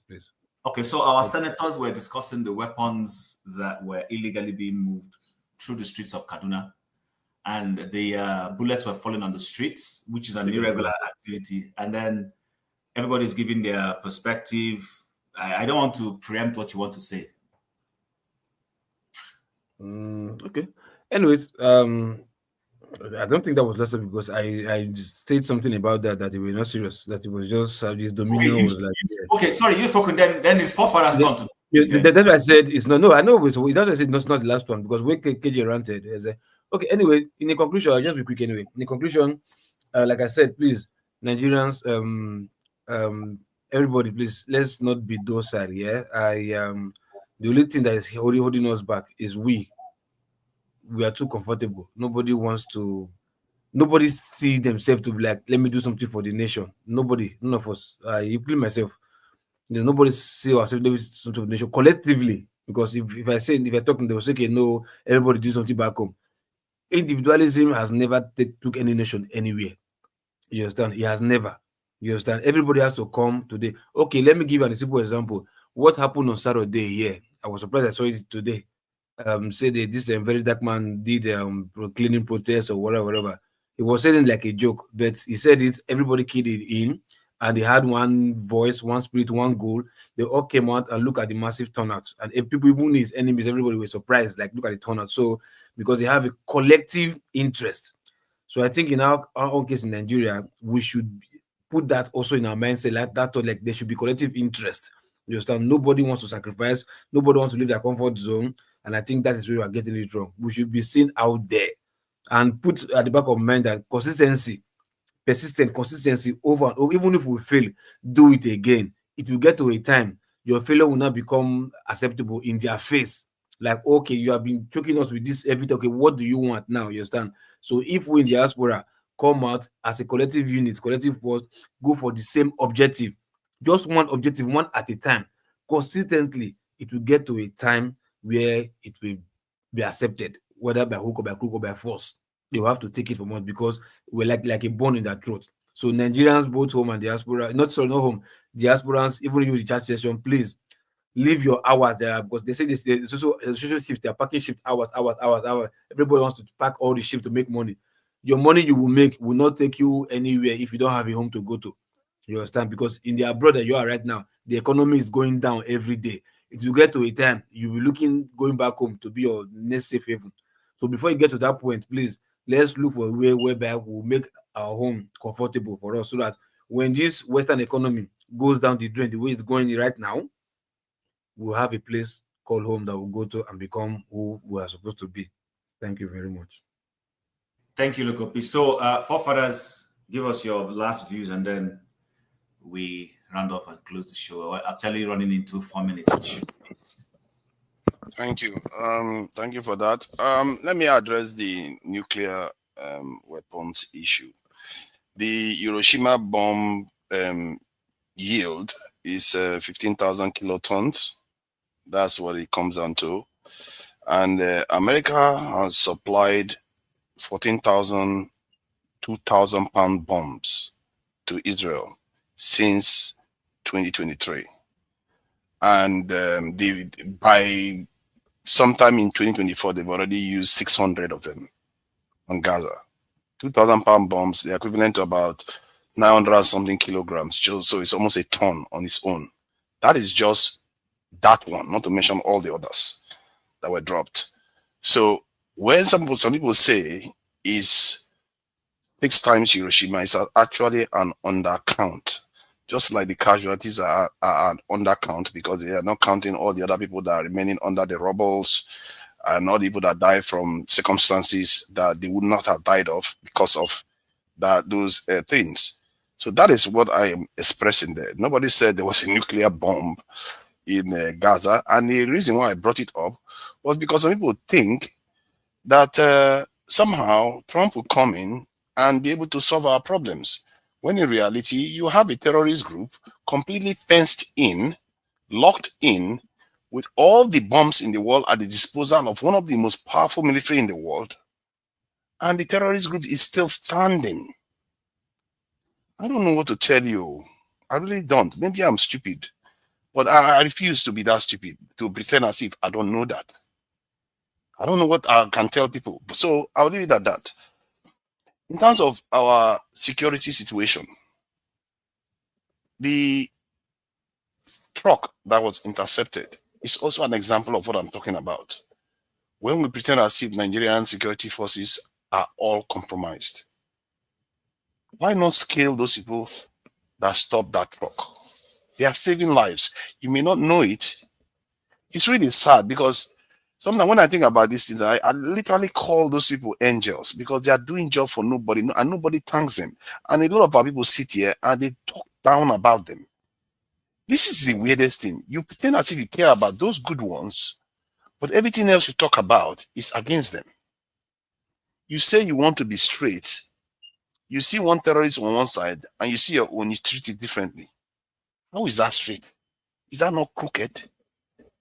The mind, I don't know, maybe it's just me, maybe I'm ADHD. I know I come across as I know it all, but You're talking in innuendos. What terrorists is being excused somewhere and another one not being excused? I'm lost. If you want me to be direct, I will talk about the terrorists in the north, and they have caused loss of lives, and they are also being killed. Like in the case of Sheikh, he died, but Nnamdi Kanu didn't die. And if the court is to be believed, there's a lot of loss of life that was as a result of his actions.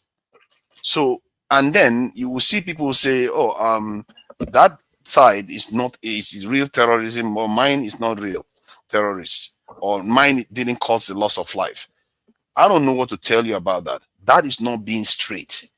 Criminals are criminals. If you want to be straight, treat all criminals as criminals. I'm not for negotiating with anybody. Okay, can I ask you a question as you round off?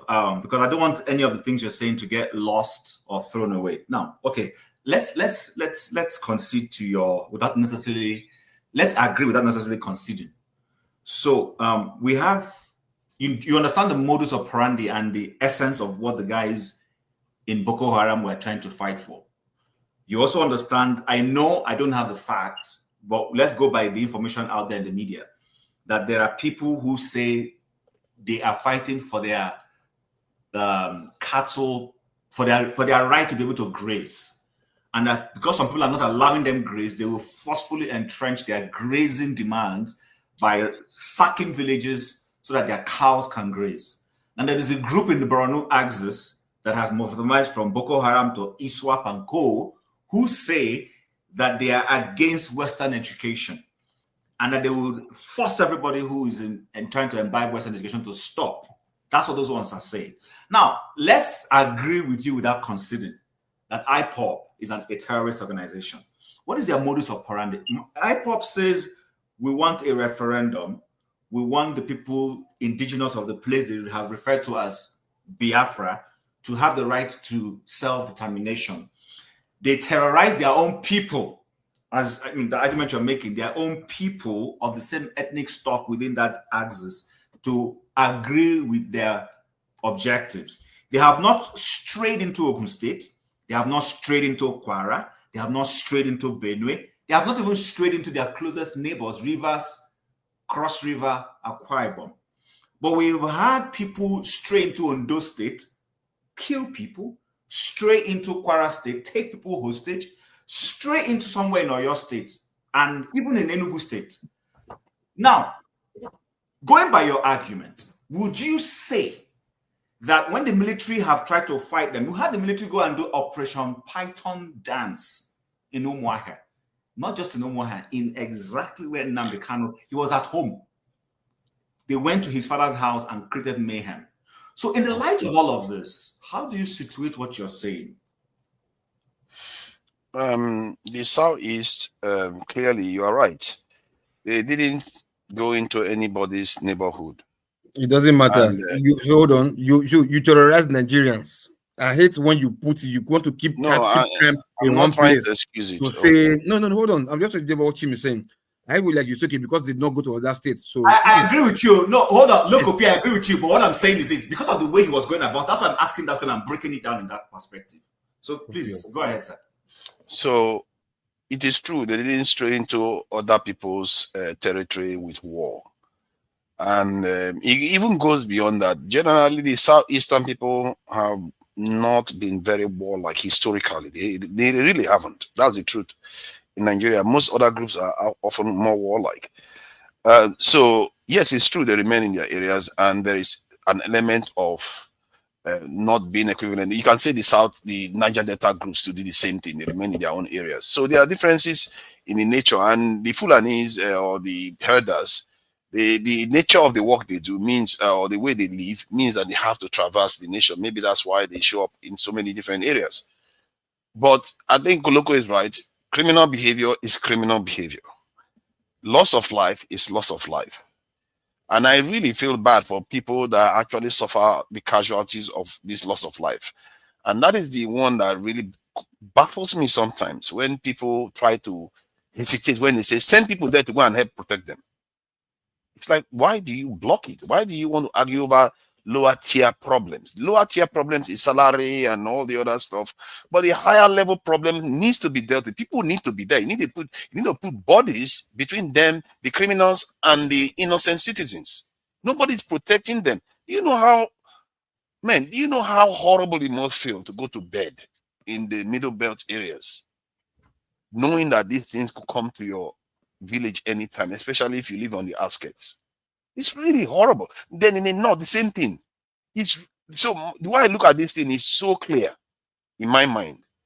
Criminal behavior needs to be dealt with, and the way you deal with it is with your people. We've had kingdoms before now. We didn't need drones to do all of them. Human beings are the most sophisticated weapons you can generate. You train them very well, and you send them out there to do what needs to be done. And then if you have to deal with salary, whatever you need to deal with it. And because when you send those people to go and do that job, the nation will start to heal. You have more security. People will be able to go to farm. Economic activity will increase. Income will increase. Jobs will increase. The nation will be better off. That's what they call a self-healing process. That said, you see, I struggle with truth. And I think maybe I wanted to have a live stream about that. Truth is something that we really need to cherish. Because I actually believe in religion, when they talk about light, that's what they mean when they talk about truth. Because it's the essence of everything. If you cannot know how to trace truth, you are just walking in the wilderness. You are going to walk through life aimlessly and just die. Remember, we're all going to die. And people that talk about me going to Nigeria to become a soldier, I don't have any problem with that. Even the Nigerian government, I said it the other day, I was with Peter Obi on a panel, and he said he was going to recruit 1 million. Your beloved Peter Obi wanted to recruit 1 million. And I said, if he was willing to do that, I'm going to put myself forward to recruit. I don't know whether they will take me. I'm an old man, so they may not. Maybe I don't have the cardio skills to do all those things. So, but I'm willing to put myself forward. What is more worthy to die protecting your people when you know your life, your death is not going to mean nothing? It's going to be something. And all those people that die, their death is not nothing. They are keeping people alive. That security officer that stopped those bullets from going through, you know how many lives that man has saved? Or the men that were protecting that thing have saved? It wasn't a security officer that stopped any bullet. It was citizens who reported the matter, took the videos. These are civilians. Okay, good. So those civilians that stopped it, who apprehended it? Who apprehended? No, hold on, sorry. No apprehension. Nobody apprehended anything. So the thing just apprehended itself. They didn't stop it. It passed. They only showing what fell from the trailer. Nobody was able to know what happened to the trailer. The trailer disappeared. So hold on. Are you saying something just fell from the trailer? People just assume that bullets are all over the trailer. Forefathers, a trailer was passing through. Imagine the trailer passing the street where you live, and bullets are falling out of the truck of that, and it's not a military truck. Clearly, these people are going somewhere to deliver these weapons to whoever is going to use it. So citizens who videoed the situation sent it to their own people and somehow it made its way into the chambers of the Senate while they were deliberating. And then one of the people who got it went and showed it to the Senate president. That's what happened. So do we have that video to see what they thought? You want me to play it again? I can play it. No, the guns. I didn't see the guns. No, I didn't see the bullets. Ammunition. Hold on. It's ammunition, not it's ammunition. Yeah, I didn't see the ammunition that fell out. So they didn't even stop it. So the thing went on its merry way. It was civilians, people, it was passerby, road users that saw it, not military people. So they just recorded it and spread the video. That's it. That was how everybody knew about it. Not that police saw them, caught them, whatever, but they must have been, maybe they might have caught them again later that day. But at that moment, that video was just on the spot of seeing them, bullets just dropping out. You understand? Based on what you just reported just now, then you cannot run into conclusion. You don't know who the weapon is for. You don't know whether it's the military. Who gives a fuck? Who is it for? Who gives a fuck who the ammunition is for? Who cares? In the same country, now so they carry bullet waka. What they do you now? No. I think. See, the idea of saying, you see, sometimes things are done in the cloak and dagger manner. It's not always clear. I don't know why KJ is there jubilating whenever people talk things that are actually not factual. Whenever somebody is trying to get to the truth of things, he just goes like as if. Hold on. Let me paint the picture. Hold on, let me paint the picture. Just imagine now. I did drive 911. I cover the full back now with nets. Everything fill up. But as I drive, they go. I just overtake you. Small now, my normal driver. I just overtake you. Maybe you want that, but then your camera or your eyes see me say, at the edge of my truck, at the edge, the bucket. Now so twinkling sound you hear. You know what it be? You hear twinkling. When you can't drive closer, you can just say, some brass color, brass look alike, some bullet shape like brass golden color. Just the tray follow me, they go. Then you can't begin carry phone, they record me, they go. When you can't pick one, you can't go closer. You can't say ammunition they fall, loss of it they fall. Meanwhile, the bucket's full. No, you don't need rocket science to tell you, say, oh, probably, perhaps, now the full bullet, now the full bucket. Whether the half or whatever. But as you are driving along beside me, now so the bullets, they drop. Not even one. Chunks of it in batches, they drop, follow me. After they drive, they go. You just recorded and spread the video. You don't know whether police catch me or not. That was it all. But now bullets, now full, and did that truck. Which in a sense society, that vehicle is not branded military, not top secret, not nothing. It's just like any regular 911 Aboki truck where they carry number, just the same type of truck. But you are surprised that bullets just they fall from the car as the truck as they go following you. That is cause for alarm. You understand? So no, I understand that. I understand the cause for alarm. 911 first. You don't know what 911. Sorry. No, okay, no problem. If you know, go You have ask explained yourself. what's 911. Guys, we need to start rounding off. Yeah, I've explained yourself, but let me finish my own explanation because the moment I say one thing, people start talking. Okay, so I just explained to you what was happening. Minute and a half to please do that. See, my point is that if you don't have the full picture, you don't have the full picture. And this is the issue I have with the way we talk. When I say something, often I have evidence to back it up. You can't keep pretending as if you know the truth when you have, yes, what he said was disturbing, but we don't know the full picture yet. And whatever, anyway, the people that still have to face that bullet, let's say it belongs to bandits and the worst terrorists under the sun, are still this same Nigerian police and military that has to stand and face them. One man to 1,000 citizens to protect. That is what we are subjecting them to. And we say they are not performing. Personally, I think they are overperforming. You go and try doing that kind of job. Like this situation you described now. You have to defend a country where all this is happening. I don't even know the kind of things those people go through. I can't even start thinking about it. Sorry, let me ask you one question. Hold on, let me ask you a question. Have you seen any video on YouTube, any video on YouTube of a Nigerian soldier in the forefront crying about manpower? Boots, there's no more boots on the ground. Any video at all, just even one? Yeah, I have. Can you find that video and play it out? Like I'll find it. Because hold on. Not because they don't because they're complaining. The only thing they're complaining about is they don't have enough men, not welfare, not ammunition, not food, not whatever, not vehicle. No, just number of soldiers. Of course, they complain about everything. Everything. No. I want you to show me the one that they complain about numbers of soldiers not being enough on ground. I just want hold on. Do you think when you send military officers that are relatively low ranking into battlefield, they will tell you that they will understand the ratio of military that is supposed to be there? Most of them don't understand those concepts. And even you that's not a military man, you know better than those that they will send to the field. They did not complain that they don't have enough men. They're complaining about they don't have enough good weapon ammunition and bad truck. That's what they complain about because they are the ones practically on the field, on the ground. They know who they are facing. You that is sitting down in front of a computer, you are saying no, they are because they are on low soldiers, so they don't know the scope of people they are attacking. I'm going to have to cut both of you because we're running out of time. We have one person. He is stopping me from talking, and you are not stopping him. Then you come and stop me. I won't talk again. He keeps interrupting me. He doesn't let me finish. Land on your views, please. Land on your views. So, when you don't defend your people, don't be surprised you see the country that you are seeing now. And truths are beyond any human being. This is what I was talking about. And the next stream is going to be about that.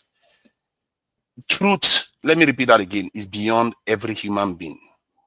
If you can find the truth that other nations secure their people better with more people, soldiers, even when they have more technology than you, they still use, why do they still need more people? And then you also find out that same nation where they are very rich, They have more, like in the case of the UK, they have 1 million criminal convictions every year. When Nigeria that is poor, riddled with crime and lawlessness, they do 30-something thousand convictions every year. It shows you that the way you are looking at society is completely warped, because you are thinking that it's because we are poor, that is why you see criminality. But in the UK, they sentence people 1.something million every year for criminal conviction every year in the UK here, where they have all this wealth. So now, let me just finish my point, please. Let me talk, please. So when you come to national security, you see the figures in other countries. They tell you that they employ 1 soldier to 150. In the case of America, it's 1 soldier to 150 citizens. Many countries are within that range. When you come to Nigeria, if you look at the actual fighting soldiers, if you remove paramilitary, it's 1 soldier to more than 1,500 even. If you include the paramilitary, which is forest guard and other people, it's 1 soldier to 1,000. Is that kind to your own people when you subject your own soldiers to that kind of stuff and expect them to perform? And then you come here and fight for them. You say, oh, you want the people to be secure. The politicians are. Then when somebody tells you that this is what your people are suffering, the people that are keeping your people alive, they are trying to do that. They don't have manpower. Those people don't understand those things. Like I spoke to a colonel here, a retired colonel here. I asked him whether Nigerians have enemies. He says no, that we don't need external security. This thing, we don't need it. And I asked, when we talk about national security, most of us, I don't know whether our mind is broken or our threat assessment antenna is broken. Maybe that's why we're colonized. No, just give me a minute, please. Yeah, let me just have my say. I've been very quiet and obedient and everything. So let me do. I dictate. The show is closing now. So the point is, those people, that colonel didn't know, and I told him that any nation that is technologically, militarily, and economically more advanced than you are a potential threat. He said, but we don't have any of that. I said, so you are waiting until they threaten you before you start. That is not what you do. You prepare before it comes. And because we do that in our houses every day, we buy locks and burglary proof and everything, not because a thief has already come to your house. You do it because you don't want the thief to come. But yet, when I present these common concepts to our Nigerians, they reject it outright. Is that not a problem? Thank you. All right, thank you, forefathers. Victory, can you in 1 minute, because we're shorting, I just want you had come into the studio, that's why I'm allowing you to speak. Just give your perspective in 1 minute, and then I will round off and we'll close, please. All right. Yeah, thank you, Chim, and it's nice to see you again. And KJ Maoga, I greet you. And forefather, as usual, here doing this thing. I haven't been here in a while, but sometimes I've been watching from the backstage, just hear people say a lot of things, and I don't even know what is honestly, I don't know what is the issue with you. Whether it's because you are neurodiverse and the way you say things is completely different. I don't know whether that's the issue with you, but I think most Nigerians they are suffering from the disability of the mind, because you hear them say things and you wonder that this thing doesn't make sense. And forefather is a classic example of this. And like I said, I'm not here to attack you, but maybe because you're neurodiverse and you see things from a different perspective. And we didn't need people like you to be in the room when we're having a discussion so that we can get different perspective. I don't know what people are arguing about. It's obvious that the Nigerian government is complicit about what is happening in Nigeria regarding the killings. People that had experience, you have Dajuma said that the military collude with these people. You heard Obasanjo say this few days ago that when I was in power, we have ability to know where anybody is in Nigeria. But the issue that we had then, we have to move by air or by ground to pick them up. Now you can use drone to finish them off. So I don't know what forefather is still looking for. You've had people that have been in serious position, that have led the country, giving you their own opinion, but you still come and constantly deflect. And You know, you call me neurodiverse. Are you blind and deaf? Have you not read the data in the world? I thought you were a man of data. I'm going far. I'm making my statement. Can you let me finish my thought process? You're because you're calling me neurodiverse, but are you deaf and dumb or something? No, I'm not. Because you can read the data online everywhere, can't you? Yes. If you can read the data online, why are you come here to lie to your people? What am I lying about? Victory, because other countries have more security personnel than Nigeria, but you come here and posture because you want to score stupid points while your people die. Father, let me finish my That's what you people do. Stupid points while your people die. No, don't. Father, let me finish my statement, right? So it's like example, like I recently I was in talking in October, and everybody's going about doing their business. People are enjoying themselves. The place is secured. And I always ask questions. I always ask the local. I ask them certain questions. Oh, what's the minimum wage? Oh, obviously I can see light is steady. People can go about doing their business. And just a few days ago, I just came from Nairobi as well, Kenya. People are going about doing their business. This place is secure. Nobody will come and harass you. So the bottom point is that Nigeria is really a disgraced country. There's no way you can't spin, no matter how you spin it, right? Even with the little security that we have, if we want to solve the issue that we have on ground, we can solve it. But the government is deliberately complicit about what is happening. That's why what is going on has been going on for years. That's all I have to say anyway. Thank you, Chim. All right, thank you, Victory. I want to say thank you to everybody who has been part of this program. But by way of rounding off, I want to say that when forefathers mentioned that, some of these nations that have technology still have manpower and all that, and that the UK has, you mentioned a certain number of convictions every year. That is because the UK respects data, accepts data, picks data, and provides accurate data. You cannot say the same. Anybody who is a Nigerian, you can be patriotic about Nigeria, but also say the truth. The Nigerian society loads data. A certain segment of the country does not want data. There is no nation in the world where they intentionally sit down, at least that I know of in modern times. Canada has not sat down to say they are doing a census. But as people are being born every day, you collect the data of all new births, collect the data of those who have died, you do the net off, and you know your population every year. It is very simple. You don't even need advanced technology. It's as simple as just being detailed. Every hospital record in Canada, in Calgary here, every year we even do, let me tell you what happens. We even do the most popular name given to new births. At this December 31st, now they will tell us which name ranked the highest, boy versus girl, and generally. This is done. This is not even census. So the point I'm making is this. New births are being born. Even in the uttermost part of Kavanchan, the deepest place you may know, those data gets to the responsible authorities, and that way they know what's going on. We live in a country where the man who is in office, I'm not going to mask it, said to us during campaign, now data, we go shop. All of us were alive. I'm not making up that story. So when you come here and you say these things, are you telling me the Nigerian state is deliberately, intentionally keeping data? The fact is no, you can't. There is no way you tell me convictions in Nigeria.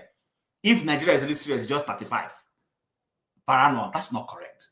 But that tells you that we're not even taking the data seriously. Because if we're really doing it, and this is in a society where people get away without their crimes being recorded, you bribe your way through and you walk off. Sometimes when we come here, I'm very patriotic, let me tell you. I've carried Nigeria on my head. When I start shaking my head, it's like I'm tired. Because you can't keep trying to, what kind of patriotism is that patriotism that denies the inevitable? That's the point I struggle with some of you who are trying to make it look like some of us are not as patriotic as you are. Can I ask a question? Hold on, I will let you ask that question and I will close. And secondly, Nigeria used to meddle when I mean meddle, let's use the word meddle because we're all using that word now. Whenever there was a problem in Gambia, Nigeria stepped in. If there was a problem in Botswana, Nigeria stepped in. If there was a problem in Sierra Leone, Nigeria stepped in. That same Nigeria suddenly now is having a problem. Gambia can't solve it for you. Botswana can't solve it for you. Neither of your other African countries. And then some other person wants to help you and you're saying no. On what basis did you go to Gambia to foil a coup when there was a coup? In fact, we went to Sao Tome and Principe when Obasanjo was president. They removed the and he told those military junta that if they don't reinstate the ousted president within 24 hours, then Nigeria will come there. It happened. I was living in Nigeria when this happened. For anybody who is alive who knew when it happened should bear me witness. And Sao Tome and Principe junta reinstated the ousted president. It happened in our lifetime. So those of you who are saying Nigeria, oh, America is coming to... No. It will take a superior power to advance a situation in another place. None of these countries I'm mentioning can come and solve Nigeria's problem. None of them can talk to Nigeria, not even South Africa. So if there's a security issue that the world feels can spiral out of control, if not tamed right now, I don't know why anybody is telling me that the US does not have a moral right to step in and say, look, enough of all this bullshit. Let's stop this nonsense. We've had enough of it. That's the point some of us who are trying to be rational are making. I don't want military boots from the US and Nigerian soil. But if the Nigerian government has failed to live up to its responsibility, then any other superior authority that feels, you know what, we need to step in there, we'll be doing the moral thing, right? I will give you the last word, and then I shut down. But as I'm shutting down, I'm going to say, first of all, thank you for all of those people who have supported the group today. Oscar Blackbone, Oriako Tokwe, One Man Went to Mo. I was hoping you would come in, you didn't come in. Maze Prince, and then lastly, Emma Nathaniel. Thank you very much for all your contributions to the platform. We appreciate that. Further, say what you want to say quickly and we shut down. Yeah, why is it I'm always rushed?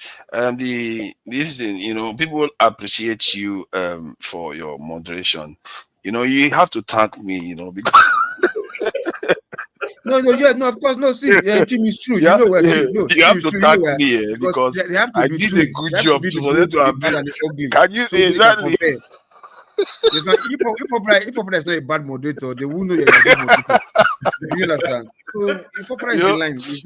you have to appreciate me because I did a good job of prepping them for you. But it's not good. See, I don't require any tags. Like people pick on me all the time, even when that retired colonel, when he hears what Trump is threatening Nigeria right now, he would have thought, that guy told me, that is a colonel that doesn't understand national security. This is common sense. It's not even like it's common sense. We do it every day in our houses. So, but let's move on from that. So you were saying something about Chim that I find this because most of the stuff you say is often common sense, but about data. Regarding the data aspect, getting the data to find out the people that have different names and finding out whether they are, which one is best, whatever. It's all good. But given where Nigeria is right now, that is not the higher level problem. We have enough data. We have BVN. No, you're not getting me right. I didn't say that is what we should do. I said as basic, as playful as that is, the city where I live takes joy every year to say, how many births did we experience this year? This is the most popular names parents gave their children, male versus female. I'm saying they love data to that minutest level. The data that we should help us in Nigeria, a segment of Nigeria, I don't want to sound ethnocentric. That's why I'm not going there. And I will resist that. Does not want data. Because if we had data, we would know the accurate number of Nigerian citizens. We don't even know that accurately. We do know that. You see, this is the thing. You are a man of education. You know, on average, how many children people have. If you do your anecdotal experiment, ask northern people that you meet how many children they have. Ask the southerners how many children they have. Try 5, and then do your summation and say, okay, on average, how many more do they have? That will give you a reflection on what's in the country. Do that thing over and over and over again, and I think you take a layman to the 21st century. Look at what you're saying. Do it over and over and over again. It won't work. It doesn't work that way. No, it gives you... Things have changed. Hold on, things have changed. Those days in the south, I remember before you say the Igbo man, Igbo pass. Igbo man can be one man, one woman can be like 10 in one table, 10 children in one room.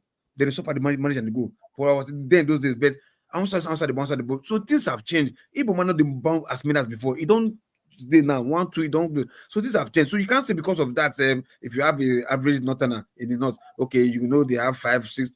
Things have changed. Census have to be done every like once in 3 Maybe or if once you in let 6 me months. finish, you understand what I'm saying. Maybe if you let me finish, you understand what I'm saying.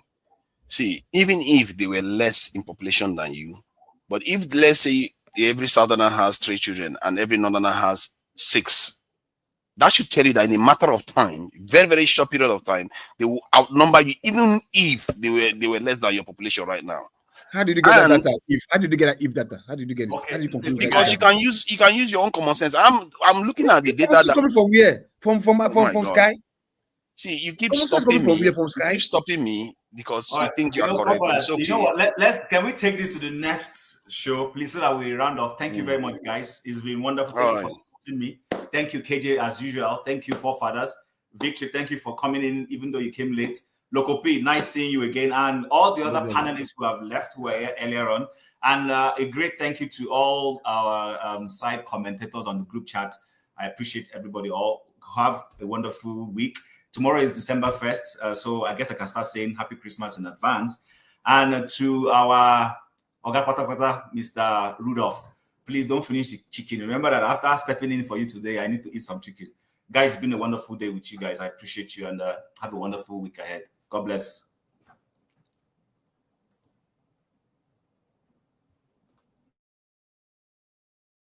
Thank you so much for watching. Thank you. Have you subscribed? Yes, you. Have you subscribed? You. Yeah, before you go, click. It's free. Click. Just that's it. Have you subscribed? You're laughing. Have you subscribed? Have you subscribed? Thank you. Thank you. Thank you. Hey, madam. Thank you so much. I can see you. We have to get to 100,000 subscribers. This by the end of the year. How are we going to do that if you don't subscribe? Yes, you. Yes, you're about to click off. Why? Have you subscribed? It's free. If you don't, ask your son, ask your daughter how to. Just one click. Thank you. Thank you. I see you. Aha. Thank you very much. Thank you very much. I'll see you tomorrow.